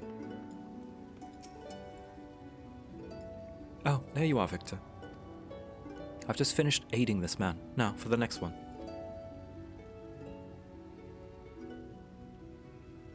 More out in the derelicts and below, you say? So many of them. 42 here, and I still feel like in my late 20s, early 30s. Oh, maybe that's a good thing, right? But Minfilia entrusted this power to me. I won't rest until I've helped everyone. I can bring the enthralled to you. Oh, that would certainly make it easier for me to work. Thank you, Victor. I'll do my best to keep pace.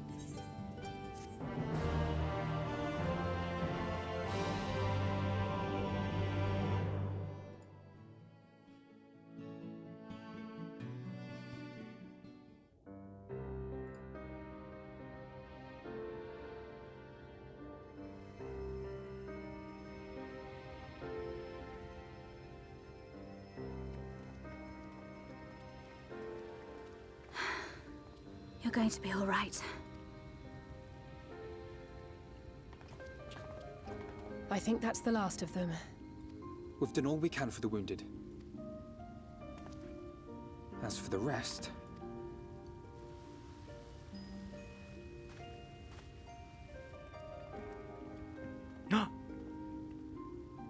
Mom! Aren't you Alphino? The painter boy? What in the world is going on? Did something happen to us?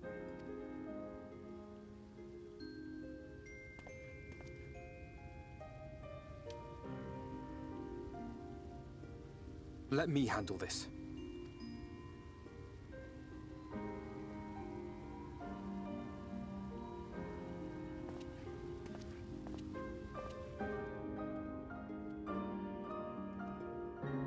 Citizens of Yulmore, what I'm about to tell you will come as a shock.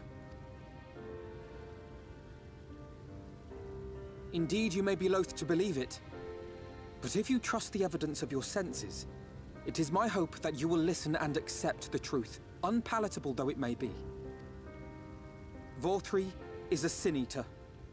Everything he offered, everything he promised, was a lie.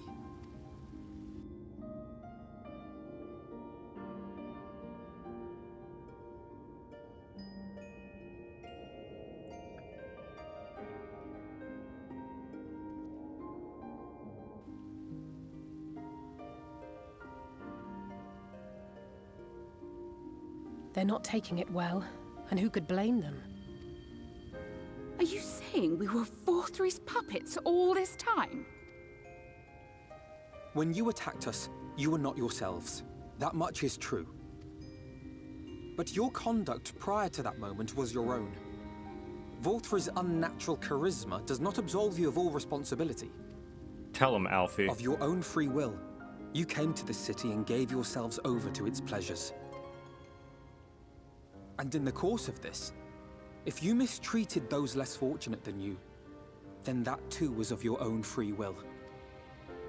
It is not for me to judge you, but for your victims, for history, for your conscience.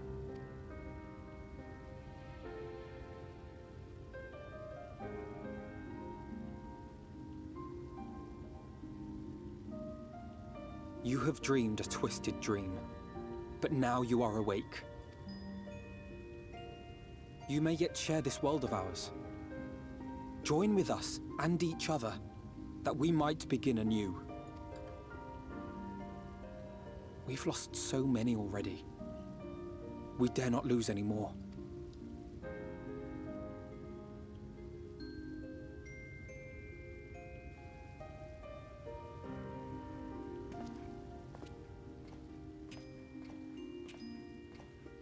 I have said my piece. My thanks for giving me the chance.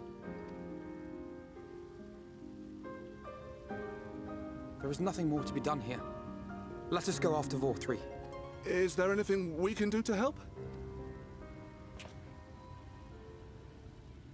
You risked your lives to bring us to our senses, and I for one hope to repay that debt.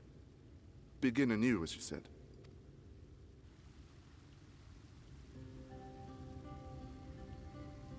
Vauthry has fled to Mount Gulg, and we mean to pursue him.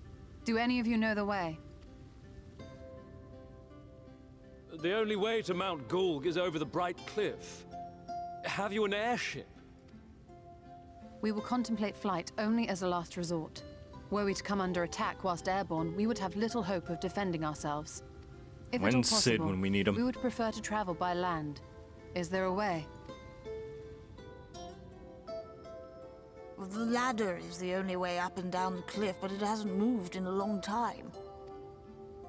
In the old days, it was operated by the mining folk who lived at the top.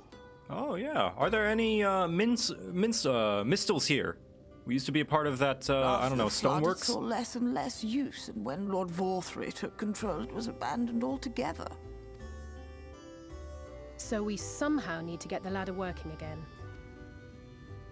It moves by means of a Talos, if that's any help. But good luck repairing that. Talos? Did someone say Talos? You know all about them, don't you, dearest? If anyone can get this lift moving, it's you. Well, perhaps. But see here. Oh, yes. If you want the golem restored, you may leave it to my husband. For he happens to be the heir to Daedalus Stoneworks, foremost makers of Talos, whose contracts include the renowned mining venture of Armoreng. And here we see this universe's version of Sid, China's. It's been years and years since I had anything to do with it. I can't just pick up a hammer and set to work. Interesting. Sid's straight in this universe. You can't. No, that's not what I... It's just...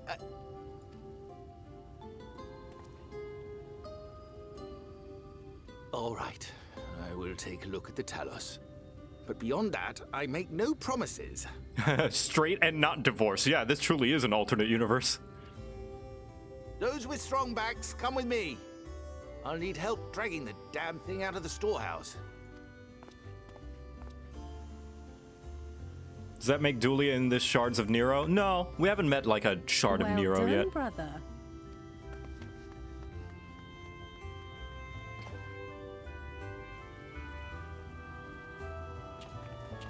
We haven't really met a Nero equivalent, I don't think.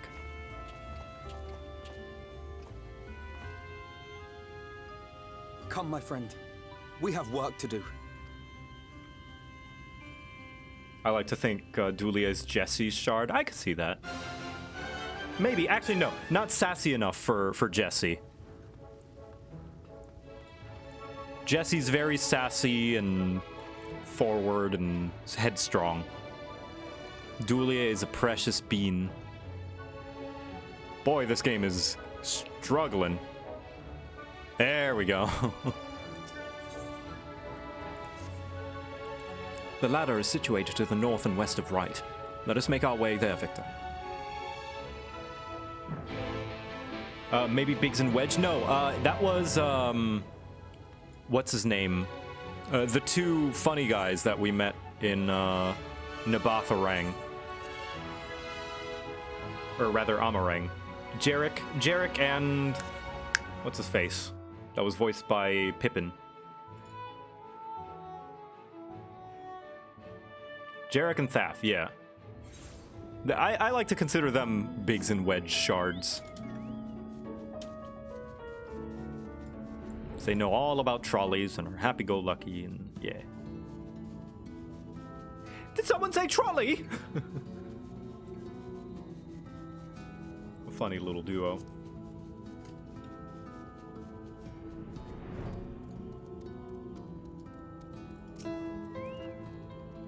Victor, dost thou see yonder pair of Talos? For a blessing, they were found to be in good repair. Master Chai prepareth to activate them as we speak.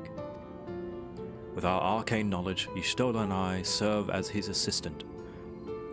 At the appointed hour, we shall imbue the golems with ether. Others, meanwhile, attend to the ladder itself, which hath too long lain neglected. Extensive maintenance will need ere it can move again, as well as myriad materials with which to perform it. If thou art willing, we would prevail upon thee to procure lumber. Yep. Here's another... sorry to go back to the alternate universe versus various planet theory again. The other reason why I think it's an alternate universe rather than an alternate planet, or parallel reality, whatever you want to call it, it's not... I don't believe it's a different planet in the galaxy. It's because it would be very hard-pressed for two different planets to go through the geographical evolution in such the same way that they would have the same continents, right? Because, like, this is Eorzea, and this is Vilbern right here, you know? It would be an insane coincidence for it to have evolved so, like, identically. Oh there, Finner. I haven't seen you here around before. New to Gate Town, I take it. If you need lumber for a sec, alright, yep, lumber. You want lumber to restore the ladder? Why in the world would anyone want to do that? If you don't have the coin, least you can do is come up with a believable excuse. But look, I'm not one to turn folk away. I'll give you lumber if you'll do me a favor in return. I've just finished taking stock of our supply. Was just about to do another round for good measure. I want you to do the counting instead. Now, some of the lumber's lying out in the yard, blah, blah, blah. Do-do-do-do. Continental drift doesn't go far in 10,000 years.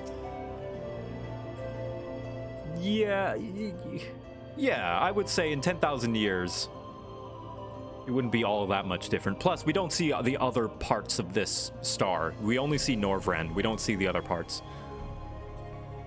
Well, last I counted, we had 68 planks in the storehouse here. None of those were rotted through, though, so we tossed them out.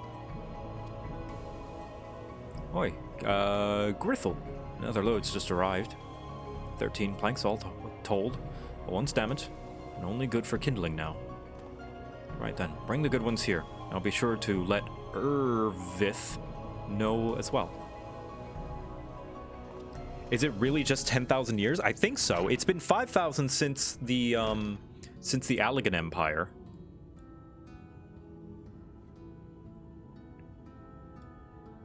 So, how many planks does that make now? And I think the Allagan Empire was after the third Umbral Calamity. So that's halfway, you know? If you're writing down those numbers down anyway, right? I'm sure you can work it out. Jot down details of the conversation.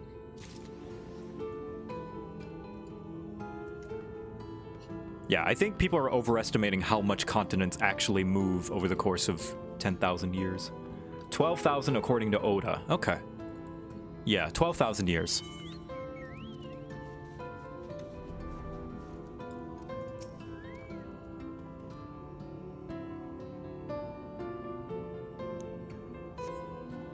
Uh, 24 planks in the shack.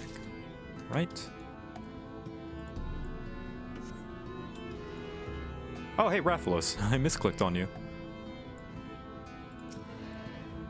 Doesn't time move differently on the first compared at the same time as the source as well? Yeah. But even then, like, I wouldn't imagine that the first is millions of years old, which is what it would take for continents to shift so far, you know? Done, are you? Then how many planks did you count?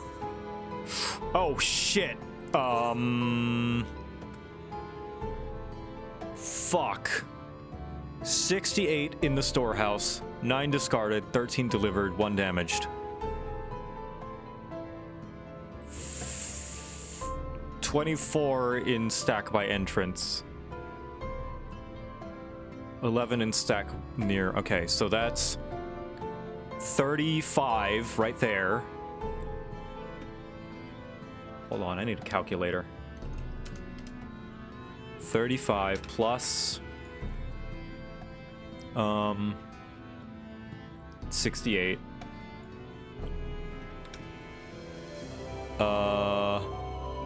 minus 9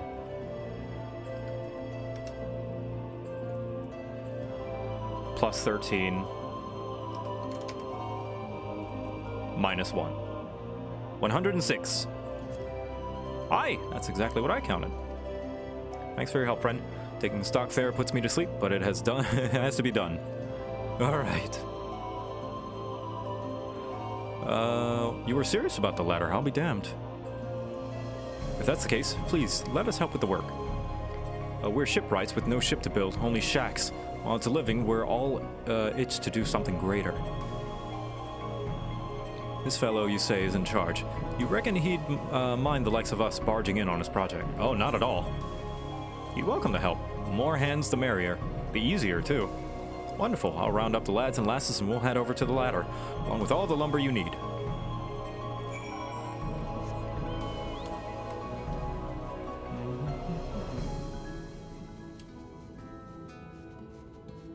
What is maths doing in my video game? Did anyone in here ever play the Reader Rabbit series of games? They were my favorite edutainment games, and they were actually well animated as well. They're the games that taught me how to say my S's through my teeth rather than with my tongue. Because I noticed in the animation, I still remember to this day, in the animation, whenever they would make S sounds, they would make it with their teeth drawn.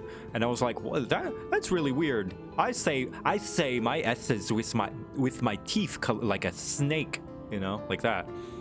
But I guess it sounded better when I was younger. Ah, thou art returned. Wert thou able to procure the lumber? Well, well, to secure not only the material, but the eager cooperation of the shipwright besides, their expertise shall greatly avail our efforts. Master Chai's own efforts may not have been without struggle, but he hath proven himself to be a determined soul. I doubt not but the work shall be complete ere long, and we may continue on our way once more. Although it hath been years in the making, at long last do the people stand united in defiance of the world's fate, their hopes spurring us ever onwards toward journey's end. Whatsoever may await us, when thou takest those final steps, I pray that it shall be with a smile upon thy face. You guys fixing the ladder? Yeah, putting things to good use? Look at Thancred carrying those sacks. The Ilmorans have rallied quite impressively. Amidst great adversity, a little purpose never goes astray. Oh, Victor, I heard you went to find lumber. From afar, the ladder looked like it was made entirely of metal, but there's actually a lot of wood if you look for it. Yep, standing guard, yeah, making sure no tourists, no tourists. Yeah, sorry, Leonard. Sammy? Sammy? What are you doing? Hey! This is a restricted area. You're not supposed to be back there. Come on. Come back here before you get yourself hurt. Damn dwarfs sneaking into places they shouldn't be.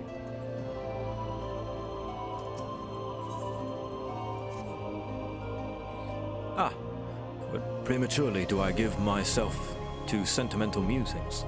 Many more pressing concerns demanding our attention, not the least of which is the matter of how we might reach the mountain, detached from the land as it is.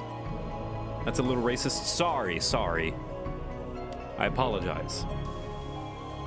I will reassess my biases and not address as many dwarves as so broad a conclusion. My apologies. For the present, 'twould appear we have matters here well in hand. Perhaps thou shouldst take thine ease for a time. Thou wilt need every ounce of thy strength for the trials ahead.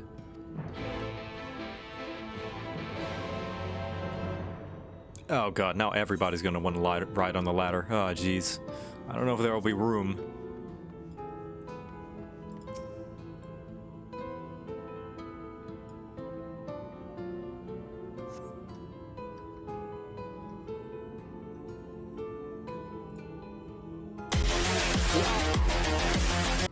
Why is that on?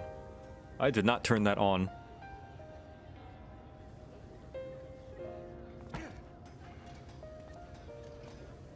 I'm just gonna remove that. I'm just gonna remove that from my stream table. Sorry. From my stream deck, rather. Would you look at that? The citizens of Yulemore engaging in what can only be described as manual labor. Who would have thought it possible?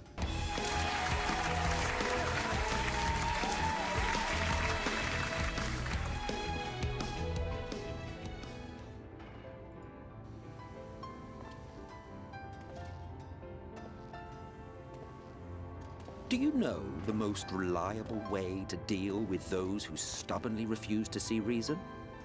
Oh, you know what happened? It's because I pressed minus on my numpad.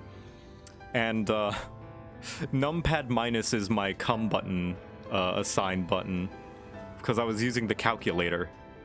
Yeah, that makes sense. You conquer them, crush them under heel. Such was the trusted method of Alec, and one still favored by Garlemald. Yeah, you had a hand in both of those, didn't you? Conquest is the easy part. The true challenge begins once the dust has settled, quenching the glowing embers of animosity and maintaining a semblance of peace. This requires the conqueror to treat the conquered with dignity, and the conquered to let bygones be bygones. A difficult feat to achieve.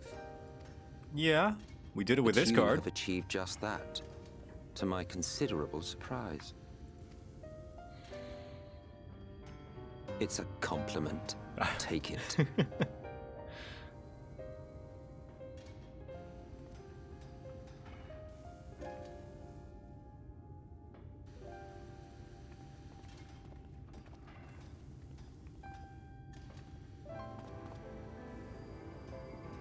Ah, the vibrant energy that fills the air when like-minded souls gather.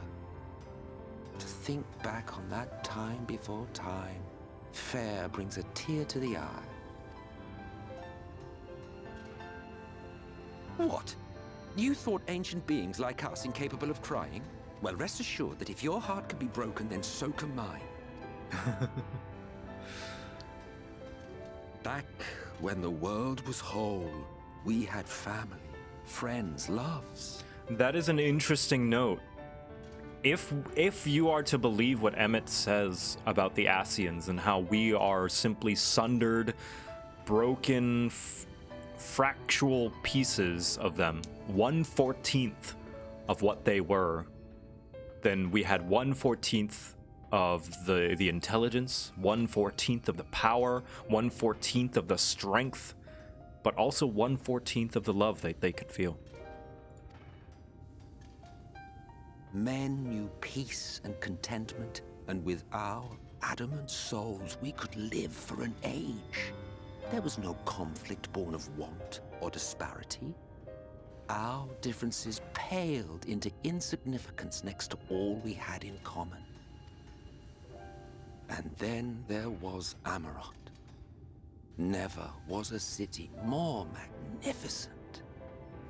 From the humblest streets to the highest spires, she fairly gleamed. Not that you would remember any of this. Remember? Never mind. The point is, the world of old was a far better place than what we have now. I believe you would like it, having witnessed the things you have. Remember, you are of the source. Unlike the half-men here, you stand only to gain. That's right. So when the reflections are basically rejoined, the source is the one that gets it. But that's only if I survive, Emmett. That's only if I survive.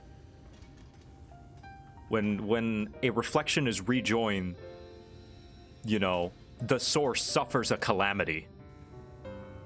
Should you survive the remaining calamities, yeah, there you go. You will become our equal. A complete existence in a complete world. 7 calamities, though. 7! And how long will that take? How long, you know? But such talk is a pleasure for later. Back to work, hero. Sorry, 6. 6 more calamities. Ah, there was one thing I had meant to ask. How well do you know the Exarch? Has he ever deigned to show you what hides beneath the cowl? Well, I mean, that's his own business, really. I'm not entitled. What? Never? Even to you? How very interesting. Listen, if he doesn't want to reveal his face, that's his prerogative. Until next time. Emmett's the kind of person who would look at a flick of the wrist. Emmett's the kind of person who would be a gatekeeper. It's like, oh, you really like Star Wars. Oh, I knew you could do it, dearest. I never doubted you for a moment. Then you can answer me these questions about some trivia you should know, being a Star Wars fan.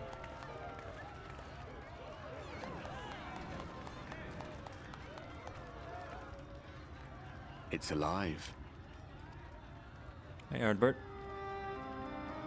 I don't know if you remember, but when we first met in this world, I was all but spent. I never thought to wonder why until now.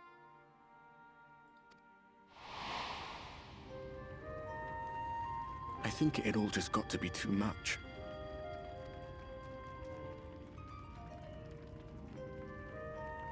The guilt of causing the flood. Knowing everyone hated me. But the worst thing was the solitude.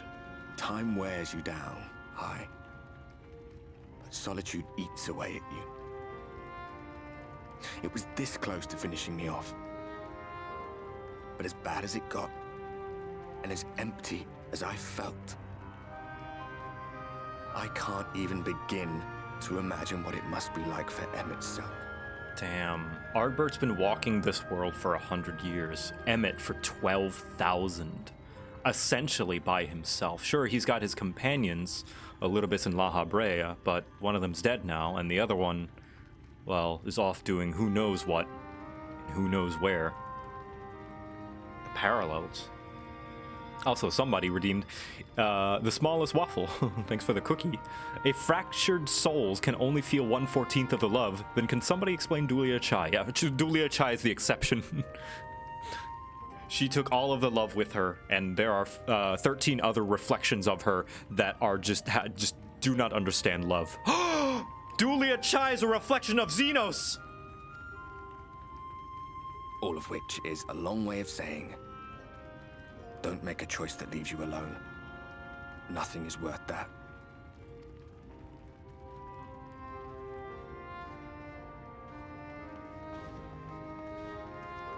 Glad tidings, my friend. The ladder lives again. Think about it. They're both thick as oatmeal, right? And Xenos does not feel love.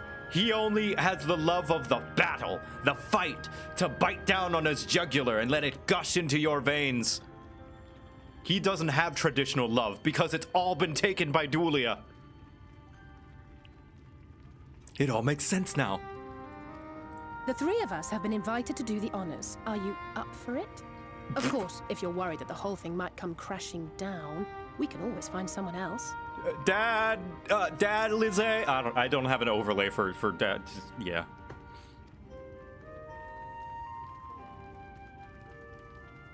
That's the spirit. Come on then.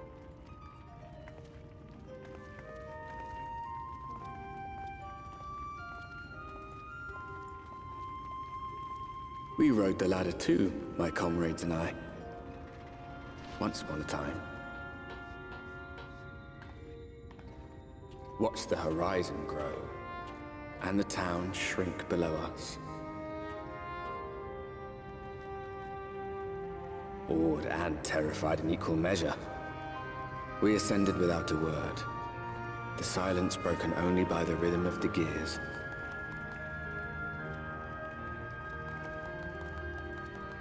I love that guy. He's like, oh, me? It's like, no, not you. No one but me remembers that day.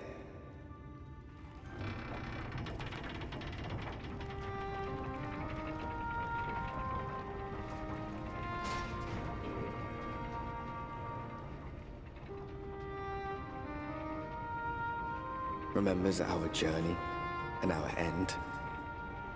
Retread the path. Seek, and you may yet find. Tomra.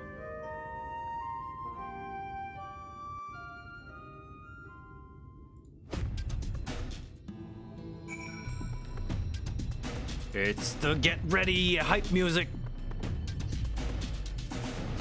Did background guy see Artbert? Nope, nobody did. All right, everybody. Good work, but there's still plenty of work yet to be done. To the north of us is a dwarven town named Tomra. We're gonna need all their support in helping us with the next task. Everyone take your Magitech. Be ready. Is that golden magic? How do you get the golden Magitech armor? What is that? I didn't get that.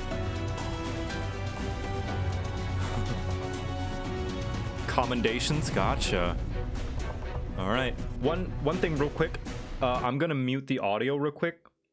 You guys can't hear anything, right? I just need to try something real quick just to make sure that it works. Pardon, the chat's gonna be missing. Nothing? Okay. Okay, just testing something.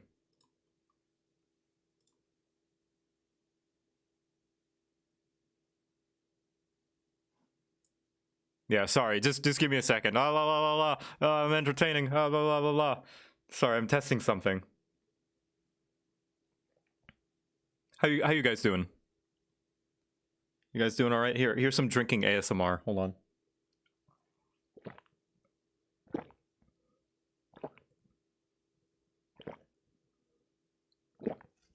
There we go. Mouse clicks working fine. Okay. Yes. Okay, I just needed to test a little thing to make sure that it was working. Okay, and now we're back to it. And the audio's back. Sorry about that. I just needed to test something that required me to mute the audio. And here we finally are, at top rung. The others should arrive ere long. Alphino, Victor, come up here. There's something I need you to see. What could this be about? We're on the top shelf. the highest of shells.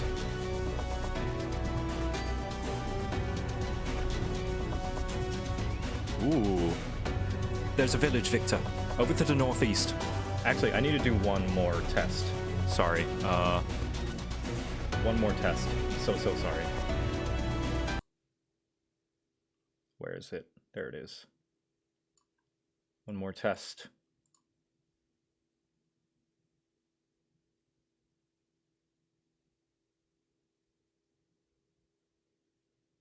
It'll be worth it, I promise. It's because this one of the overlays that I'm gonna do essentially. Actually, all of the overlays, they do this thing where like the first time I do them, they kind of stutter and stop, and it kind of ruins the overlay. So I just need to play it in a way where you guys can't hear or see it, just to make sure. Because after you play it one time, it fixes it, and I would not want to ruin one of the overlays for you guys. So there it is. Yet after 2 decades without the ladder in operation, I would not be surprised if such an isolated settlement had long since been abandoned. Nor I, but that was before I spied someone leave it and proceed to head in our direction, all the while trying to remain unseen. Whoever this mysterious person is, they should still be out there. Go on and take a look, Victor. All right. Search the surroundings. Okay. See, there's a guy. Is there anything else? Anything else? There's a shoe bill. The creature stares at you unflinchingly. This probably isn't the mysterious person Alize saw.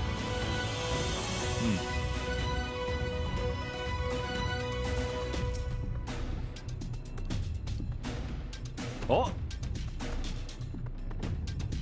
You've located the mysterious person. However, it seems he has likewise spotted you and hurriedly turns back to the village. Plot-relevant shoe bill. I don't know if it is, actually. So there's a theory, and I'm okay with sharing the theory because it's never confirmed. It is just fan theory. I'll talk about it later. There's someone, right? And they were spying on us. Personally, I don't feel comfortable not knowing who they are. What do you say we investigate? I'm curious too, I must admit, and I dare say we have a bit of time ere the others ascend. It's settled then. Let's head to the village and see if it's indeed inhabited.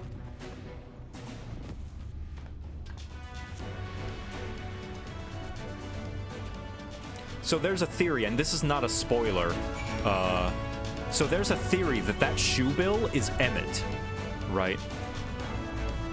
And that it shows up all throughout Shadowbringers, just showing up around, observing you menacingly.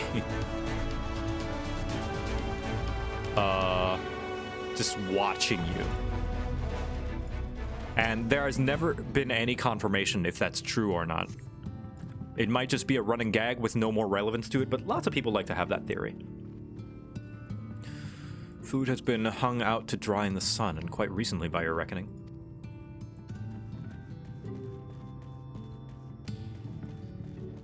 Emmett shoe bill.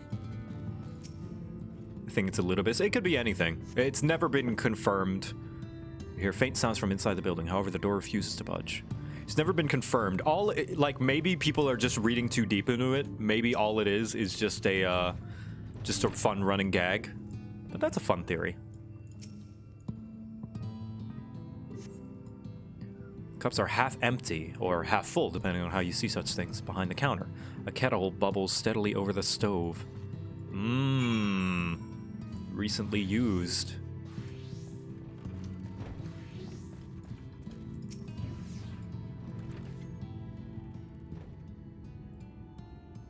What news, Victor? Were you able to find anything of note? People are definitely still living here. Indeed. While there's no one to be seen, 'tis plain that this village is anything but abandoned. If the villagers are trying to conceal themselves, they are doing rather poor job of it. But if they don't wish to be seen, what are we to do?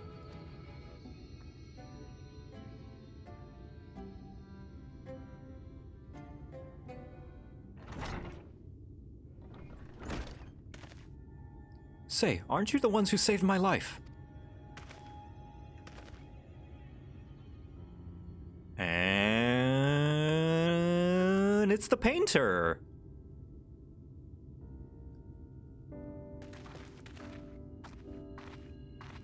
You're Tristal, the artist from Yulmore. You remembered. Ever since we parted ways, I worried for you, bound for the city as you were. Never did I imagine that we would meet again, and here of all places. We could say the very same for you, my friend. I'm glad to see you hale and whole, but tell me, what is this village? This is Amity, a settlement made up of those who survived from being exiled from Yulmore.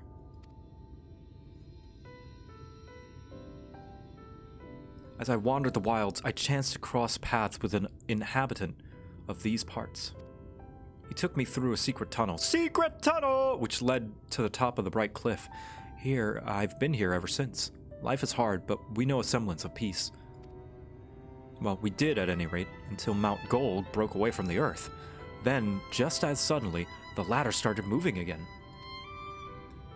And you feared whoever might come up would threaten your lives. Aye, but I see now there's no cause for concern. Will you tell me what has brought you here? So, Vauthry is actually a sin eater, right? And he was turning people into... So Vauthry's a sin eater, and he fled to Mount Gulg. 'Tis a strange tale, but I have no reason to doubt your words. I owe you my life.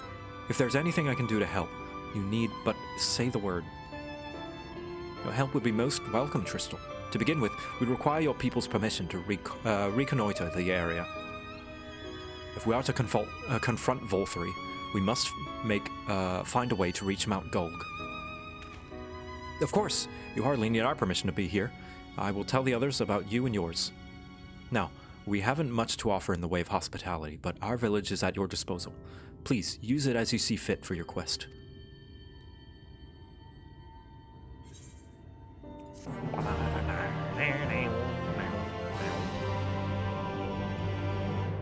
Has to be quite a tunnel to go up the cliff of insanity, yeah?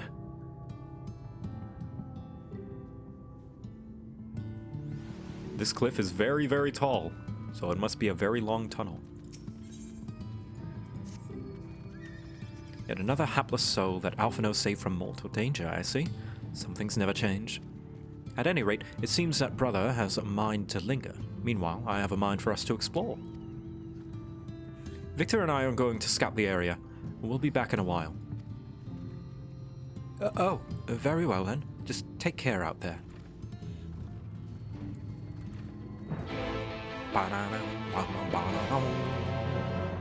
Alright everybody, Delta split, spread out, search for clues.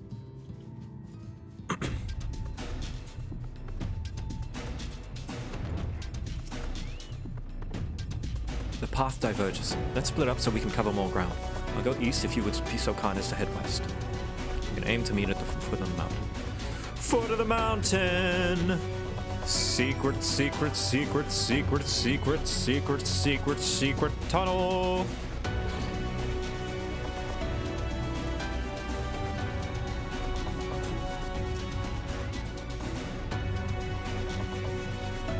Sin eaters.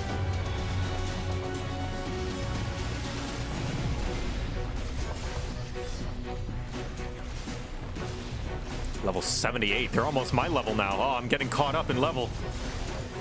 I can't stop everything anymore. That's only 2 levels below me. Where we walk was lost in the flood.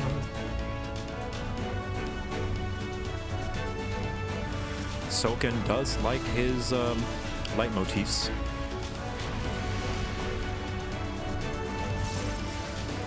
Frey! I summon Frey! And Frey did nothing. Good job, Frey.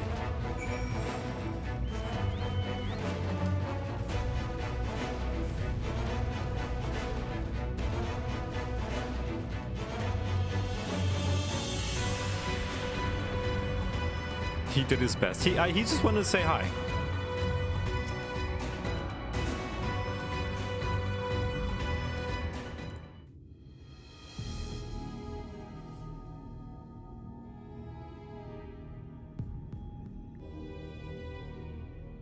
You're a sight for sore eyes. I don't know about you, but I bumped into quite a few Sin Eaters out there. Same here. Well, he does control the Sin Eaters. You too, then. It seems the closer we get to Mount Gulg, the more of them there are.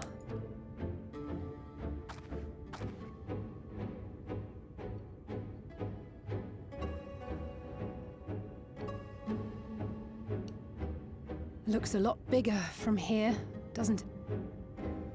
If I were Vauthry, the first thing I'd do is surround myself with as many Sin Eaters as I could lay my hands on. And judging by the number we've already faced, his lordship is of the same mind. This is going to be a tough climb. But first things first. We need to determine if climbing is even an option. The more I look, the less likely it seems. Y'shtola is right to be worried. But flying may be our only choice after all.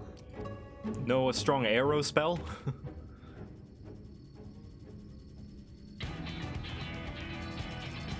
Ooh. Magic tech. There you are. Master Alphino was afeard you had met with some misfortune.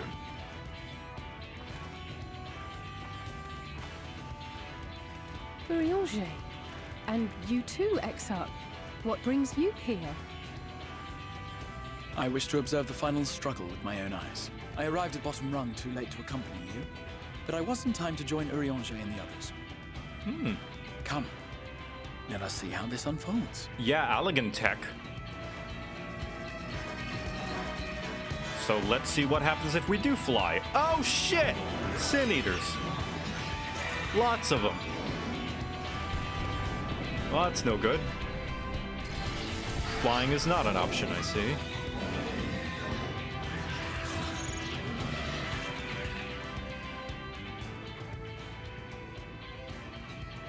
Well, it seems flying is off the table. If we have learned that much, then the Machina have served their purpose. Ah, so that's what they were for. Wasteful, but effective. It would seem our foe will not be reached by land or air. We must needs withdraw to consider another course. Master Alphino waiteth for us at Top Rung. Thither should we make our way.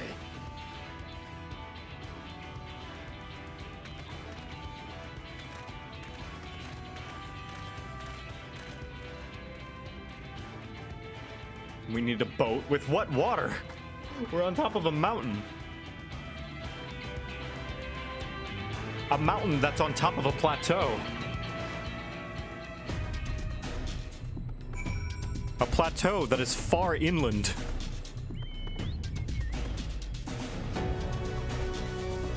This is basically a desert.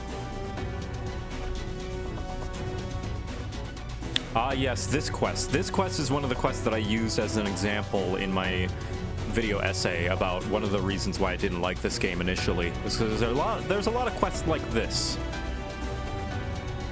Which I'm not wrong. But once you start to like the game, they bother you less.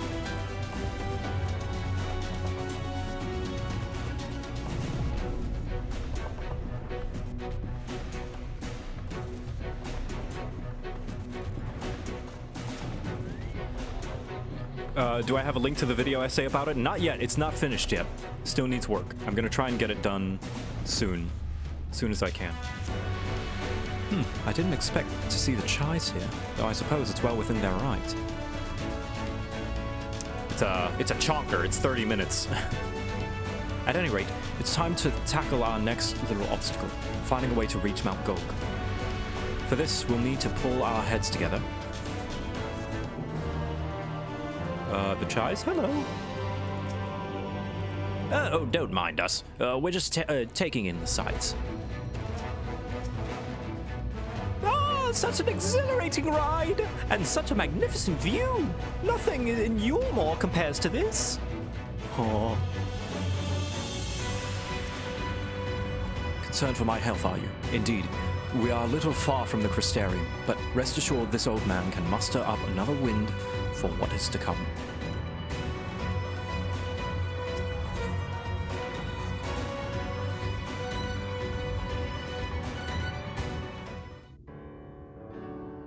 Is the music distorted? Refresh your stream. Might be Twitch being Twitch. In short, there's no path, and the sky is thick with Vauthry's winged devils. Thick. We might consider Amaro. But without extensive training, we cannot hope to contend with the Eaters. Yulmore's airship fleet, meanwhile, consists solely of transport vessels ill-suited for battle. And without the expertise of one such as Sid, we are in no position to attempt a refit.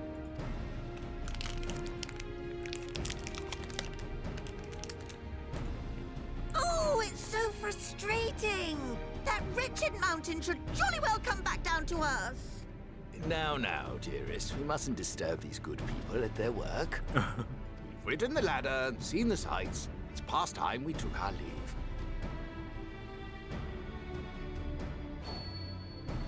The lady may well have the right of it. Mount Gulg will not soon come down to Earth, nor can we compel it to do so. But if the mountain will not come to the land, mayhap the land may be made to come to the mountain. In the form of a Talos. A Talos large enough to reach out and take the volcano in its grasp. To build such a golem would be an onerous undertaking indeed. Yet the principle seemeth sound in itself. Boulder Dash! No one has ever made one even half that size. Leaving aside the small matter of logistics, which, by the way, would be no small matter, the design would be unimaginably complex. You seem like you would know exactly about that. How complex would they be? Though, I suppose, if its only function is to cling to the ruddy mountain, perhaps it needn't be. Solid base, firmly rooted to the ground, sacrifice mobility to simplify the construction, reducing materials required.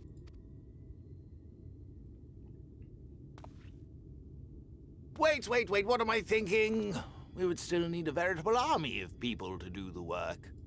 Lucky for us. Left to the crew that helped down below, it would take decades, if not a nice round century. So we need more hands? And what sort of things would these hands be required to do?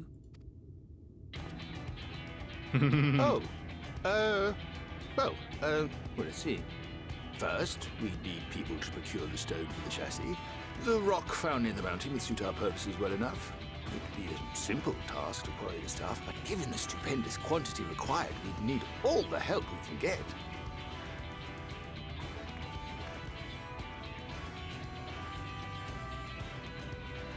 We have friends amongst the miners of Armorain. I will go and petition their aid. While you do that, I'll make for Mordsuk. I'm sure I'll be able to drum up some support. Oh, I love this. People from all around coming together. I love, like, people of far-off lands coming for, like, a united purpose. I love that trope. Then I shall return to Calusia. From fishers to carpenters, Yulmore is home to all manner of talented folk. I dare say their skills will avail us. Is there anything else you need? Oh, wait, hold on. I'll go get some Omni Crafters from the Firmament in Ishgard. This will be done in like 5 minutes.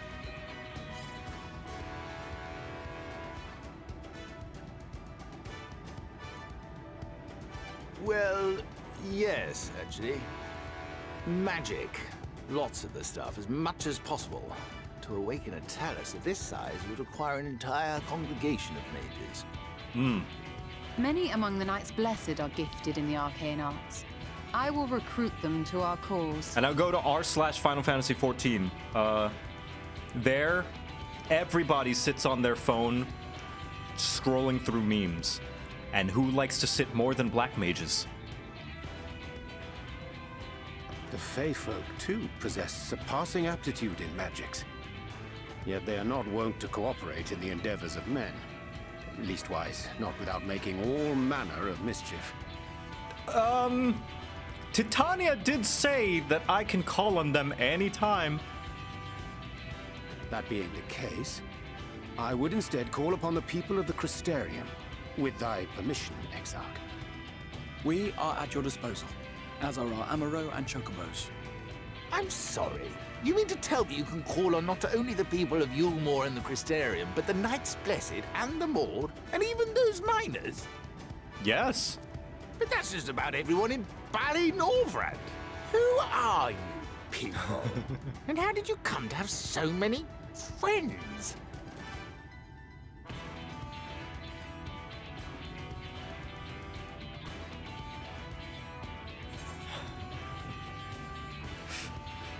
Adventurers of no import.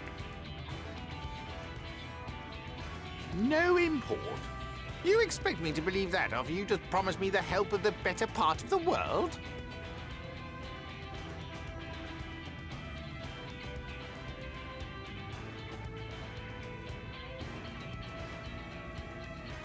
So, as you can see, you will not want for bodies. I trust you will have your design ready in good time for their arrival. Norvrant is counting on you, heir to Daedalus Stoneworks. You've got your work cut out for you. We'll be back as soon as we can, and we'll bring the whole world with us. That's definitely the OTL emoji. That's all. It's him just on the ground. Grovel. I take it we will be assisting Master Chai, though I am quite sure he has everything under control. Yay! Isn't it wonderful, dear?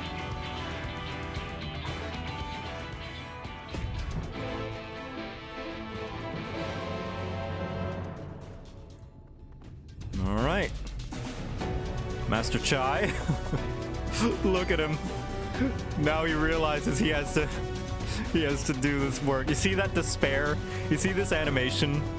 This is the same animation of despair that Emet-Selch felt, Lady Iceheart, after she discovered that she's not actually Shiva reincarnated. So much raw emotion. Have the designs ready, she says. In good time, she says. Does she even understand what that involved? Before I can even attempt to design anything, I need intimate knowledge of the land. The knowledge of locals. Last I heard, no one lives here. What about the dwarves? What? A village of Yulmoran exiles? But those people have every reason to loathe a free citizen like me. They couldn't possibly be willing to cooperate. This will never work. Never. I never should have fixed this ruddy lift. No one should have ridden it here. Never should have. Never should have. Dulia, I'm gonna need you to use your seductive charm on him. Embed him. Oh dear, Darling appears to have lost the plot. But he has it in him, Victor. Yes, he's the cleverest man I know. He just wants for confidence sometimes. If you were to give him some words of encouragement, I'm sure he can give you your Talos. A bit of advice I learned from his mother. He responds poorly to obvious praise. You'll need to find another way to stoke the fires of his motivation, awaken his sense of daring. These are the words that will best encourage Chai. You must lift his spirits sufficiently during the conversation. All right. Chai nuzzes a bottom. Oh, absolutely. As if Dulia Chai would not be in, like, sexy lingerie, seducing him and throwing him on the bed. Chai Nuz is plagued with self-doubt. I can't do it. No one can. The Talos of that size, no one's even dreamed of it. Alphino once struggled to collect firewood. He did, but he's such a capable lad, brimming with confidence. I suppose even the most capable among us have struggled to overcome. Chai Nuz still harbors some misgivings. But regardless of my own feelings, I can't do a damn thing without the help of those villagers, and they're not bally like to give it. Tristal's among them. You said so yourself. Lest you've forgotten, we essentially sent him to his death. Even if others don't bear a personal grudge, he would never forgive us.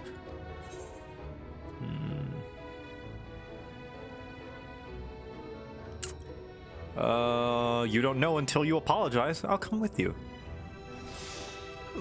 If you were there too, perhaps he'd be more willing to accept an apology. Oh, wait, what am I thinking? Relying on others to fight my battles. It's disgraceful is what it is, and it might even make things worse. China still harbors some misgivings. And in the end, it's not even a question of forgiveness. Building such an enormous Talos is impossible, and no amount of contribution will change that. And even if by some miracle the people of Amity were willing to let bygones be bygones, they think that the plan is absurd. I think the plan is absurd.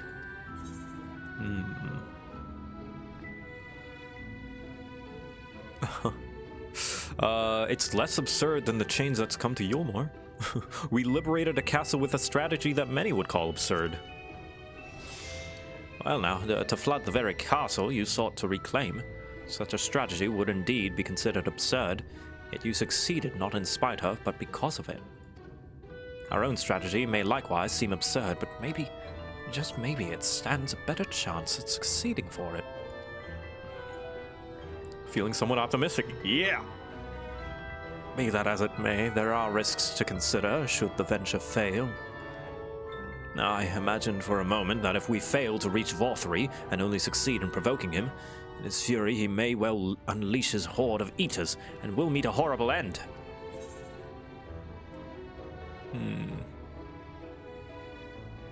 Then we'll go together.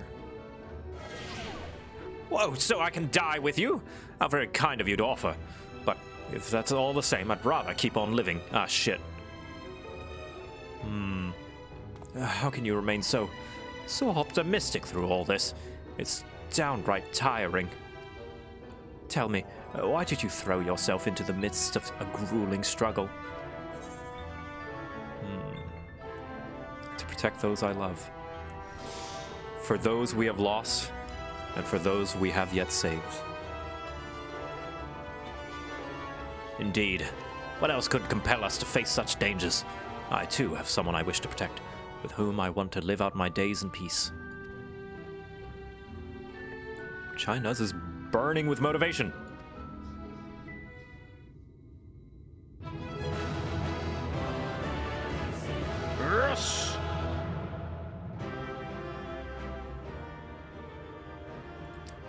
Yes! Yes.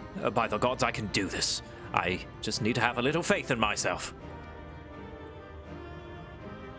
Now, Dulia! Throw him on the bed! Now's your chance! Right. Let us head to Amity and speak with the villagers, with Tristal. My love, things are liable to become more dangerous. I want you to wait for me back in Yulmore. No, wherever you go, I'm going too. Besides, you're not the only one who has to apologize. But there's no telling what might happen out there. I don't know if I can keep you safe. Perhaps this is a bad idea after all. I don't think I have what it takes. Oh gosh.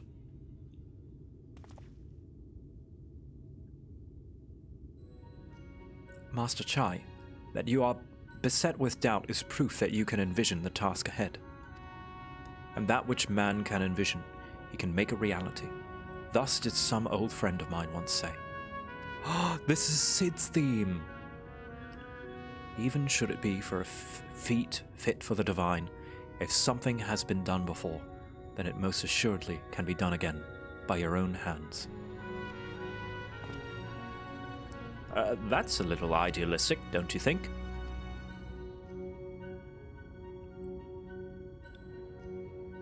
Perhaps, Master Chai, perhaps. But what is a man if not an idealistic creature? It is not an easy thing to achieve one's dreams. My friends can attest to that. Countless times did they meet with the frustrations in the course of their endeavors. None would have found fault with them had they given up, yet they never did. One step after the next, they forged on towards their goals. And for their determination, they accomplished numerous feats that many believe lay beyond the reach of mankind. Like them, you are a man of science. Amidst your doubts, surely there is a spark of desire.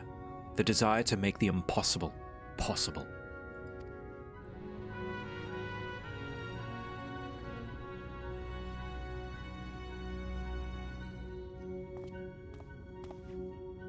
There's actually multiple reasons for this song to be here.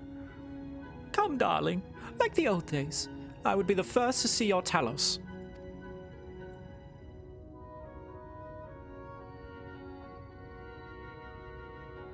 And you shall be, my dear. I would have none other than at my side when my greatest masterpiece awakens. Right then, to Amity. Actually, one of my overlays might be a little inaccurate now that I think about it.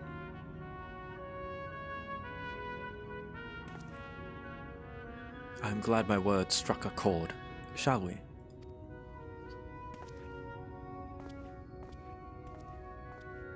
Yeah, they're precious.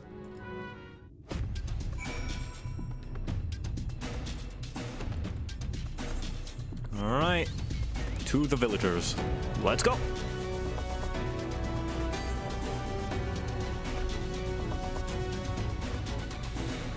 From the most divorced to the most married.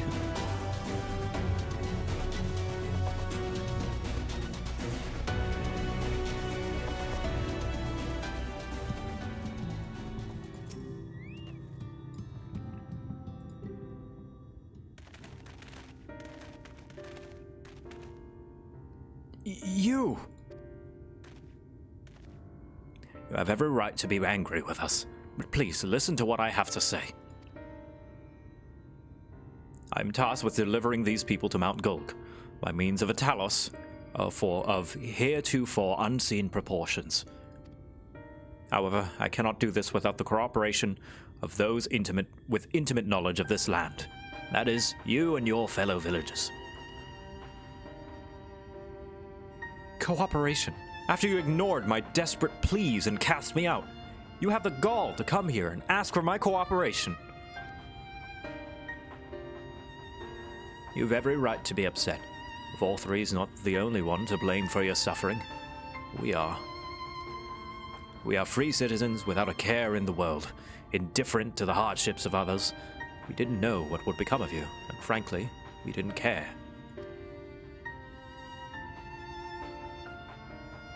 We know now that what we did to you, to full many, was wrong. Terribly wrong. No words will suffice to make amends, but I want you to know that we are deeply sorry.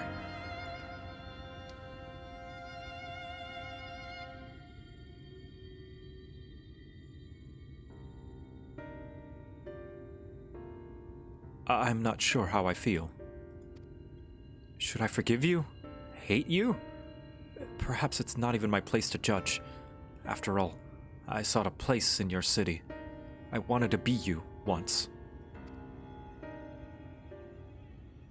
But one thing is clear to me. All of this is in the past, and we mustn't let past wrongs stand in the way of a brighter future. And so I will cooperate with you. Please see our friends to Mount Gulg.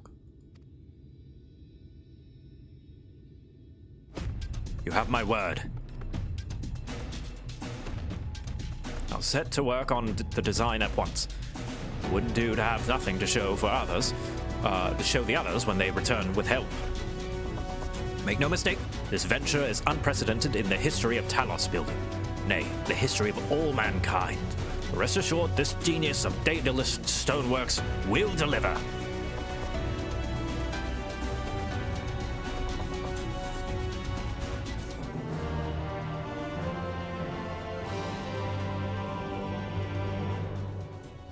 The Chais were expected to be antagonistic. Yeah, they're not I mean, you can like them, but they weren't originally supposed to be liked, you know?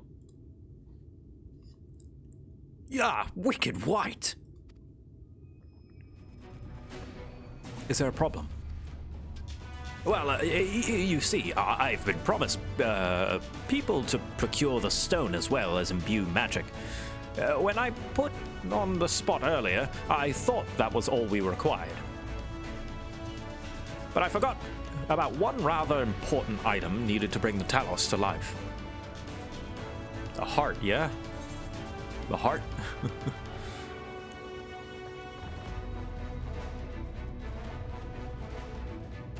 That's right, the heart. I'm pleased to see you have some familiarity with Talos.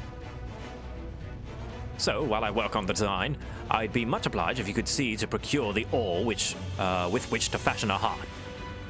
A heart suitable to bring life a Talos that shall embrace the very firmament. All right. I've been so frightened for so long. Is there anything I can do for you and yours? Just say the word. Ideally, a Talos heart should be made from ore found in the self-same region as the stone for the chassis. Let's see what Tristal can tell us. Ah, the dwarves. I'm glad Tristal was willing to lend us an ear. It's but a small step, but I pray this will pave the way for reconciliation. All right. Dulia, I hear that the best motivation, the best way to get someone motivated to do work and perform better is after sex. Grab Chinas and throw them on the bed.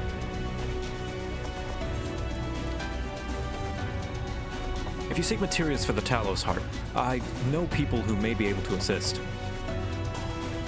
There are the Thalls, a dwarven family that have long mined this land.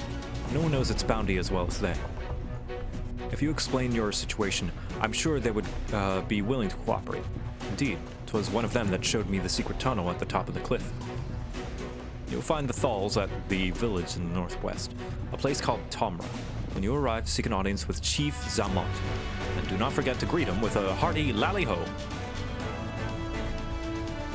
Permit me join you, Victor. Hold on. Permit me join you, Victor. I would keep my joints limber. On the hat, I can provide some manner of assistance. I leave the heart to the two of you then.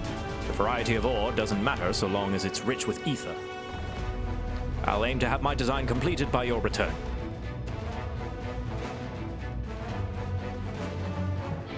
Darling, let's return to you. Oh, why, dear? No reason.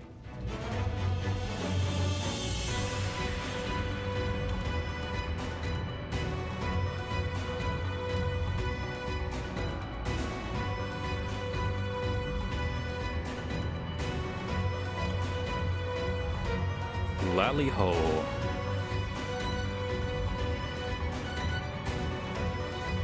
Yeah, so Dulia is gonna bring Chinas back to Yulmore for some encouragement. Meanwhile, we get to meet the dwarves.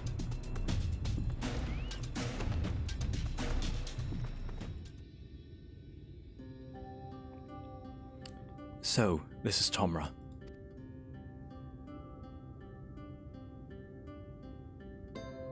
Seldom do we see the dwarven folk at the Crystarium, to now be in the presence of so many.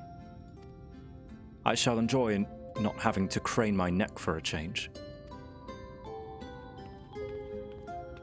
Ooh. Hello.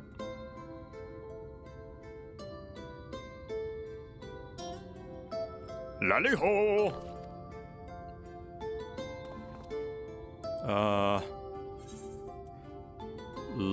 Lally-ho? What sorry excuse for a greeting was that? Where's your heart, lad? Your stones! Come, let's try it again. Alright. Lally-ho! Alright. Lally-ho!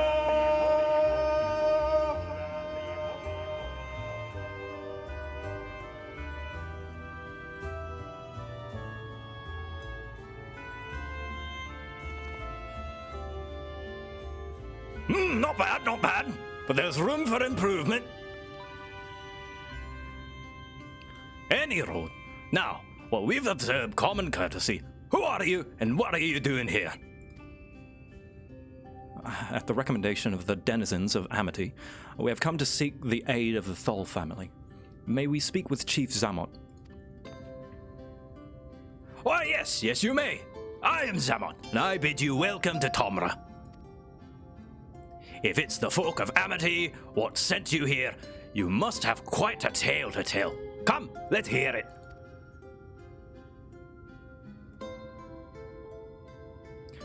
So, we come from the Crystarium. We need to make a Talos, and we need to make...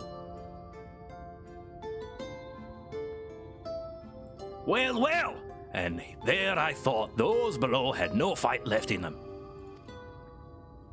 Having said that, it's not like we know how to deal with a floating volcano and all them sin eaters neither. If you're serious about restoring the place to these parts, though, we'll gladly lend you a hand.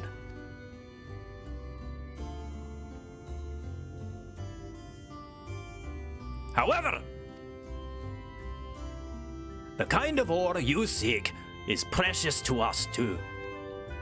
If I let you have it only for you to bungle things up and squander it, like no amount of ale will wash away my chagrin. First, I'll need you to get some azurite. Champion! Oh, you need to clean your wounds with azurite. And what is this trial? Come with me and I'll tell you.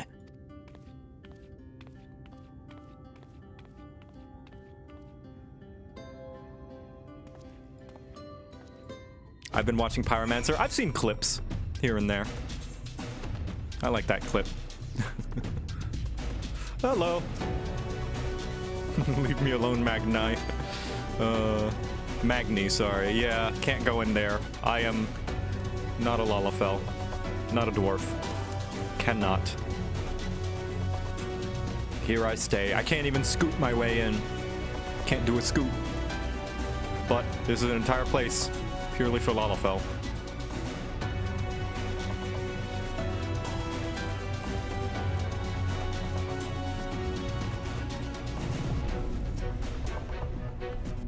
What could this trial be?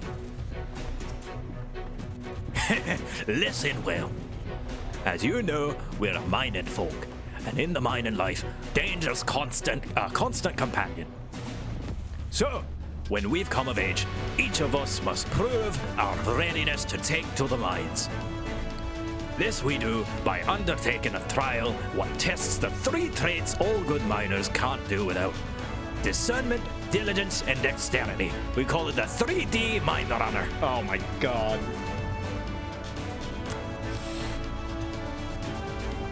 Now, look on my helm. Mark its features well.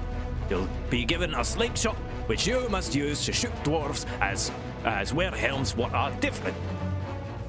I've already made the necessary arrangements. When you're ready to take the trial, report to the observation unit. Well, I'm pleased that the trial isn't needlessly dangerous. The dwarves who are targets may beg to differ. Would you care to do the honors, my friend? It scarce needs to be said, but you are best suited to of the two of us. All right, 3D Mine Runner. Okay, I need appropriate music for this. Let's see.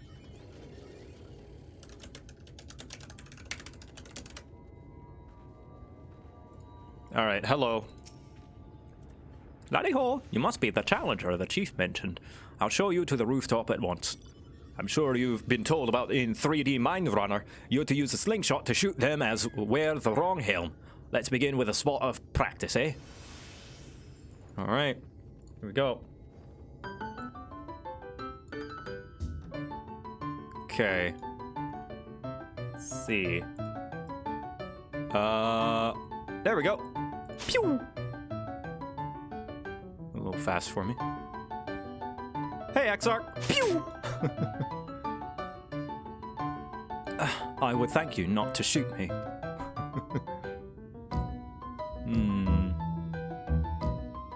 there you are. Nice shooting. Keep it up at the actual trial, eh?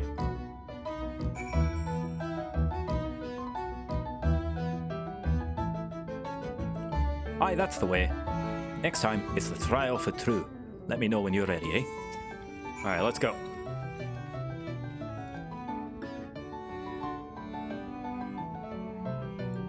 And... pew! If you're entertaining the thought of knocking off my cowl, know that it will not work.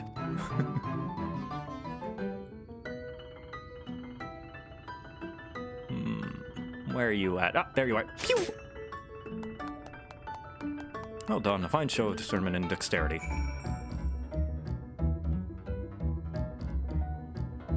Ooh. Trial never lies. You've got what it takes to be a miner. Oh, that's it? Okay, well. That was easy.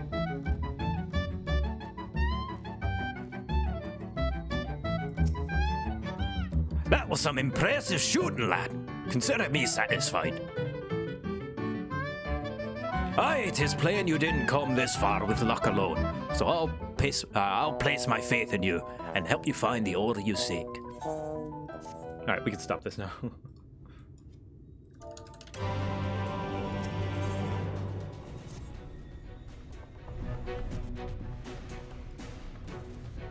Did you know that Calusia is rich in sulfur? Well, it is.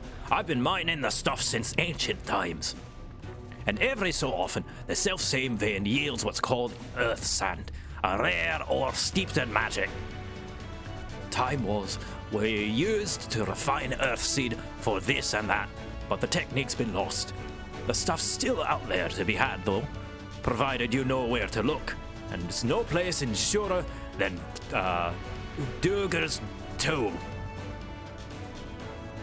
Problem is, the site's occupied by our age-old rivals, the Gulgs. Greedy swords claim the place is theirs and refuse to let any other bugger near. Oh, there'll never be a more odious lot than them Gulgs. I could go on forever about those hornless horsens, but then we'd be here forever, and that won't get us nowhere. What it boils down to is this. If you want the Earth Sand, you've got to deal with the Gulgs. Reckon you're up for the challenge. Yep. Yeah, we have dealt with far worse. I'm sure we can find a way to obtain what we need. That's the spirit. Now, to help you on your way, I'll have one of us go with you. I'll do it! I'll do it! I'll go with him! He's Cockney for some reason. You! Caught it! Whoa! I like the reveal. It's like we've never heard of this guy. I couldn't help but overhear it. I knew the eaters had flocked to Mount Gulg, but I didn't know why. To think the last Light Warden is hiding up there. The fate of Calusia, no, the world, hangs in the balance. If I can be of some help, then I want to do my part. Your zeal is commendable, lad, but it isn't so simple. This here's Corin. Young as he is, he's one of the village's finest miners. The lad's got an uncanny sense of where to dig, and his aim with a pickaxe is as true as any dwarf's. Put him in the thick of battle, and he couldn't hit the side of the minecart if he was sitting in it. If all he needs to do was dig, he'd be your dwarf. But he's liable to become a Sin Eater's breakfast before he can even mangle a swing. It's true, I'm hopeless in a fight, but I still want to try. Please let me go with you. You know, Corin. I'll take care of you, you take care of the oars. Oh, thank you so much. I'll try my best not to be a burden. You want to take Corin? Far be it from me to stop you. Keep him safe though, will you? We will most assuredly encounter Sin Eaters along the way. Though, with you in our company, It will be more of a spectacle than a concern. Alright, side quest. Milk for the cornflakes. Alright, instance time.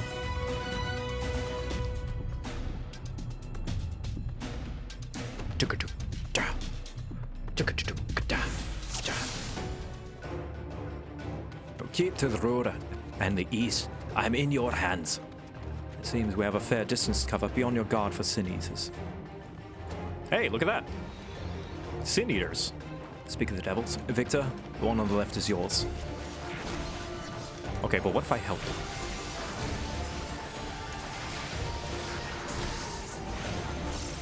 Oh, look, he's a black mage. No wonder he never leaves the tower. Oh, with rescue, excuse me? You two are really strong. He's a black mage with rescue, the most dangerous. If I am not to go to the stack marker, then the stack marker will come to me.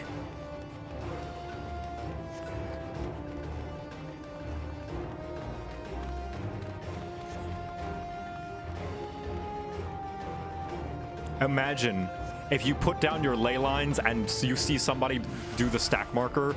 Imagine if you could bring the stack marker to you. That'd be amazing.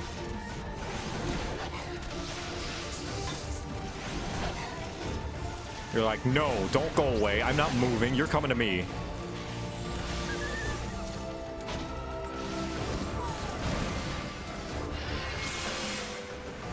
Dragoon or Red Mage with rescue is more scary. Oh. Ooh, and Paladin. He's got everything. He's got cover. Look at that. And heal. White Mage abilities. Paladin, White Mage, Black Mage. Okay. Yeah, I know he's an all-rounder, and those are the jobs that he has when he is he's a trust.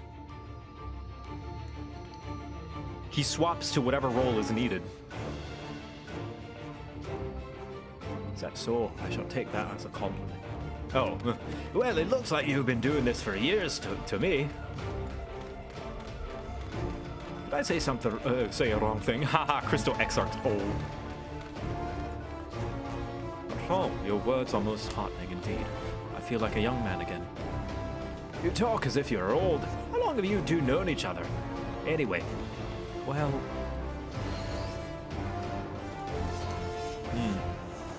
Ooh, this one's cool looking. This is Forgiven Hypocrisy. There we go.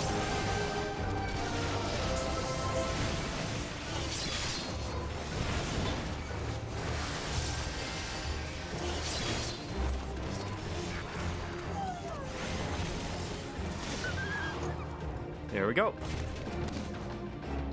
This way. A black mage utility that gives your party increased speed, but only if they run towards the ley lines. It's like the Team Rocket hideout, like conveyor belts. They just conveyor belts shoop, shoop, shoop, shoop, shoop, shoop, towards your ley lines.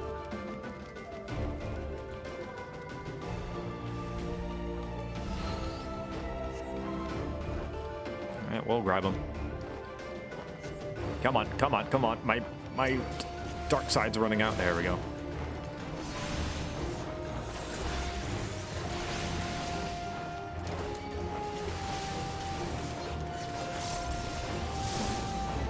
Ooh. Limit break? Solo limit break. Ooh, okay. Oh, come on. Let's see it. Let's see it. Become as blazing stars. All right, nice.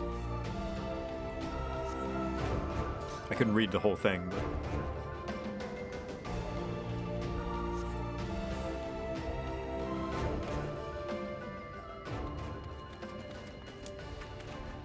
Whoa! That's a lot. We could take him. Just as we're about to get to the gate. Get there, sorry. One last push then, shall we, Victor?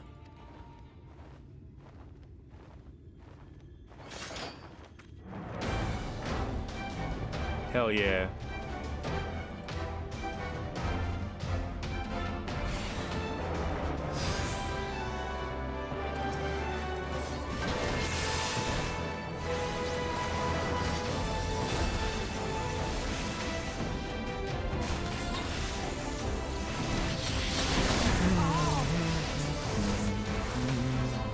This is the first time we've gotten a chance to actually fight with the Exarch. This is cool.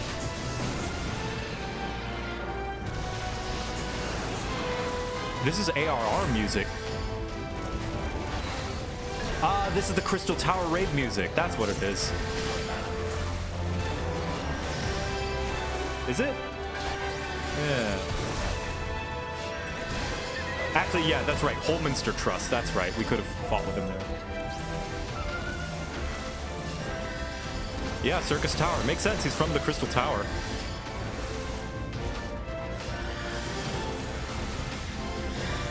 I love all the funny moments you have. Thanks. They're fun.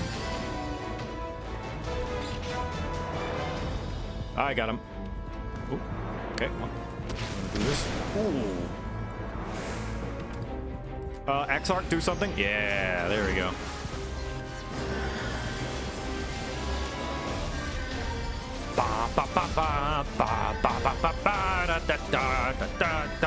I'm gonna eat that.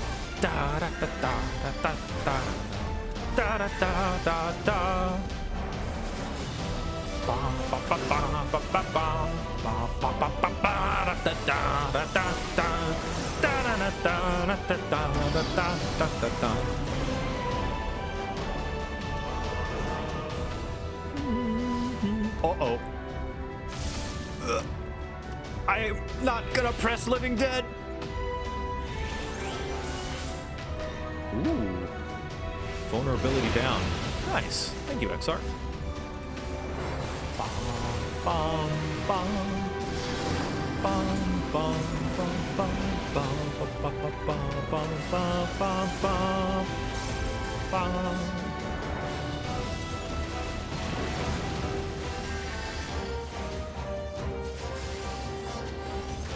Tank LB,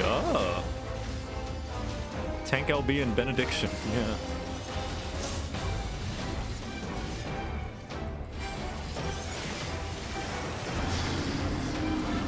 There we go. I like this. Just you and me, Exarch. He gave me sandwiches.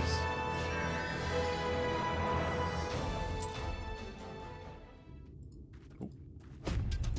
Nice. We're alive! We're alive! Let's hurry inside before any more Sin Eaters come. Right, follow me, please. I'll take you to the Dorger's Tool, where the purest sulfur in the land may be found.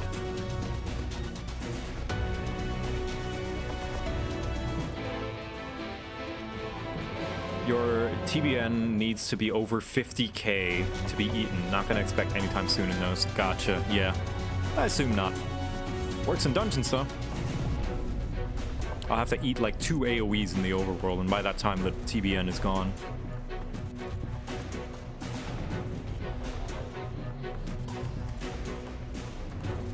Alright, this area.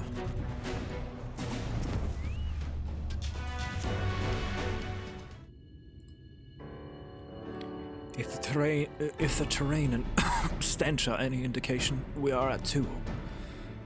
Ah, there.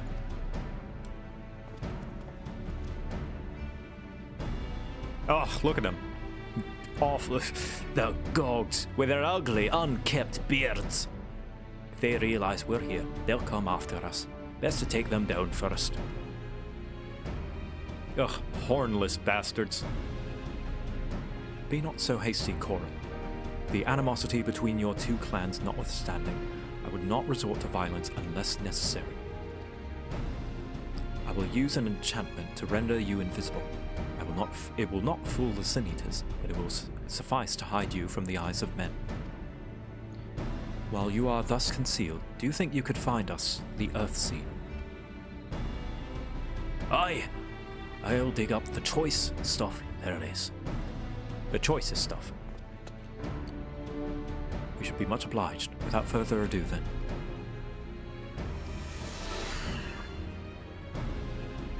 Ha! I can see straight through me. Right, I dig and wiggle.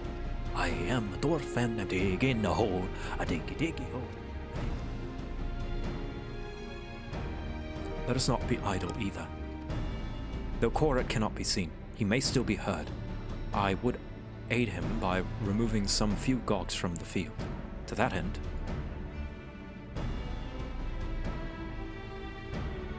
Dream Powder.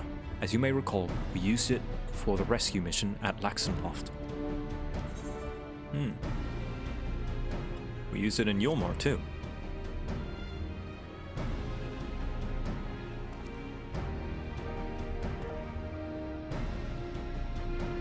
Truly, it seems our alchemists got a little carried away with the latest batch.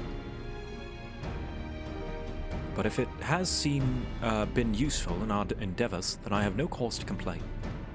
Now then, I shall make you invisible as well, that you might steal closer to the dwarves and give them a dose of dream powder.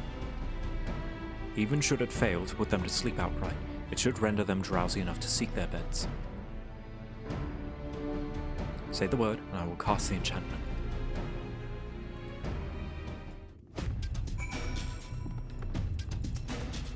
Alright. Should the enchantment fade before you wish to finish tending to the dwarf's return? Alright. Can I sprint? I cannot. I like this area. I wish there was more reason to visit this area. So as of now, there isn't. It's very pretty. I have not visited this area since I completed Shadowbringers the first time around.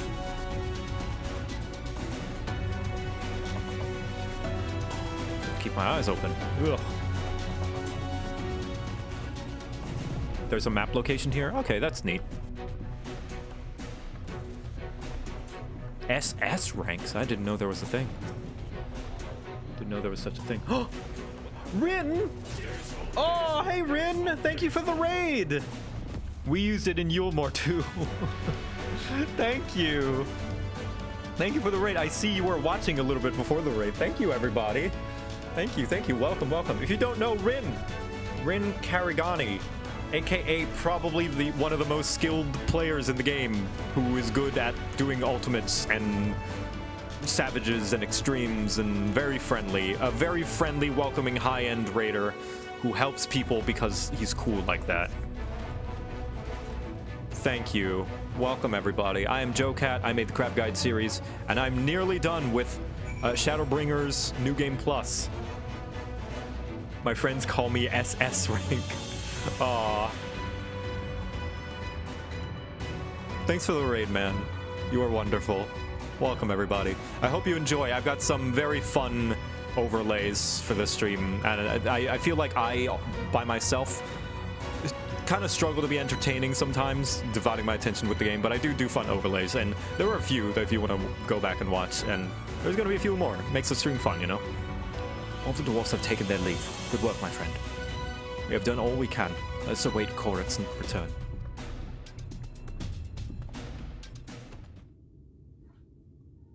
I'm back! This is the purest stuff there is. Though it's enough, I shall go and dig up some... shall I go and dig up some more? I dare say it will suffice for our purpose. You have our gratitude, Korat. Let us carry us back to... Ooh, careful there, Exarch. You've been away from the tower a while. Are you alright?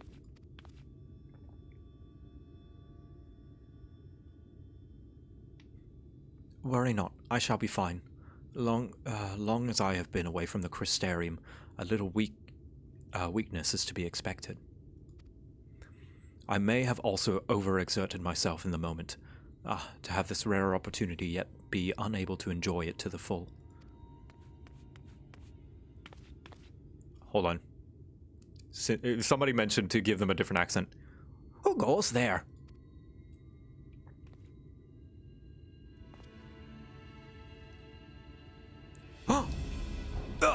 That's Gulg, chief of the Gulgs.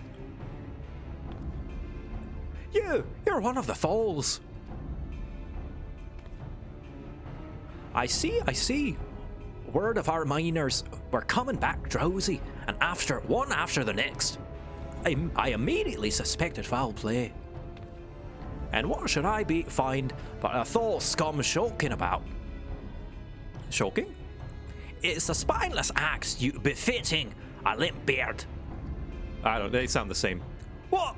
I won't stand for that insult.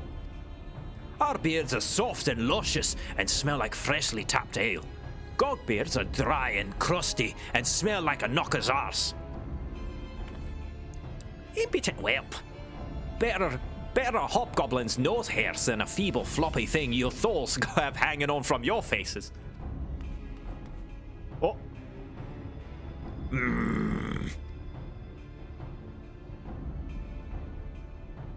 Like oil and water. This is not like to end of its own accord. Victor, do you perchance have some dream powder left? Aw, but this was beginning to get interesting. Worry not, my friend. Something tells me you'll have ample opportunity later to witness their bickering. For now, however, we should be on our way. Yeet! What in the swiveling?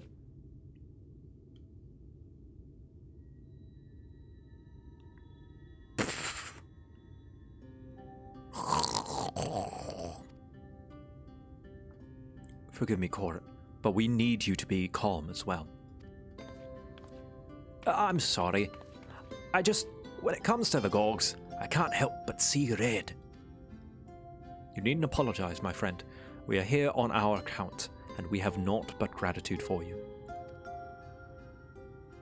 Now that we have what we came here for, however, it is time to take our leave. The Talos awaits its heart.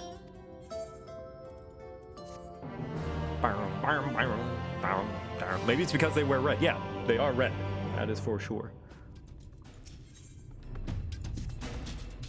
Well, my friend, much as I have enjoyed our time together, I think it best we split up, that we might accomplish our tasks more swiftly.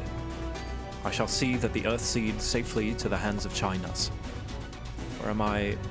While I am thus employed, would you be so kind as to deliver Core back to Tom? Yeah, you got it. My thanks, Victor. Brief though it was, 'twas an honor to go adventuring with you. I shall see you back in Amity.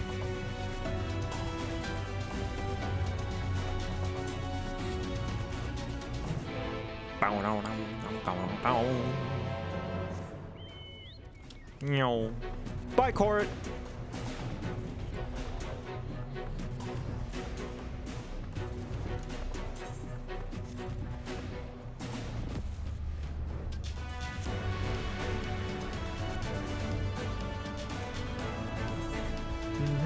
Wait, I can just teleport. Hold on.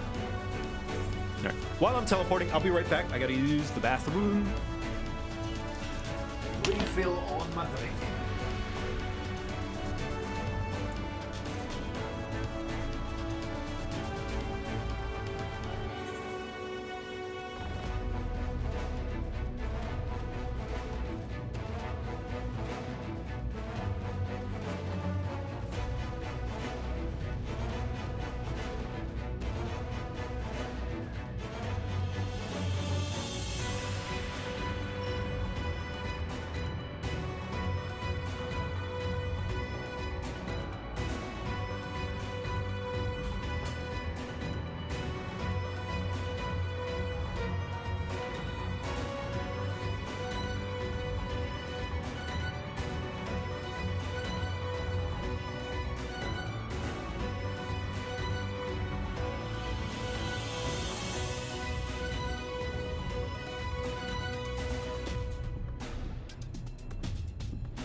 Lally-ho, glad you're back in one piece.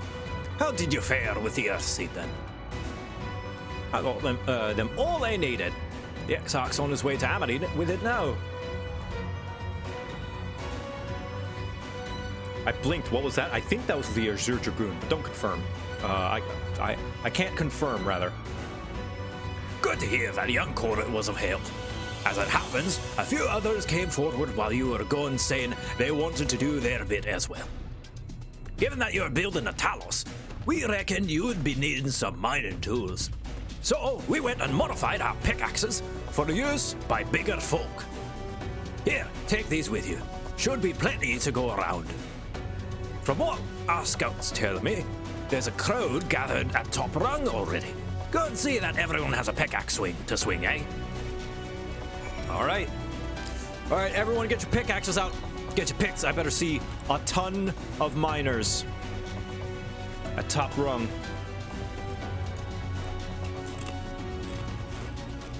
Here, I'll even do it. Boom. I'm ready to mine.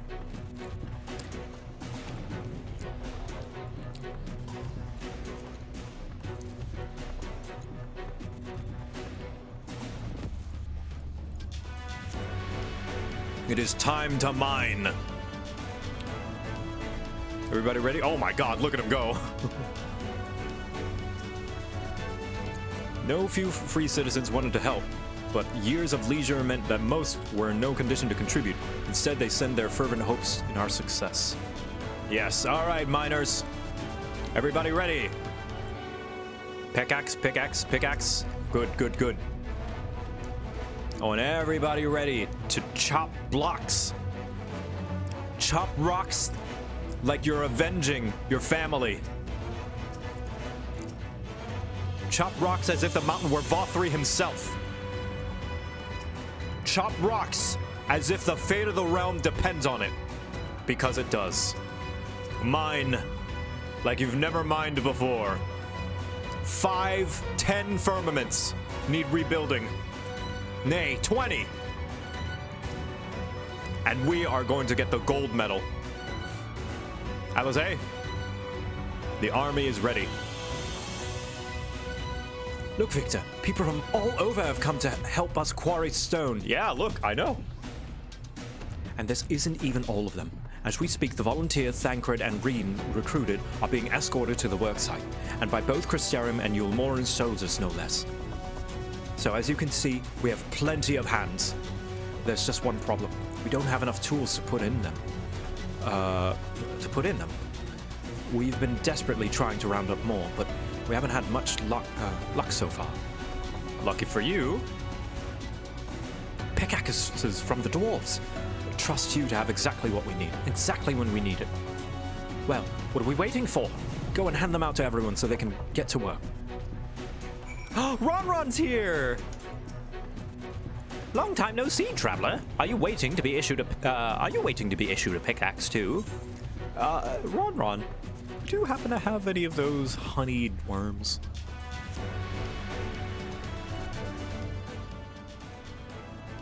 Oh, you clearly weren't, and now neither are we. Rest assured, we will put these to good use and work very, very hard. Oh, look at him. Of course, one cannot work on an empty stomach, which is why I brought some tasty worms to share. Oh, nice! As much as we would all enjoy a treat, perhaps the worms are best saved for afterwards.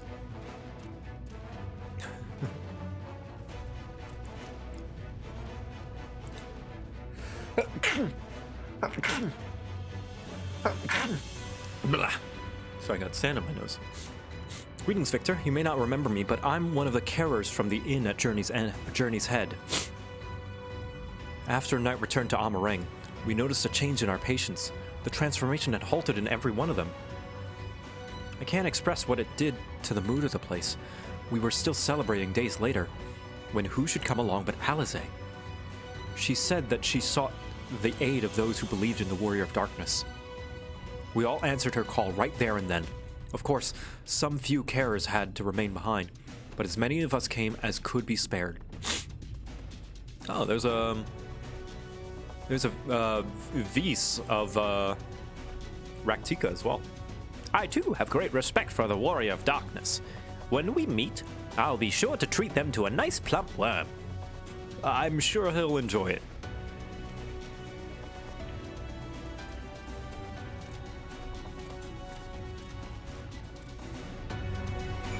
Alright, Magnus!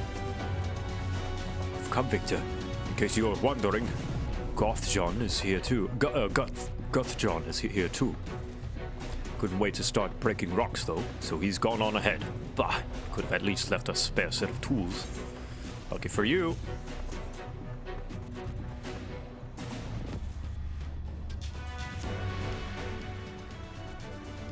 Ah, wonderful. We can be about it too.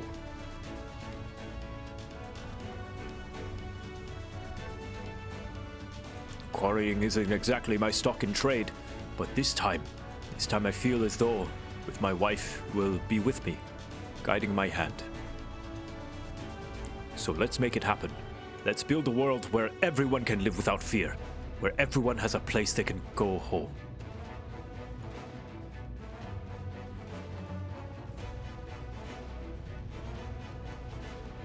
Right then, let's be on our way.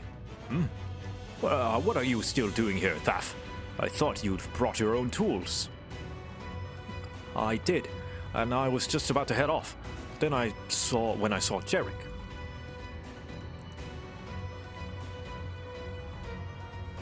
Oh god, if this plan works and the giant Talos comes to life. Just imagine the size of the trolley it could push! Imagine it! Are you still raving on about that? How many times do I have to tell you? That's not what the Talos is for! What the hells would make the tracks... Where the hells would the tracks even go? There's bound to be somewhere. You just need a little imagination. Seeing as the stonework's involved, maybe we could have a trolley added to their design. Enough! We're going to work. And if I hear any more about trolleys from you, I'll have you pushing one yourself.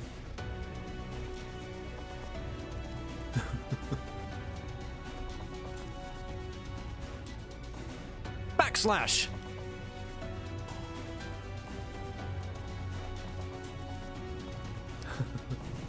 I love gathering Biggs, Wedge, and Sid, yeah. Alright, Kai Shear, my boy, my precious lad, my good man. Yep, Danny, you giving everybody the rundown? We're ready to do our bit, Victor. We just need tools to do it with. Here we go.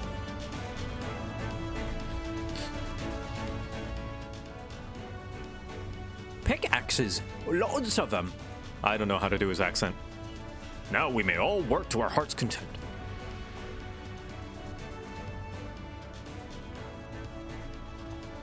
While I don't have many talents, I do have a strong back, and what strength I have, I'll gladly use for the sake of the place, for the sake of peace.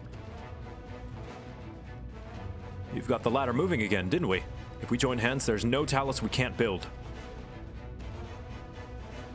I still haven't repaid you an Alphino for saving me, and I'm not sure I ever could. But that ain't going to stop me from trying. I'm with you to the end.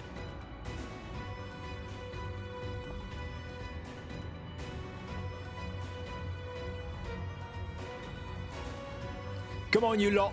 Look lively.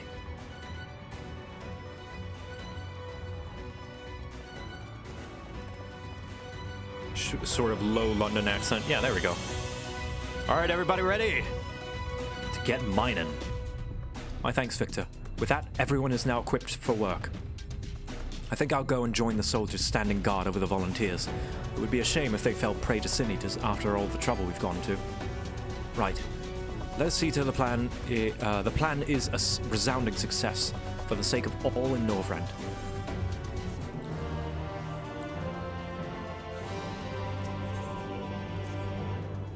Well, my friend, it appears we are the only ones left here.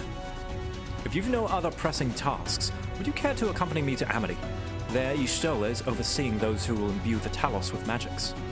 Come, let us join them at once. All right. Here we go. Miners! For the stone.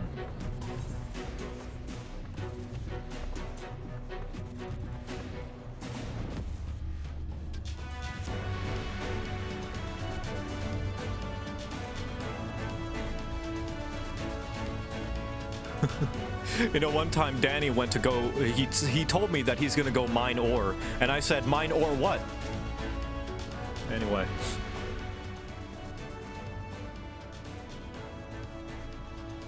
Ah, good of you to join us. I'm pleased to say we have gathered ample help for the imbuing.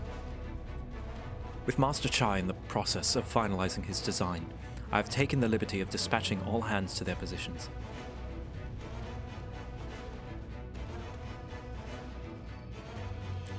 You heard all along as though I have my house in order, but quite frankly, this is the most disorganized mess of a project I've ever overseen, and I haven't spent nearly as much time as I would like on my calculations.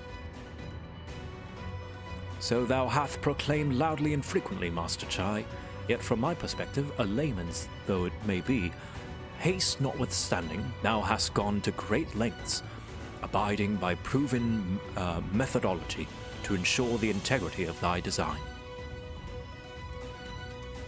That's just the bare minimum. That's expected of us at the Stoneworks. Though our glory days are behind us, I've not forgotten our time-honored traditions. But I should mention that the Exarch delivered the ore that I asked for. Earthseed, I believe he called it. In that quantity, I believe we can fashion a suitable heart for a Talos. And then everything will be in readiness, or so I would like to say. Is there a problem? If the Talos of, any reasonable size, a single heart will serve to circulate ether through the chassis. But given the unprecedented proportions of which we seek to build, I doubt that will be the case. By installing smaller peripheral hearts at intervals, I believe that we can maintain a stable ether flow, thereby solving the problem. However, we don't have enough ore for this purpose. Not for it, but to procure more, I suppose. What? Runa, mayhap now is a good time to bring them out. A moment, friend. There is something I would show you.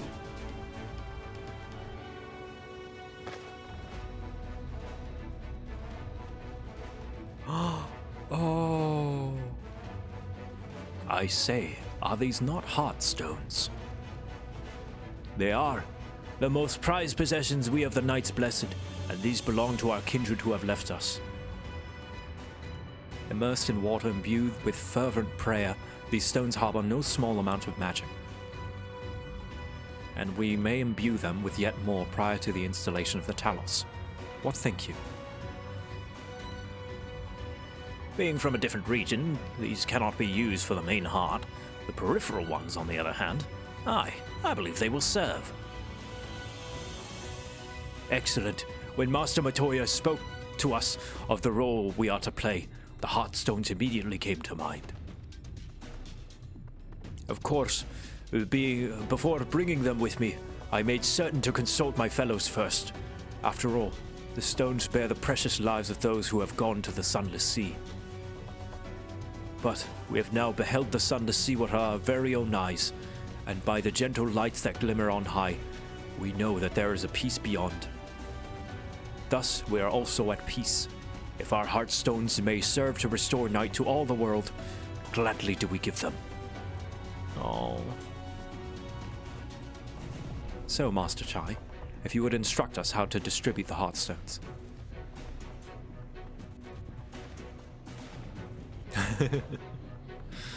Oh. They're essentially giving up one of their most precious possessions that means so much. And Victor, for good luck, may I ask you imbue one as well? Of course, yeah. I'd be honored.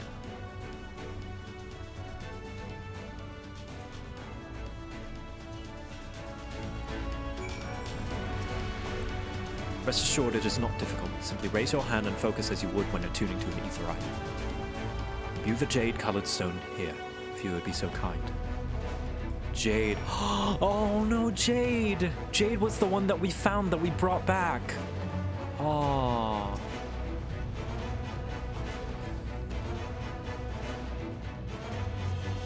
Familiar-looking heartstone appears to glow faintly.